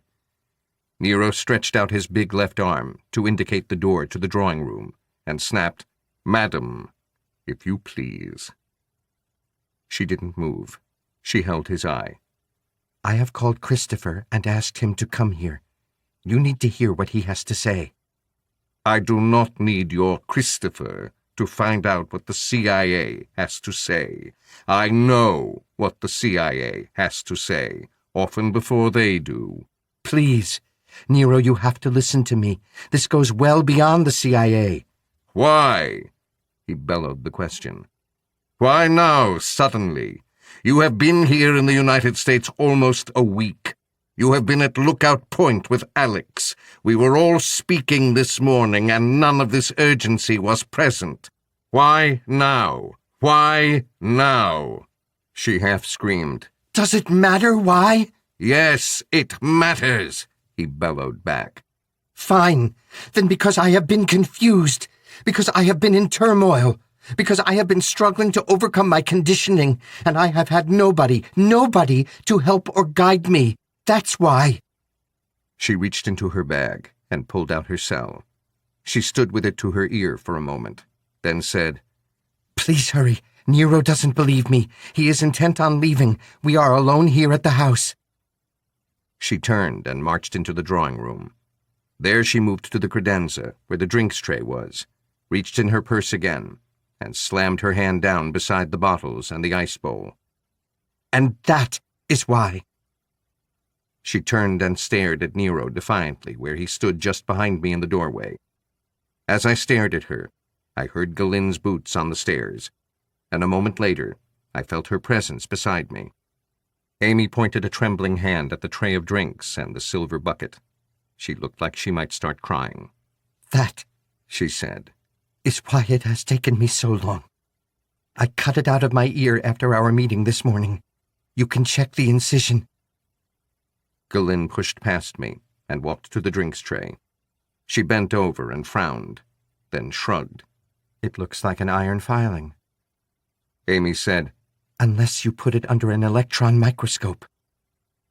I said, She claims it's cutting-edge Sino-Russian technology for neurological programming. I turned to Nero.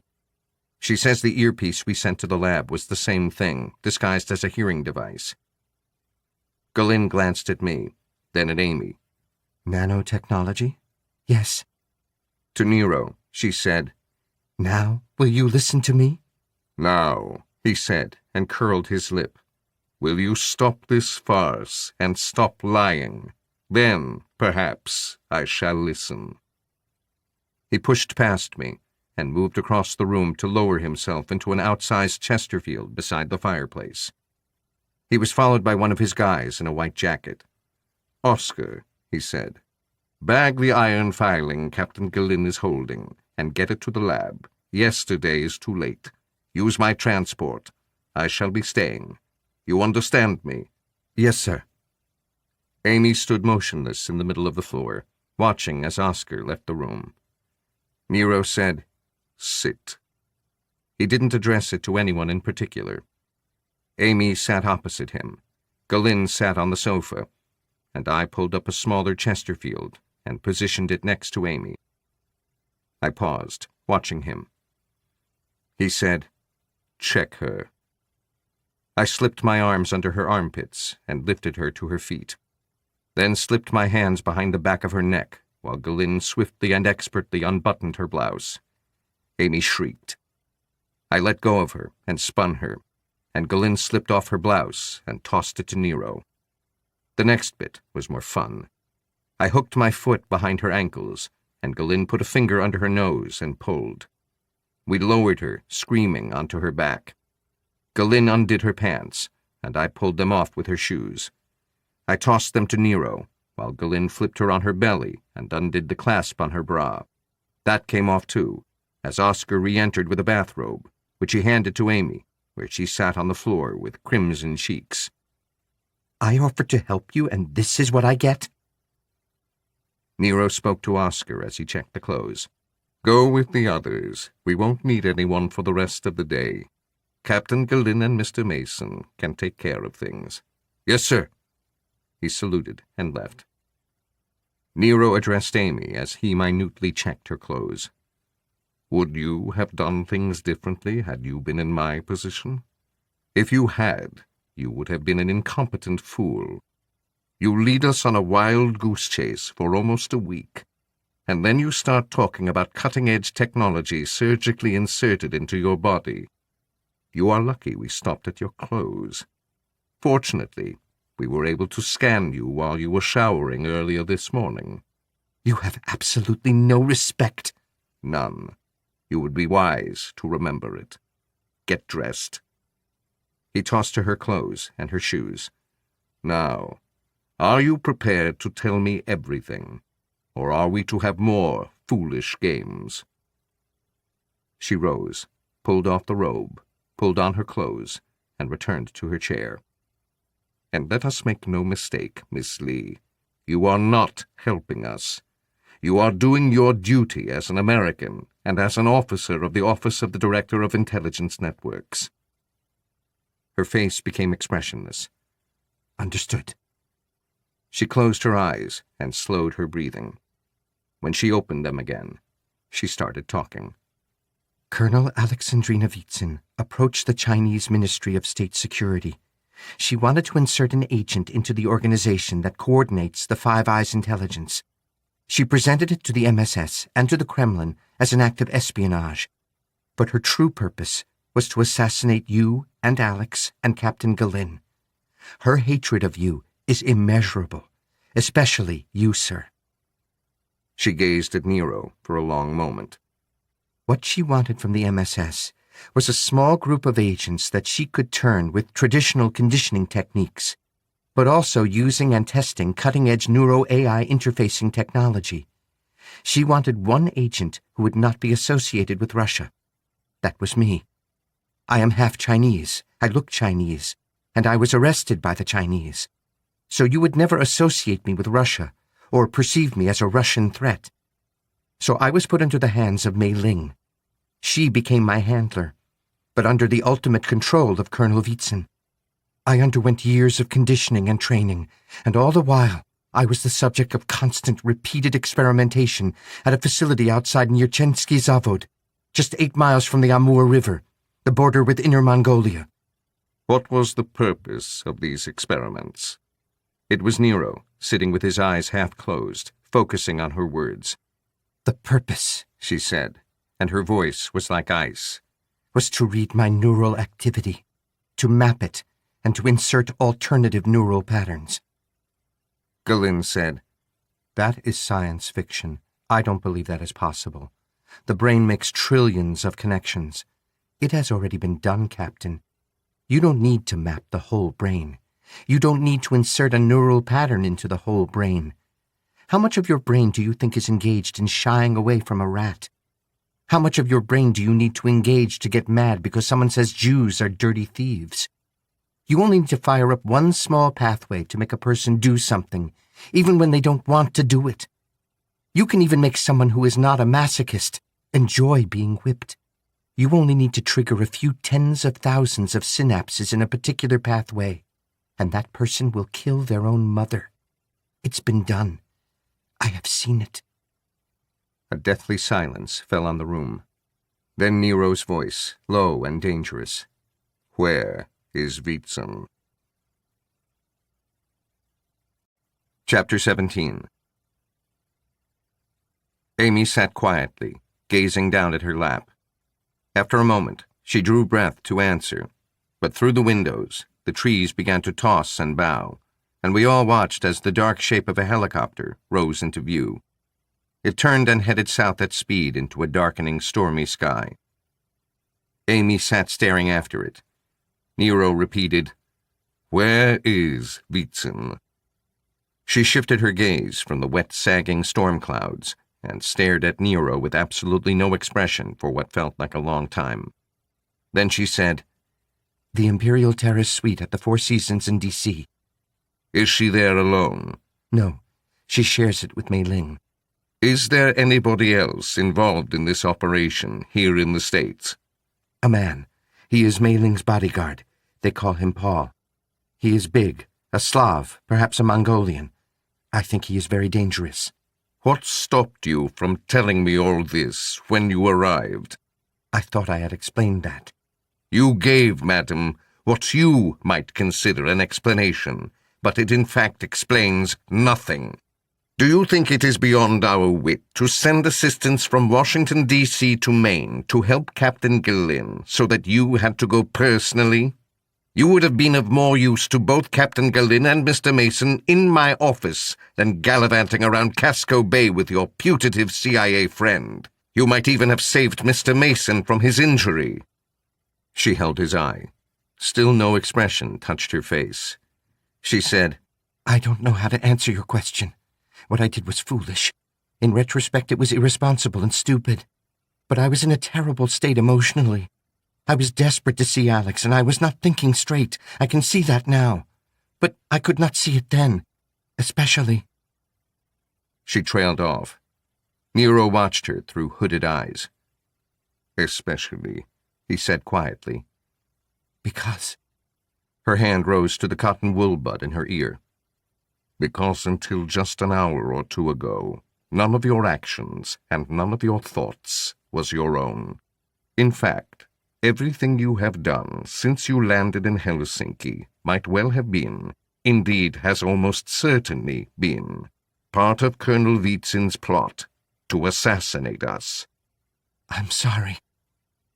Far off, thunder rolled in the growing gloom. Through it, I heard the hum of an engine. "Tell me something, madam." She was staring at the floor. Her voice was almost a whisper when she said, "What?" "Do you know that you are not Amy Lee, or do you sincerely believe that you are?" Gillin and I both stared at him like he was out of his mind. I looked then at Amy. Her eyes had shifted from the floor and were locked on to Nero's, and there was something new in them, something I had not seen before, something truly dangerous. Nero snapped, "Ah," and nodded. "So, you knew. You have known all along." Car doors slammed outside. Gillin and I exchanged glances. 4 slams instead of 1. And Nero's trained bodyguards were right now 60 or 70 miles away, traveling at 250 miles an hour toward D.C. I saw the faintest trace of a smile on Amy's face. I heard the front door open and the tramp of boots in the hall. I figured there were 4 men, and a moment later, all 6'6" of Christopher Lee stood in the doorway, holding an assault rifle. Behind him were 3 more men. Each of them held a rifle too. Nero ignored them like they weren't there. "You and Colonel Wheatson," he was saying, "have no idea how many moves ahead of you I am. The snack you had on the airplane returning from Finland, provided more than enough genetic material to establish conclusively that you were not Amy Lee. I was shaking my head. I drew breath, but Nero silenced me. Oh, you are very good. Better than good. Your performance is near perfect. You had Mr. Mason, with whom you grew up, completely fooled. Any quirks or peculiarities he put down to your time in prison in China. But of course, you were never in prison in China, were you? Instead, you spent close to 5 years minutely studying Miss Lee in Russia. Not only studying her, but stealing her mind. Having her synaptic pathways mapped and introduced into your own brain, along with an artificial intelligence interface which would allow your masters to control your actions and your behavior. He leaned forward and slammed his hand down on the coffee table. The sound was loud and shocking. You are not a human being. You are an artificial human being, a virtual person. What humanity you had as a child has been obliterated, adulterated, trampled on, torn to shreds within your very brain. Have you a soul, madam? If you ever had one, I doubt it could have survived the ravages you have been subjected to. It was just a couple of seconds, but 2 seconds gives you time to die 4 or 5 times over. In a life-and-death situation, it's a long time. During that time, I watched her. I fully expected her to do something, pull a gun or a knife, scream at Christopher Lee to shoot him. But all she did was stare at Nero. He broke the spell by turning to Galen and saying, "Kill them." Christopher Lee blinked, snarled, "Jesus!" and charged toward Nero. Galen had her piece in her hand. She fired but missed Christopher and put the slug through the throat of the guy behind him. I was on my feet, but Leo cannoned into me. He must have weighed 300 pounds and sent me sprawling. I hit an occasional table, broke it, and collided with the floor. Shards of glass seemed to puncture my lungs as I struggled to get to my feet. Through the pain, I could see Lee towering over Nero with his HK-416 aimed at his face. I acted without thinking. The broken leg of the small table was lying next to me with a long screw poking out of the end. I grabbed it and rammed it into Lee's thigh, then dragged it down toward his knee. It was a cruel thing to do, but I needed him thinking about something that was not shooting Nero. He screamed, and his leg started jumping like it had a life of its own. I scrambled to my feet, trying to ignore the pain in my chest, and swung some kind of hybrid between a massive hook and a savage uppercut that missed his jaw, but caught his cheek, his left eye, and most of his nose. He staggered back and fell on top of the woman I now knew was Mei Ling. The chair tipped over, and they both sprawled on the floor. Galen had just taken out a second guy, but the fourth was charging headlong across the room, screaming with his weapon at his shoulder. Galen fired but missed, and as her slug shattered the leaded window, the thud of a chopper's rotors invaded the room, making the trees bow and sway in its downdraft. I'd like to think I would have gotten him anyway. Nero was not going to get shot in the face with an HK-416 on my watch. But the chopper certainly helped. I didn't have time to pull my sig. We were dealing in fractions of seconds. So I put my whole body weight into the double-handed swing and gave my right foot a twist and a shove at the last minute as I rammed the screw in the table leg through the guy's forehead. It didn't kill him, but it really confused him. It confused him long enough for me to kick him really hard in his balls, take his assault rifle from him, and put 6 rounds through his head. The truth is, the 6th one didn't go through his head because he didn't have a head anymore, but it was the thought that counted. I looked up to see Christopher Lee hurl Galen against the wall, but as I took aim, he stormed out the door with Amy Lee, who was now Mei Ling, right behind him. I ran to Galen, but she was scrambling furiously to her feet. She blurted, "I go, you," and she pointed at Nero. With that, she was out the door after them. I turned to Nero. He was watching me impassively. I snapped, "Are you okay?" He said, "I am fine, Alex. Tell the captain the chopper will get them.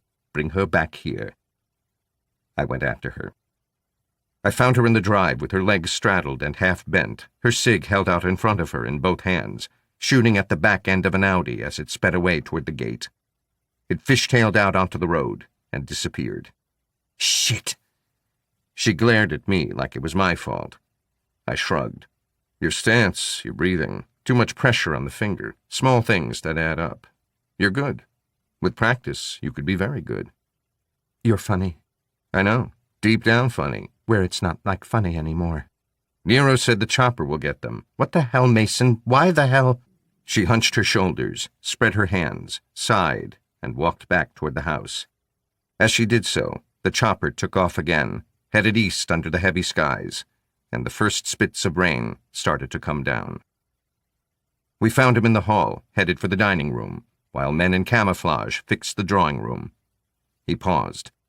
There is a tracker attached to their car, in their gas tank, another in the clasp of her bra, and another in her left shoe.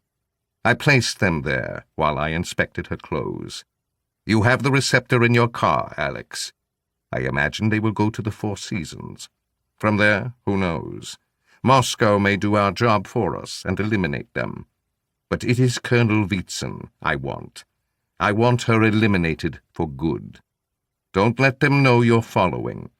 If they go to the Four Seasons, you can get the 3 of them there in one go. 3 vultures with 1 shot. He moved toward the dining room door, but stopped and looked back at us with an expression that fell somewhere between dismissive and apologetic. I should like to invite you to stay for lunch, especially with this Atlantic storm coming in. But I know you are short of time, and you'll be keen to get on your way. We need all 3 of them eliminated, you understand. Unequivocally so. Consider yourselves like James Bond, with an 00 number, licensed to kill. He went into the dining room, and the door closed behind him. My chest hurts.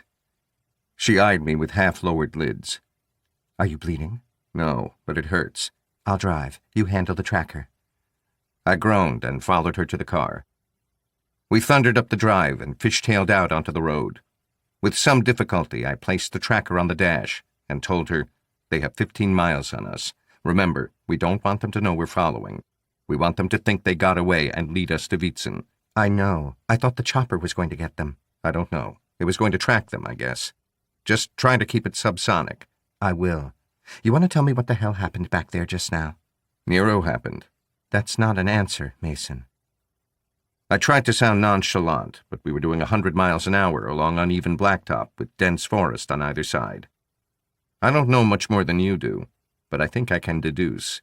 So, deduce, she said. You saw he said he was several steps ahead of them all the way. Yeah.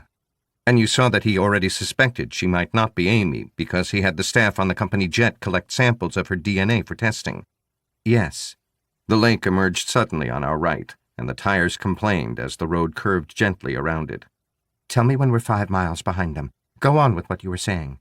He was aware they might send him a fake Amy.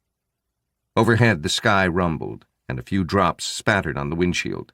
Right, I said. So that means Nero was aware to some degree of at least of the technology they had available and the way they were likely to use it. Makes sense. So, the harness bit into my chest as she dropped through the gears, and we fell from 100 miles per hour to 20, making the engines scream and the exhausts explode like an artillery barrage.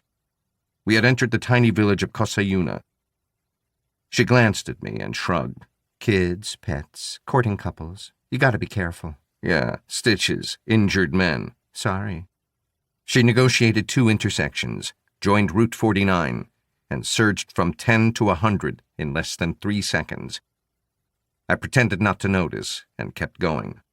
So what he did, Nero, when he had his suspicions confirmed by the lab and noted her bizarre behavior, was to lure her and Christopher into his territory while allowing them to believe that they had maneuvered him into bringing the 3 of us together where they could move in and take us out. She nodded several times, then frowned and shook her head, taking a full mile to slow so we could take State Route 29. It took us 40 seconds to reach the intersection. Why did he send the guys away? She joined the highway, and we thundered off again toward Saratoga Springs and I-87, going south. He didn't. They were just a couple of minutes away, waiting for his signal. But Nero, though he would never admit it, has a slightly overblown belief in our abilities, and he thought we could take these guys unaided. He wanted Lee or Mei Ling to get away to lead us to Wietzen. Hey, She glanced at me. we nearly did, dude. Don't sell us short. If you hadn't been recently disemboweled, we would have had them. I loved what you did with the table, by the way. That guy found his third eye before you killed him. That's good karma for you. Thanks. Praise from Caesar is praise indeed. However, our two main targets got away. As they were supposed to, according to you, and are now leading us straight to Colonel Wietzen, our prime target.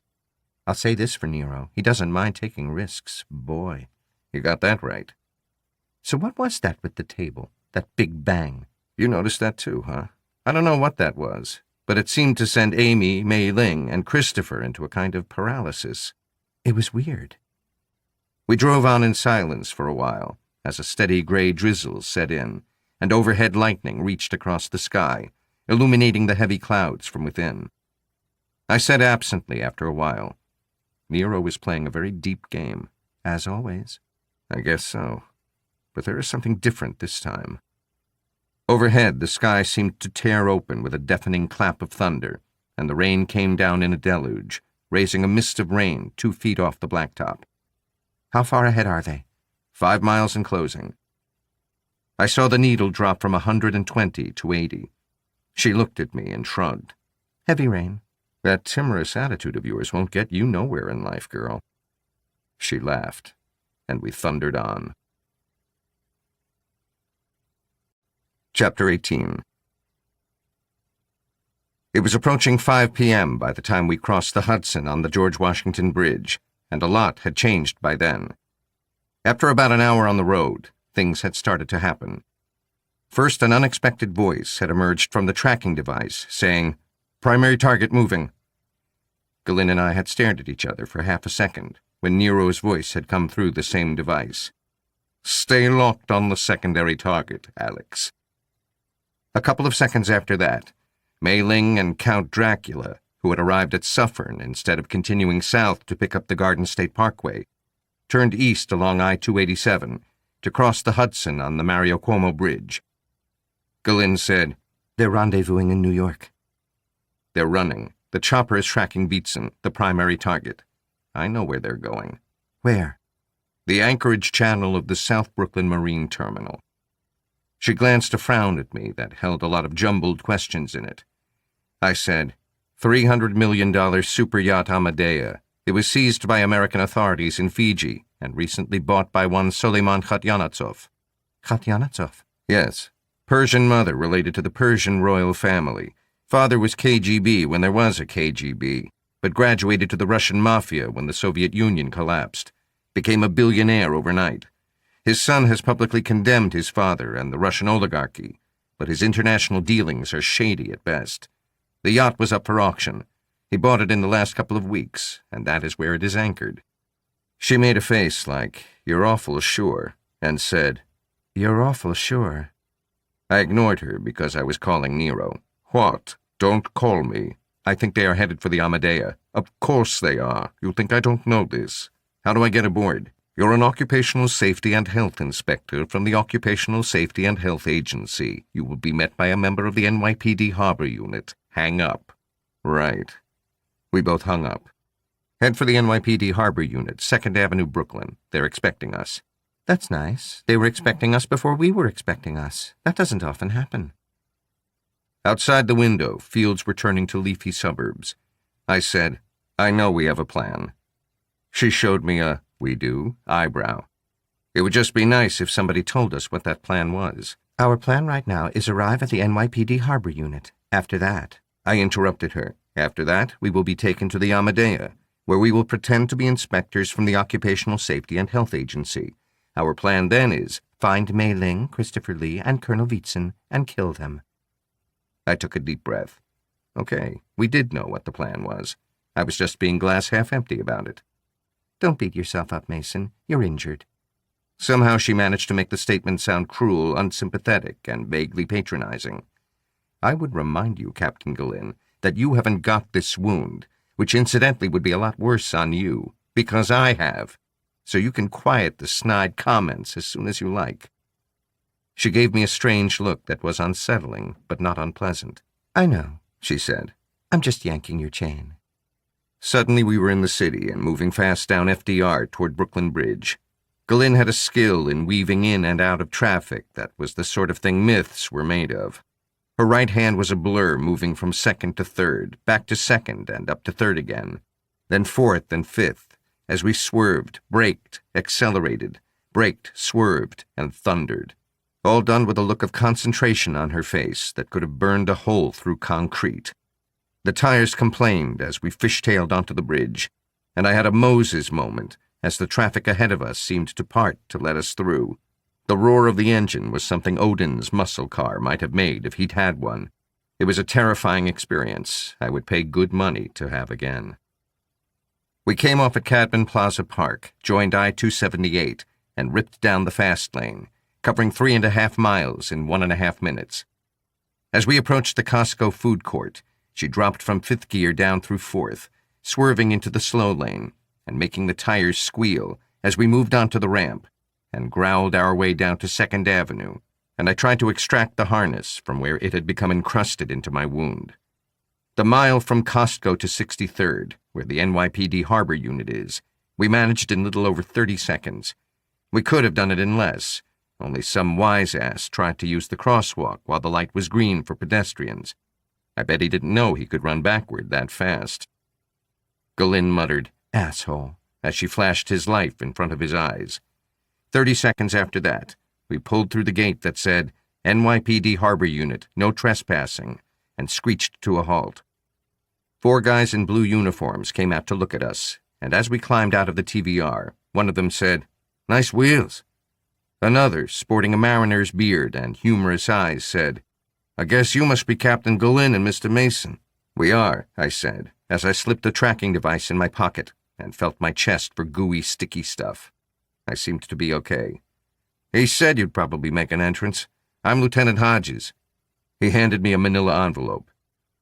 "Here's your documentation. Our launch is just over here." He jabbed his thumb toward the back of the building. "We've got the launch in back. You good?" He gave me a once-over like he thought he knew the answer already. I told him I was great, and we walked around the building to a small harbor with a couple of enclosed piers where they had a dozen high-powered launches moored. The Amadeo was anchored about 2 miles from the unit and cruising at about 20 knots. We had about 5 minutes to look at the papers Nero had sent us. There was a search warrant I figured was fake, because getting a search warrant for a billionaire's superyacht is almost impossible, given that that billionaire probably plays golf with the judge and has visited his private island more than once, and the billionaire has video to prove it. And also, if you manage to get such a warrant, you'd have an army of cops and FBI to enforce it, not 2 haggard agents in a hurry. Still, that was the hand we'd been dealt, and we at least had a couple of plastic badges we could wave at the captain. We slowed to approach the boarding deck at the stern of the yacht. The captain was there with a couple of dangerous-looking guys. The lieutenant eyed us a moment. "Your boss never told me anything I didn't need to know. I know that's how you guys operate. But I know who this guy is, so I have put our guys on red alert. I've sent you a message, Mr. Mason. Save the number and send me a thumbs up if you need us to move in." I thanked him. We moored at the boarding deck, and Galen and I boarded the yacht.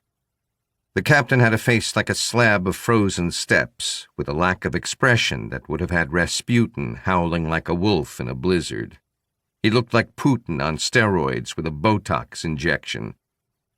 The dangerous guy on his left had a beard that probably had new forms of fauna in it, and an eyebrow that would have served as a beard on a normal person. His bald pal on the captain's right had the kind of muscles you get in freak nuclear accidents in Marvel Comics. The 3 of them looked about as much fun as a Monday hangover in January. I went right in. "I am Inspector Arthur Shaw of the Occupational Safety and Health Agency, and this is Inspector Benita Goodman." We showed him our badges, and I handed him the warrant. "We have a warrant to search your yacht." He took it and scanned it, then handed it back. "You wait. I must consult." No. I gave a small laugh, which was about as humorous as his face. We don't wait. You need to consult. That's your problem, pal. We have a judicial warrant to search your boat now. You don't want to cooperate? That's fine. We have the harbor unit right there, and we can have their 200 officers here in 2 minutes flat. Maybe Mr. Khatyanatov would like to meet them. He stared at me for a full 5 seconds. I was about to turn and give the lieutenant the thumbs up when the captain put his cell to his ear and spoke in Russian. He listened for a couple of seconds, then hung up and said, "This way." They turned and opened the doors to a saloon. As Galin followed them through, I turned to Lieutenant Hodges. "If you can talk to my boss, let him know the state of play. We might need the 7th Cavalry here and all their pals." "I hear you." He sped away toward the harbor unit, and I couldn't help feeling we were in a vulnerable position on that vast high-tech ship that would have looked more at home in orbit than on the sea. I went after Galin. Inside, I spoke to the captain. "You do your stuff. We don't want to be disturbed. But first thing I want is to talk to your head of security. I need a private conference room or office where we can speak privately." He nodded and led us through the saloon, down a wood-paneled corridor to a sliding door that gave onto a conference room with a shiny mahogany table and 12 chairs, plus a bar and a couple of sofas. The captain said, "Ich komm," and left with his dangerous boys behind him, leaving the sliding door open. Galin sat, and I leaned against the wall, watching her. They seem to be cooperative. I'm pretty sure they're on the level. If we make it quick, we can be back on shore in half an hour. I could use a beer, and it'd be good to catch the game at the Haven. She knew what I was doing. Her face said she thought it was a waste of time, but she played along. "Yeah, it's my turn with the kids. I can't make it." "Your husband's an asshole. Just give him the custody and start over." She grinned. "Yeah? Who'd have me? You?" "You know I would, baby, at the drop of a hat." I looked around. Anyone got a hat? There was movement at the door, and a very tall, wiry man with curly red hair and freckles stepped in. He took a moment to look at us, each in turn. "Artie Shaw and Benny Goodman. I'm honored. I thought you were both dead."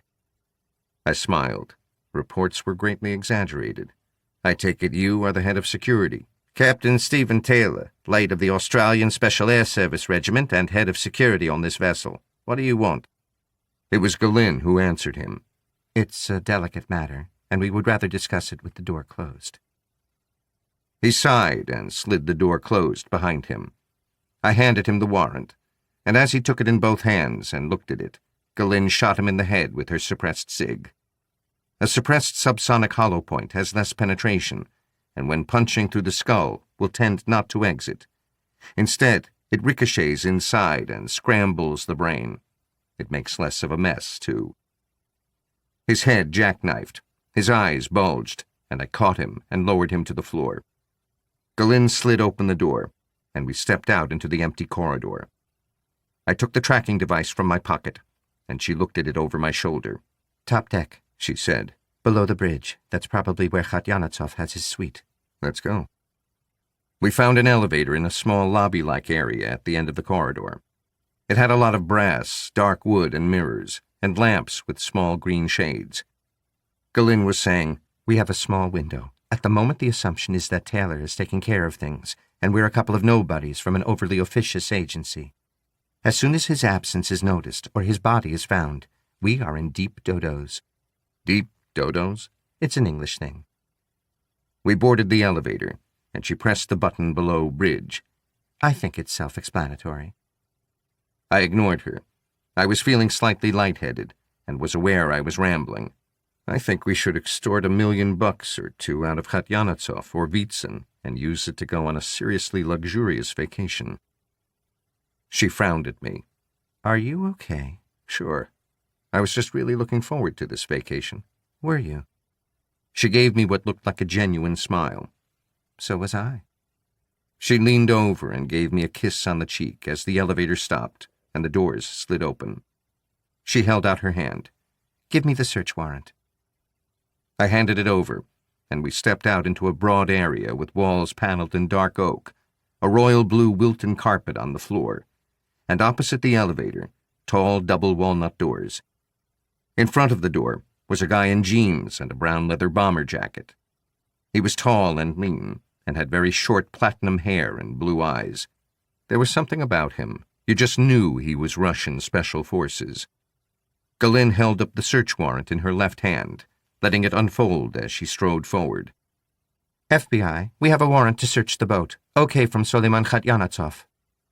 He was frowning at her, but there were words she was using, like FBI, okay, and Suleiman Khatyanatov, that dropped him from orange alert to yellow, until she slapped the warrant on his chest with her left hand and rammed her British Fairbairn and Sykes commando knife through the warrant and deep into his heart.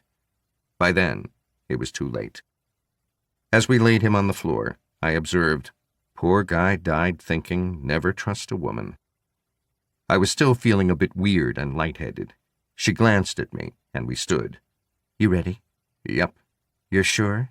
You look a bit odd. I'll be okay. Go for it. She pulled her cig and took aim at the lock. Then the boat started to rock slowly but significantly, and we both felt a slight vibration through the floor. She swore quietly but violently. The damned yacht is underway. She hesitated a fraction of a second and said, We need to think. I shook my head. Nah. I pulled my own cig and blew out the lock. Chapter 19. He didn't look up. He was sitting over by a large plate-glass window. In front of him he had a chessboard, and seemed to be considering a move, though he was alone. Through the large window, I could see the Statue of Liberty moving gently to our left. Apart from Suleiman Khatyanatov and his chessboard, the room, a large, comfortable lounge with a beaten copper fireplace in the middle, was empty. Galin took the tracking device from my hand and frowned at the screen. Mei Ling was bleeping as though she was in the room. She looked at Khatyanatov. Where are they? He still didn't look at her. He pinched his chin with his thumb and crooked forefinger. They? I walked over to the board and looked down at it. Mei Ling, Christopher Lee, Colonel Wietzen. Where are they? He made his move, then leaned back in his chair and looked up at me. Mei Ling's bra is draped over the back of the chair in the corner over there. I am afraid you have been very predictable in your moves. We are headed out into the Atlantic. Any cellular communication with the yacht is being jammed. I have 24 professional armed men on the yacht, and they will kill you and throw your bodies overboard in about an hour as we approach the New York-New Jersey bight. He spread his hands and made a doubtful face. You could go ahead and kill me, taking the view that if your death is inevitable, you may as well take me with you. But you are both intelligent. I have looked at your files. You are survivors and resourceful. You will try to negotiate till the last moment. Do you believe—" He smiled and wagged a finger at me. "That if I have not killed you already, it's because I want something from you, and you will try to play on that?" I reached down and picked up the queen. I made an illegal move across the board so that it threatened his king, and he had no moves. He looked up at me and frowned like he was worried. I said, "Checkmate." Galin must have read my mind, because she quietly closed the door and leaned against it. I smashed the barrel of the cig across his face and sent him sprawling. His chair hit the window and bounced, and I kicked the chessboard out of the way, sending the little soldiers bouncing across the floor. I stepped over the wreckage, putting my left knee on his solar plexus and the muzzle of the cig on his right knee. "See," I said. "I could give you the option of collaborating, but I don't think you'd believe I was serious." He was shaking his head like crazy and waving his hands at me. "I need to convince you I am serious." He screamed before I pulled the trigger. When I pulled the trigger, his leg gave an ugly, unnatural jump and a twitch. Then he started trembling and sobbing and sweating badly. "You want to explain to me again how this day is going to play out?" You are going to kill us, and we are going to negotiate because we are smart? He didn't say anything. He just made noises. I said, "Where are they?" He tried to speak several times. I knew his level of pain was off the scale, so I gave him a moment. When he spoke, it wasn't helpful. You're out of your mind. You know the consequences of what you're doing. I'm trying to give you some leeway, but I haven't got a lot of time, so you need to get with the program. You fail to answer my questions, and I shoot you somewhere non-lethal, like a knee or an elbow, every time you hesitate too long, every time you lie. Now, be careful, because I might plant a question to catch you out, put you to the test. You understand? He made noises that should have been pathetic, but I was high on shock and felt nothing. I said, "Where are they?" He made more noises, and I put the muzzle against his ankle. I said, "They'll have to amputate this leg." No. Look, listen, I am billionaire. I can make you very, very rich. Anything you say. I want to know where they are. 3, 2... Wait. It was Galen. She hunkered down beside his face and stroked it. You don't know what it's like, Soleiman, to bleed out slowly through multiple wounds, unable to move because all your limbs are shattered, torn to pieces. I have seen him do it before, and I have to tell you, it breaks my heart. We want 2 things. We need to know where Vitzin, Li, and Mei Ling are. There is no way out of that. But hey. She smiled and gestured at his knee. Nobody need know you talked, and you have the scar to show how bravely you resisted, right? And we also need $10 million in a numbered Panamanian numbered account. Then we leave you with your cell, so you can call for help, and we disappear from your life. She smiled like an angel. I like you. You're a real alpha male. I don't want you to get hurt. He pointed at the paneled wall behind his desk. His pupils were dilating, and he was sweating profusely. He whispered to Galen, "Red button on desk." I leaned forward and shoved the cig where no man should ever have a cig shoved. You know what will happen if that's an alarm, don't you, Soleiman? He shook his head at Galen and rasped, "No alarm, I swear." Galen said, Help me get him up. as we helped him hobble, weeping quietly, toward his desk. He suddenly screamed at the top of his voice, "Get out! I call the guards! You are finished! On the floor, dogs! Hands behind your head!" It was pretty surreal. We sat him down, and he reached for the red button on a bank of buttons to the left of his leather blotter. Galen said, Wait, first the transfer. He sagged back in his chair. He'd gone the color and texture of candle wax. She smiled and stroked his forehead. Come on, I'll help you. I stood behind him with the muzzle of the cig resting on his shoulder. He said, "Where do you want me to transfer it?" My eyebrows crawled up my forehead as she reached in her wallet in her back pocket and pulled out a plastic card, which she handed to him. He didn't seem fazed. He typed the details into the computer. After that, it took a little less than 15 minutes with security checks and confirmations. We watched the money leave his account, and a moment later, Galen typed into her phone and smiled. Okay.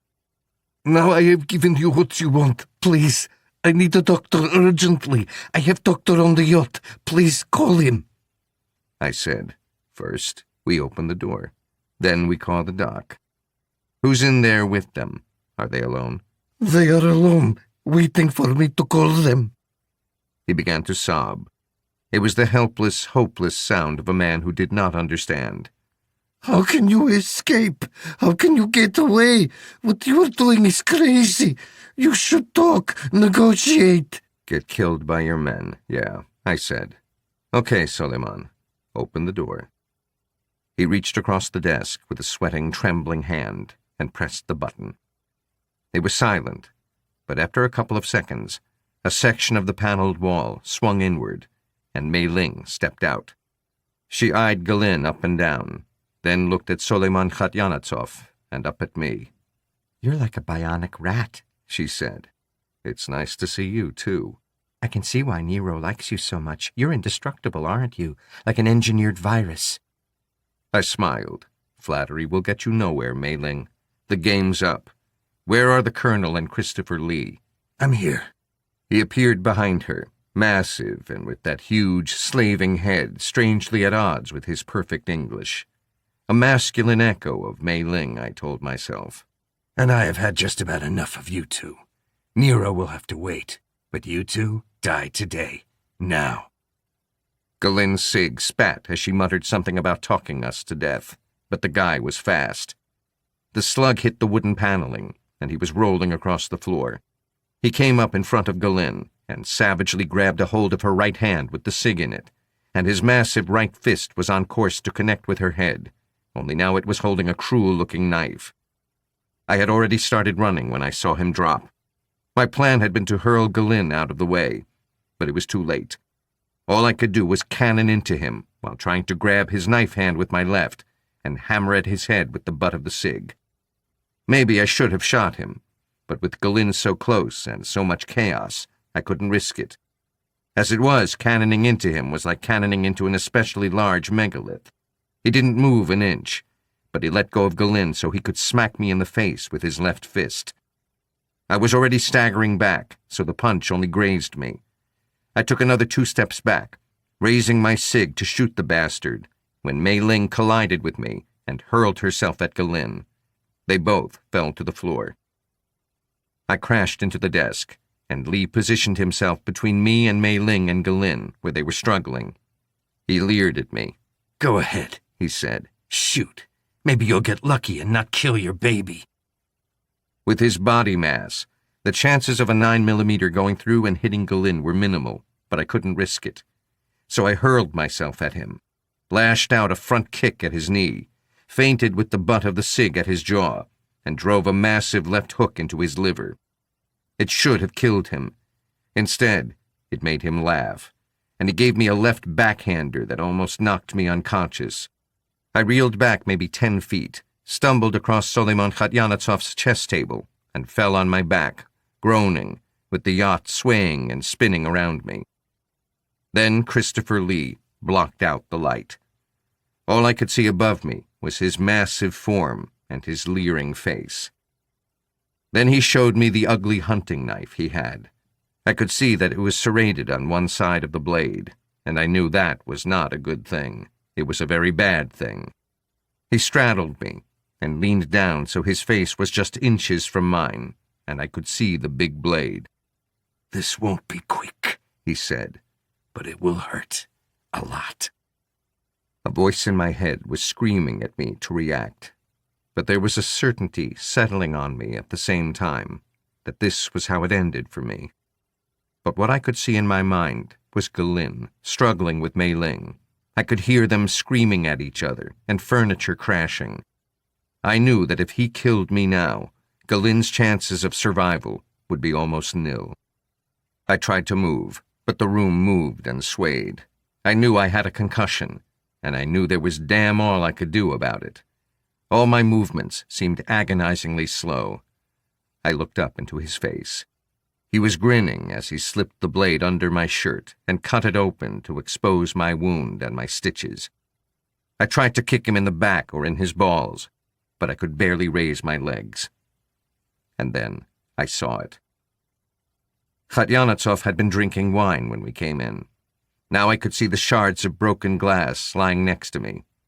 I could hear Lee saying, "Oh, we don't like these stitches at all. No." And his face contracted into a savage grimace. "I think we need some new stitches."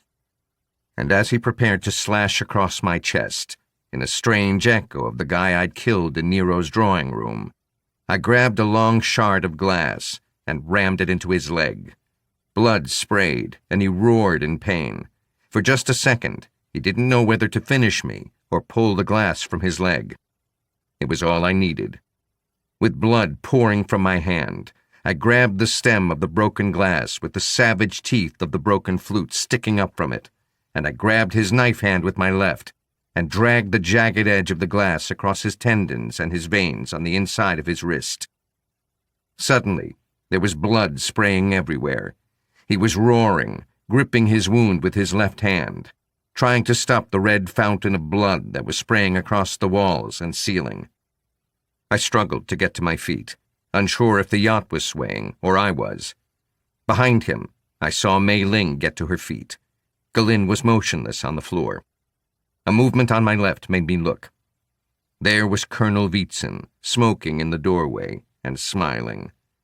We all three watched as Christopher Lee went down on his knees, sobbing, pressing his thumb deep into the cut in his wrist.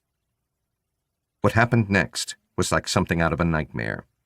Mei Ling seemed to become transfigured, her face twisted with hatred and rage, and she hurled herself at Lee. She stooped to pick up his knife, grabbed his hair with her left hand, yanked it back, and cut deep through his throat, almost decapitating him in the process. He must have been practically bled out already, because he simply slumped to the floor in front of me, with a slowly spreading pool of blood oozing from his grotesquely misplaced head. And then there was a terrible stillness as Wietzen and Mei Ling shifted their gazes to me. I looked at Mei Ling. "Did you kill her? Is she dead?" Yes, I cut the Jewess's throat. I heard Wietzen laugh, but I was looking past Mei Ling at Galin's motionless form. I could see no blood, and I knew Mei Ling had not had a knife because she had taken Lee's to kill him with. I said, "You're lying." Yes, lover boy, I'm lying. I knocked her unconscious with my elbow. She held up the knife, smeared all over with blood, and winked at me. But now, I'm going to give my special mistress, Colonel Alexandrina Wietzen, a special pleasure. She hates this Jewess, and now I am going to cut her throat while she sleeps, and you can watch. I said, "No," as I tried to steady the room with sheer willpower. But she laughed. Colonel Wietzen was laughing too, and we watched Mei Ling, triumphant, terrible, and beautiful, stride over to Galin, straddle her, sit on her belly with her knees pinning her arms, and place the blade against her throat. I took a step, attempting to run, but my legs felt like sacks of wet sand. The room spun, and I fell flat on my face. Chapter 20. I had fallen where I wanted to fall. I grabbed my cig from where it had fallen. Blood was oozing from my palm where I had gashed it with the broken glass. The cig was slick with Lee's blood. Somehow I held it steady, using my thumbs unconsciously to line it up. I didn't aim. I had no time to aim. Somewhere in the deep recesses of my unconscious, I remembered reading about a Zen master who shot a bow in the darkness. I squeezed the trigger. Mei Ling's head whiplashed, and her tortured, abused, ill-treated brains sprayed across the paneled walls. I heard a horrific scream. It was the kind of noise a pterodactyl might make if you shoved a Carolina Reaper up its ass. Galin was lying motionless and unconscious. Mei Ling had slumped sideways and had no brain. It could only be Colonel Alexandrina Wietzen. My own brain was not firing on all cylinders, and telling myself she was trying to escape, I managed to lever myself into a kneeling position. It didn't occur to me, even then, that a badly concussed, injured man on his own, aboard a super yacht with over 20 armed, well-trained Russian special ops veterans, was no threat to a seasoned colonel who was also a homicidal maniac. It was not her who needed to escape. It was me. That only dawned on me when her twisted tie went around my neck, her scrawny, bony knee pressed in between my shoulder blades, and she started to squeeze. I was already weak, and my head was already woozy, and I pretty quickly started to lose it. It was getting dark, and I was going. One thought burned bright in my mind, and it was what kept me conscious and alive for those extra few seconds. Galin might still be alive, but if I died, she would die too. It was a fraction of a second, but dimly I remembered reading somewhere that if you think about your neck when you're being strangled, you are going to die. You have to think about the other guy's hands, and that was what I did. With my last shreds of consciousness, I aimed roughly and wildly at where I guessed her hands would be, and pulled the trigger. The sig was suppressed, but the detonation still made my ears ring. And above that, there was the horrible screech of Vitsin's voice as she staggered away from me. Pure adrenaline got me to my feet. She was running for the door, clutching her wrist with her left hand. As she pushed through, I saw that her right hand was hanging by shreds. I went after her.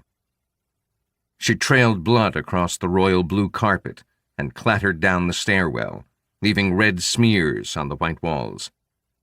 The pain and exhaustion in my chest, my back, and my limbs was debilitating. But one thing drove me on and kept pumping adrenaline into my blood. I had to finish Vitsin and get Galin off the yacht. She came to the main deck, and I was 3 strides behind her. She scrambled across a broad passage and down some steel steps. I knew where she was going, and my heart gave a hot thump in my chest. I went after her, and a guy in a brown bomber jacket leaned out of an office door, frowning. I ignored him and went after the colonel. He came after me, calling, "Hey, D!" Vitsin was through the steel door at the bottom of the steps, and I went through after her. The throbbing hum of the turbines resonated among the shadows. She was running away from me along a gangway, whimpering and moaning, leaving a thick trail of blood. I ran. Behind me, I heard the door slam, then open again. Then a shout ringing among metallic echoes. "Hey, D! Prekrati! Stop!" I did. I stopped. And as I did so, I turned, dropped to one knee, and pumped 3 9mm slugs into his chest. Then I was after Colonel Vitsin again. I found her wielding a fire axe with her left hand. She had busted open a large locker that housed a bank of 24 giant propane canisters, and now she was lashing at the hoses. I hesitated. If I fired at her, I could ignite the gas. She gave a horrible, pathetic laugh that was heavily laced with pain and insanity, and she ran again. I went after her. The throb of the engines was getting louder. I caught up with her at the head of one of the turbines. We were just 20 feet from the propane canisters, and the sickening smell of the gas was becoming strong on the air. For a moment, I couldn't work out what she was doing. Again, she was hacking at a padlock with the axe. This one was on the floor, and after a moment, she levered open a large, heavy panel, maybe 8 feet across. She collapsed to her knees, gave a couple of strikes within the opening she had made, grinned at me, and fished out a pack of Russian cigarettes and her lighter. Understanding dawned within my exhausted brain. I turned and ran. As I reached the door, I heard another horrific pterodactyl scream. I paused half a second to look back, and saw her form enveloped in flames. Then the air seemed to thud as it filled with fire. I was hurled from the engine room, and the steel door was slammed closed behind me. I scrambled to my feet and ran back up the stairs, followed by shouts in Russian. There was a steady series of muffled reports as the canisters exploded, one by one. I burst into the charnel house of Khatyanitsov's suite. Galin was sitting on the floor, frowning at what was left of Mei Ling. "Get up!" I yelled at her. "No time! Get up! Now!" I ran toward her as she struggled to her feet. She said, "What?" as I grabbed her arm and dragged her toward the door. As we came out to the Royal Blue Wilton landing, 2 guys emerged from the elevator. I shot them both in the chest and hurled Galin into the elevator, shouting, "Next stick down!" She pressed the button as I stepped in and trained my weapon on the doors. We moved down, and the doors slid open. I stepped out to an open-air deck. I could hear lots of shouting below and boots tramping in the stairwell. I grabbed Galin, and we hustled out into the shadows of the deck beside the elevator shaft. Night had fallen, and across the black water, we could see the light of New York falling away behind us. The lifeboats were below us. It would be impossible to reach them or lower them in time. I looked at Galin. Propane tanks exploding in engine room. Lithium-ion batteries damaged. About to explode. No time. She nodded. "We jump." I grabbed her hand, and we jumped. We hit the freezing darkness and sank. For a moment, The cold and the accumulated shock held us motionless in the blackness. Then Galin kicked and tugged at me, and we both struck out for the surface. As we erupted from the water, gasping for air, and also with the cold, the great luminous hulk of the yacht, the size of a small cruiser, was pulling away from us. We could make out a lot of people scrambling and running on the deck. "Distance," I said. I was shivering, and it was hard to speak coherently. She looked at me, and I pointed toward New York. "Put distance." But it was too late. The yacht seemed to inflate for a second. Then, quietly, it was engulfed in beautiful, translucent blue and orange flames. We ducked under the water in time to evade the scorching blast wave, but the percussive waves were carried by the water, and we had to cover our ears as we kicked away. When we surfaced, the ocean was littered with smoldering pieces of wreckage and blackened bodies. There was most of a lifeboat listing and smoking not far from us, and we struck out for it. Galin was younger, lighter, and fitter, so I put my hand on her ass and pushed as she scrambled aboard. Then she reached down and dragged me in. We lay there for a while, looking up at the sky.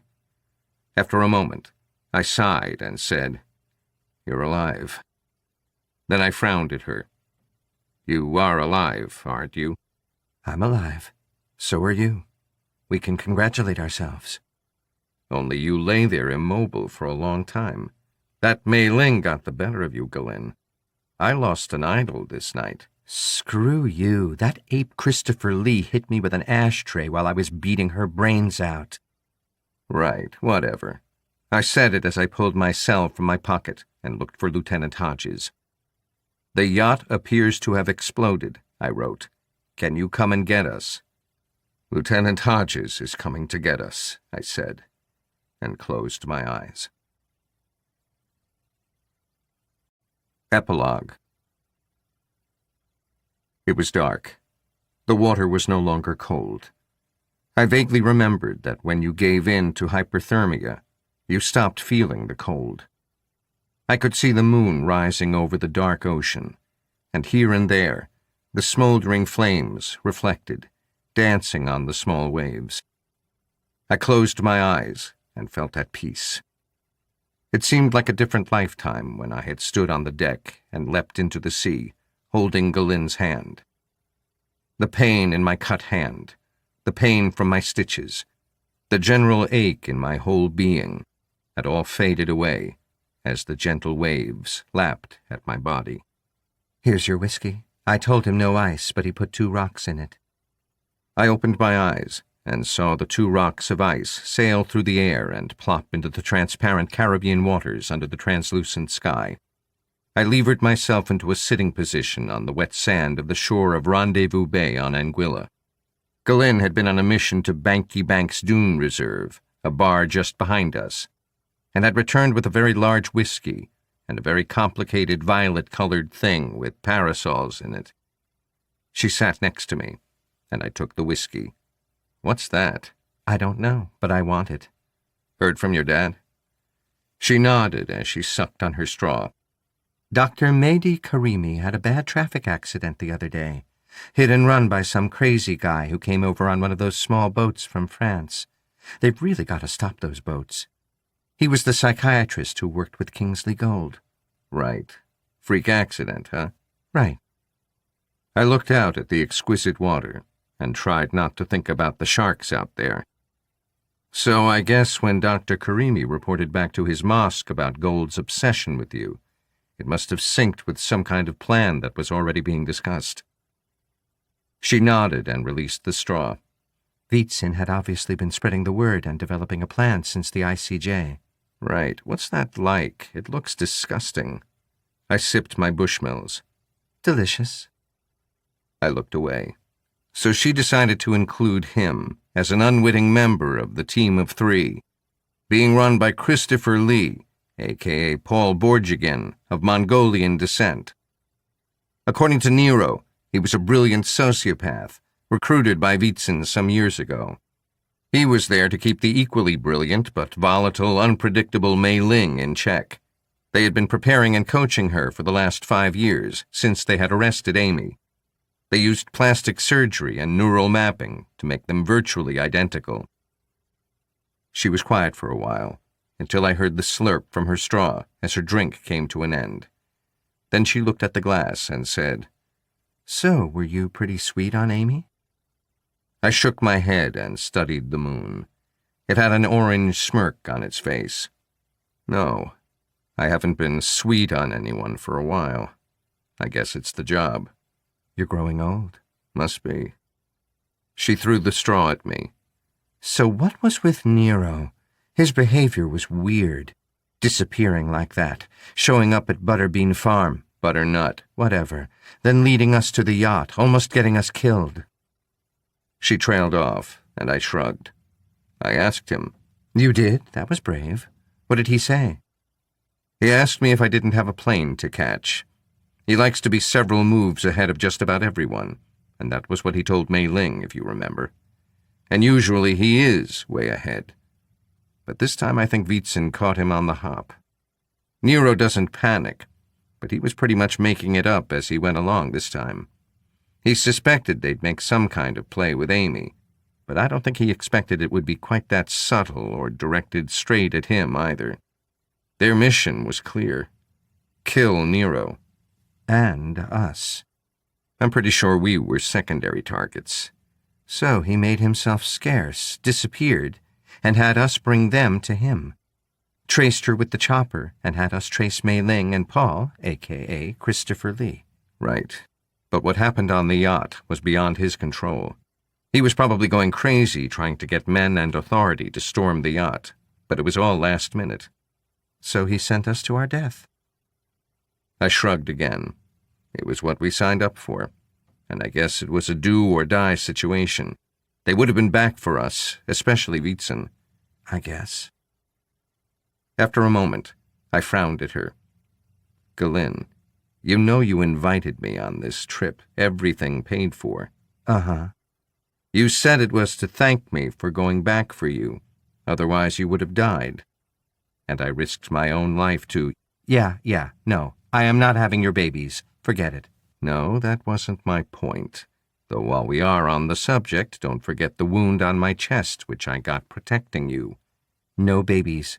"So anyway, I am aware this is a very expensive holiday." Uh-huh. How can I put this? You stole, robbed with threats of violence, extorted $10 million from Khatyanetsov. She snorted and eyed me. What, you think he didn't owe us? No, he definitely owed us. But you had a card in your wallet with a numbered account in Panama on it. You had it ready, like you knew that was going to happen. She edged closer beside me, put her glass in the sand, and put her arm around me. Until recently, Mason, my enemies were almost exclusively Hamas, Hezbollah, Al-Qaeda, all those guys. Those guys handle hundreds of millions of dollars every year. Often I would encounter them in the desert, where all you can do is shoot them. But when I got involved with the Institute, the Mossad, I started encountering much more high-powered guys with access to those hundreds of millions of dollars. So I got my dad to help me open an account in Panama. I always carry that card with me because I figure you never know when Lady Fortune is going to bring you an opportunity. Call me crazy and anarchic. You are one wild, crazy, anarchic woman. And I figured, after what you did for me, old pal, you deserve a good holiday on Khatyanetsov. I am touched and deeply moved. By the way, speaking of Khatyanetsov, back in the day in the supermarket, you castrated Kingsley Gold. I did that. You think that had anything to do with his having that operation to become a woman? She made an "I hadn't thought of that" expression, and smiled on one side of her face. She still had her arm around me. I don't know. I guess it made the operation cheaper. The moon chuckled and offered us a rippling amber path across the ocean. Galin's arm slipped down to hook her thumb in the rim of my bathing trunks, and she leaned her head on my shoulder. I smiled at the moon, and felt no pain. You've been listening to the audio production of A Vengeful God. Production copyright 2026 by Right House Audio. No portion of this recording may be reproduced without the prior written consent of the publisher. If you enjoyed this audio production, please consider leaving a 5-star review. For more books like this, simply search for the authors' names on audible.com or visit our website at righthouse.com. Thank you. Audible hopes you have enjoyed this program.